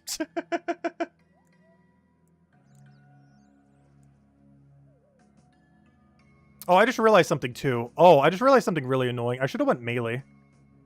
Because we're actually going to lose every arrow we use, and we're very low on arrows. I really should have went melee. Because now I'm going to have to pick up, like, every arrow. Oh, wait, I shouldn't do this. I should go pick up the heals. We should also get at least 1 combat potion. Just take 10. Take 10, take 10. Give me, like, a combat potion or 2. I just want to take 1 twice. I should just take 5 every single time. More annoying doing it that way. Okay, let's just drink a combat potion. What are my quick prayers even set to?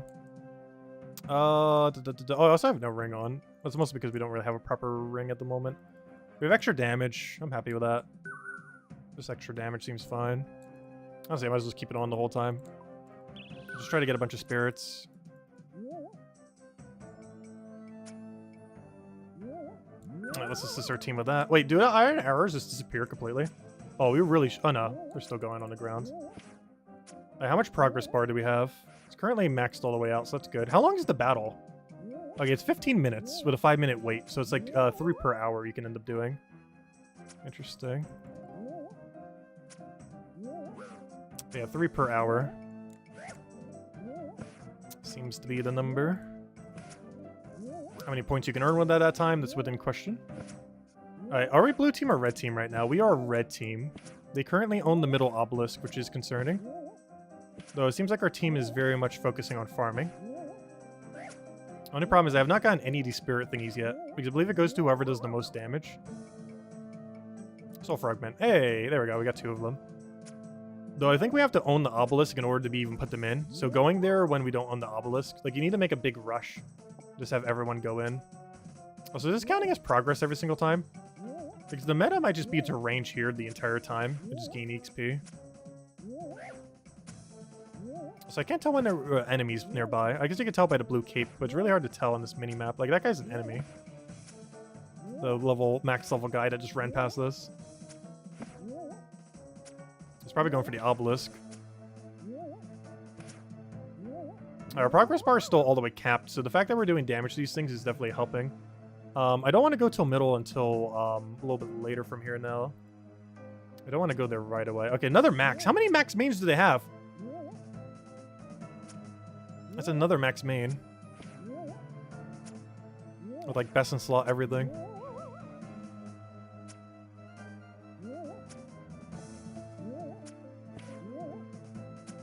We are very losing.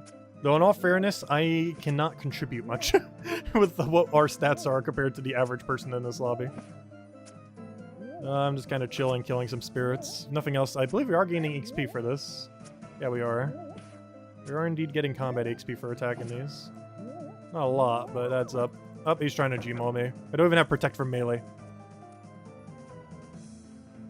Oh, he died. Gonna drop any spirit fragments? Also, why am I trying to attack this guy? I guess maybe to distract him. Pretend we can do anything. Gosh, how many max... Okay, he's only level 90, that's fine. He really wants to spec us, though. He's wearing armor that I could barely even touch him. Oh, wait! Attacking another player gives you no XP in this mode. So attacking a spirit does? Oh, no wonder why there's so many people AFK in the spirits here. I don't think they're doing it for the shards, necessarily. It's because it actually gives EXP, unlike every other piece of content in here. So technically, the strategy as a lower level player here is just spam click the spirits. And hope you don't die. So we're about to die. Oh, we just binded us. I'm surprised how little damage he's doing to us.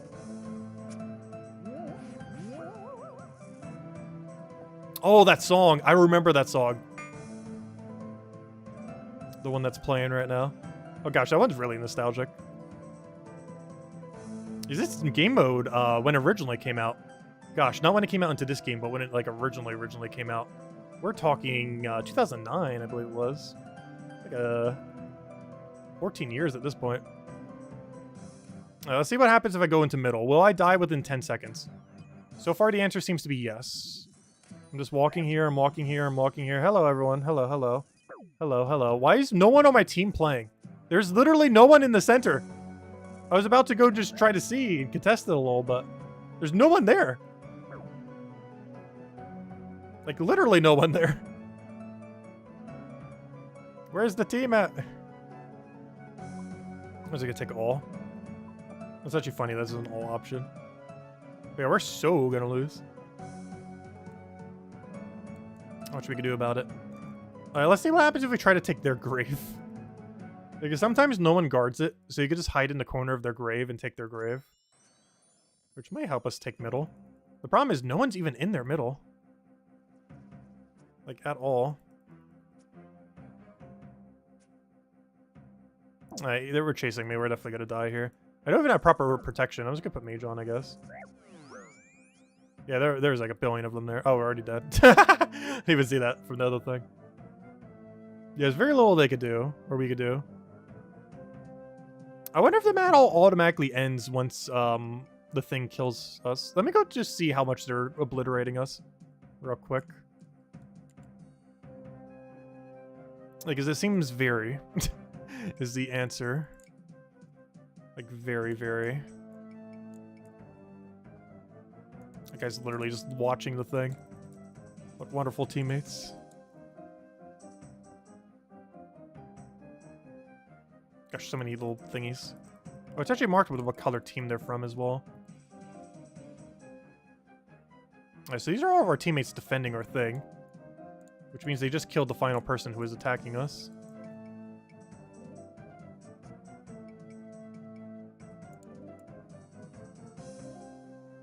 That guy's literally just staring at the barricade. Good job. Oh wait, my progress bar is going down. Wait, I'm still doing stuff. Progress bar, go back! I need you, progress bar. Come back, progress bar. There we go, progress bar restored. That's the only problem now. That progress bar is going to probably make you do things you normally wouldn't do. Just because you have to keep it up. Especially because... Oh wait, we're about to retake middle. Hold up. Do we have a chance? Is there actually a chance? Highly doubt it. It looks like ours is like pretty much dead. Hey, we have retaken middle though. They did indeed do it. With one big rush. Alright, we're about to die. We're about to ultra die. Little does he know I didn't pick up the soul fragment. Should I just get it? Oh, I'm still gonna get it. Okay, I don't have protect from melee. I'm really surprised we are not dead yet. How on earth are we not dead? How do we get distance on him? How are we not dead? What even just happened? Let's go use these to go weaken the thing. It's not much, but it is some contribution. Plus it might help how many points we get at the end. Let's see if we try getting some more spirit stuff right now. Alright, will they let me go across this bridge? Probably not. I'm actually surprised they're still not dead there. Now we are. Oh wait, I don't have protect from magic on. What am I doing?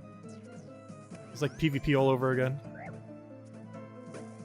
Oh, there's a pure. Actually, we can take him. Oh no, we gotta go use the PvP experience from earlier to actually play properly.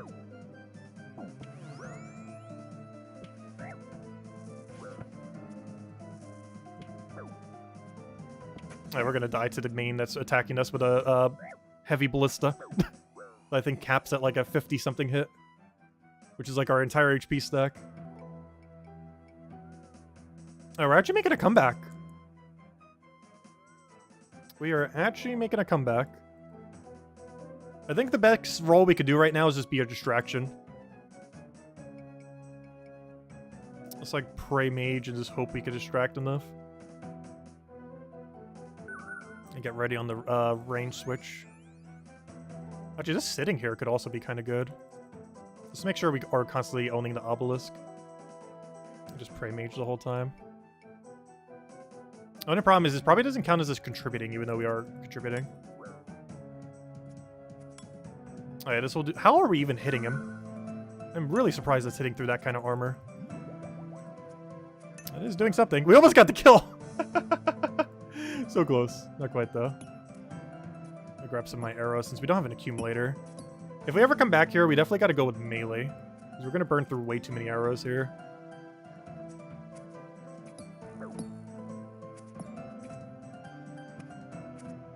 But yeah, that's so weird. We might actually win this.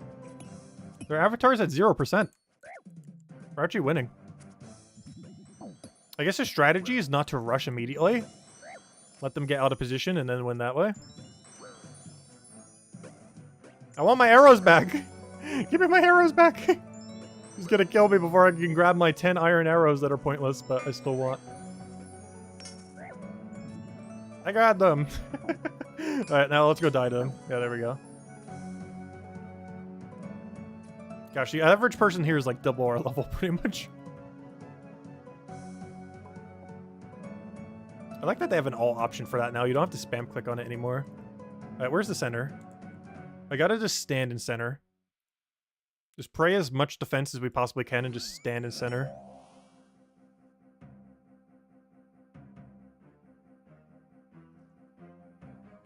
And pretend to attack something. Oh wait, they're about to retake middle. That's bad. Honestly, I should just spam eat food. Just keep eating, just keep eating, just keep eating, just keep eating. How's that other guy still alive? Should've kept attacking him. Just keep eating. Just keep eating, just keep eating. Have we used a combat potion yet? Just keep eating. Just chug bandages. Oh, we're dead. Come on, we gotta hold middle.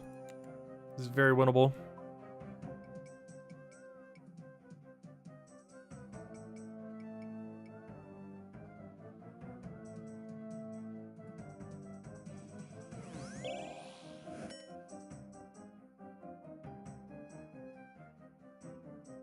Oh, so I'm praying magic just because it gives magic defense as well.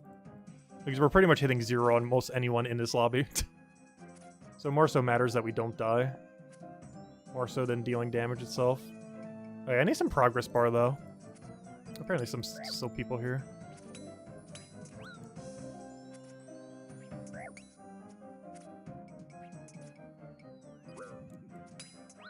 Come on, attack me. Oh, he's using Elijah and Spirit Shield too. He's completely decked out. And he still dies. There's a billion people on him. Hey, we actually did damage. He's only level 94, no wonder why. Now, let me start killing some spirits. Or killing some people killing the spirits.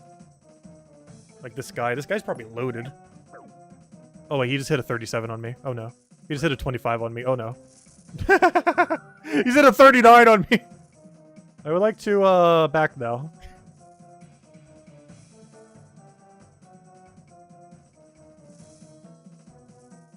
He really wants me dead. I'm out of prayer too. You know what? I'm gonna walk the other way. Just keep distracting. Just keep distracting. We still own center. And their avatar is basically dead. Oh wait, you have to do multiple kills though. Or you can do multiple kills apparently. Alright, where's the super low level guy? Let me kill this guy. He's lolling on our maple bow. But he's dead. And that's what matters.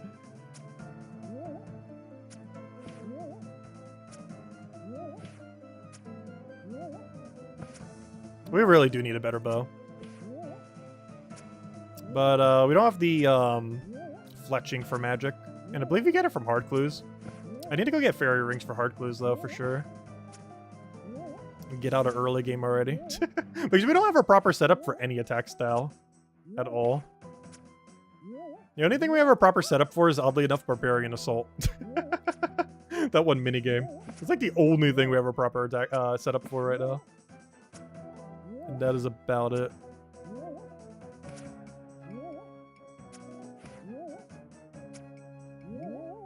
Don't you steal my shards? I need those shards.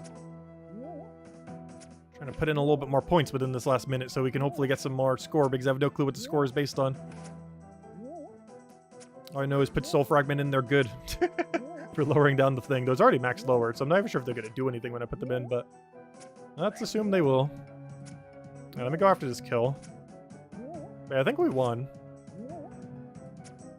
It does look like our team won, which is weird because we were really losing at the start. I'm not sure what exactly happened there.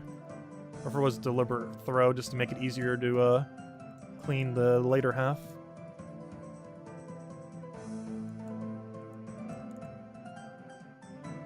Oh, I can't even use fragments on it. Oh, no! I can't use fragments when they're already max reduction on it.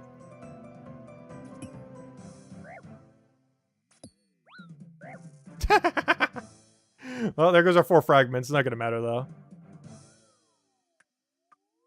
Alright, 10 seconds left. And I believe we won. If I'm reading this correctly, we have won. I think. Because their avatar's more damaged, and we both got 1 kill on the avatar. The game is a draw. No! You have to get more kills on the avatar. Oh, it ended up ultimately drawing. How much zeal did we get? So we got 19 zeal tokens. Lifetime zeal. Okay, so we got 19. What's the breakdown on that? Players killed 0, obviously. Areas captured 0. Avatar damage 0 because we didn't even try for it. I've put 2 little obelisks in there. Bones buried. Wait, how do you even bury bones? Zeals earned 19. Lifetime zeal 19 because that's all we got. And zeal tokens 19. Alright, we have 19 currency. How much are your costs for everything? And that takes 20 minutes. So it looks like we can get about 20 per thing. Especially if we meleeed it.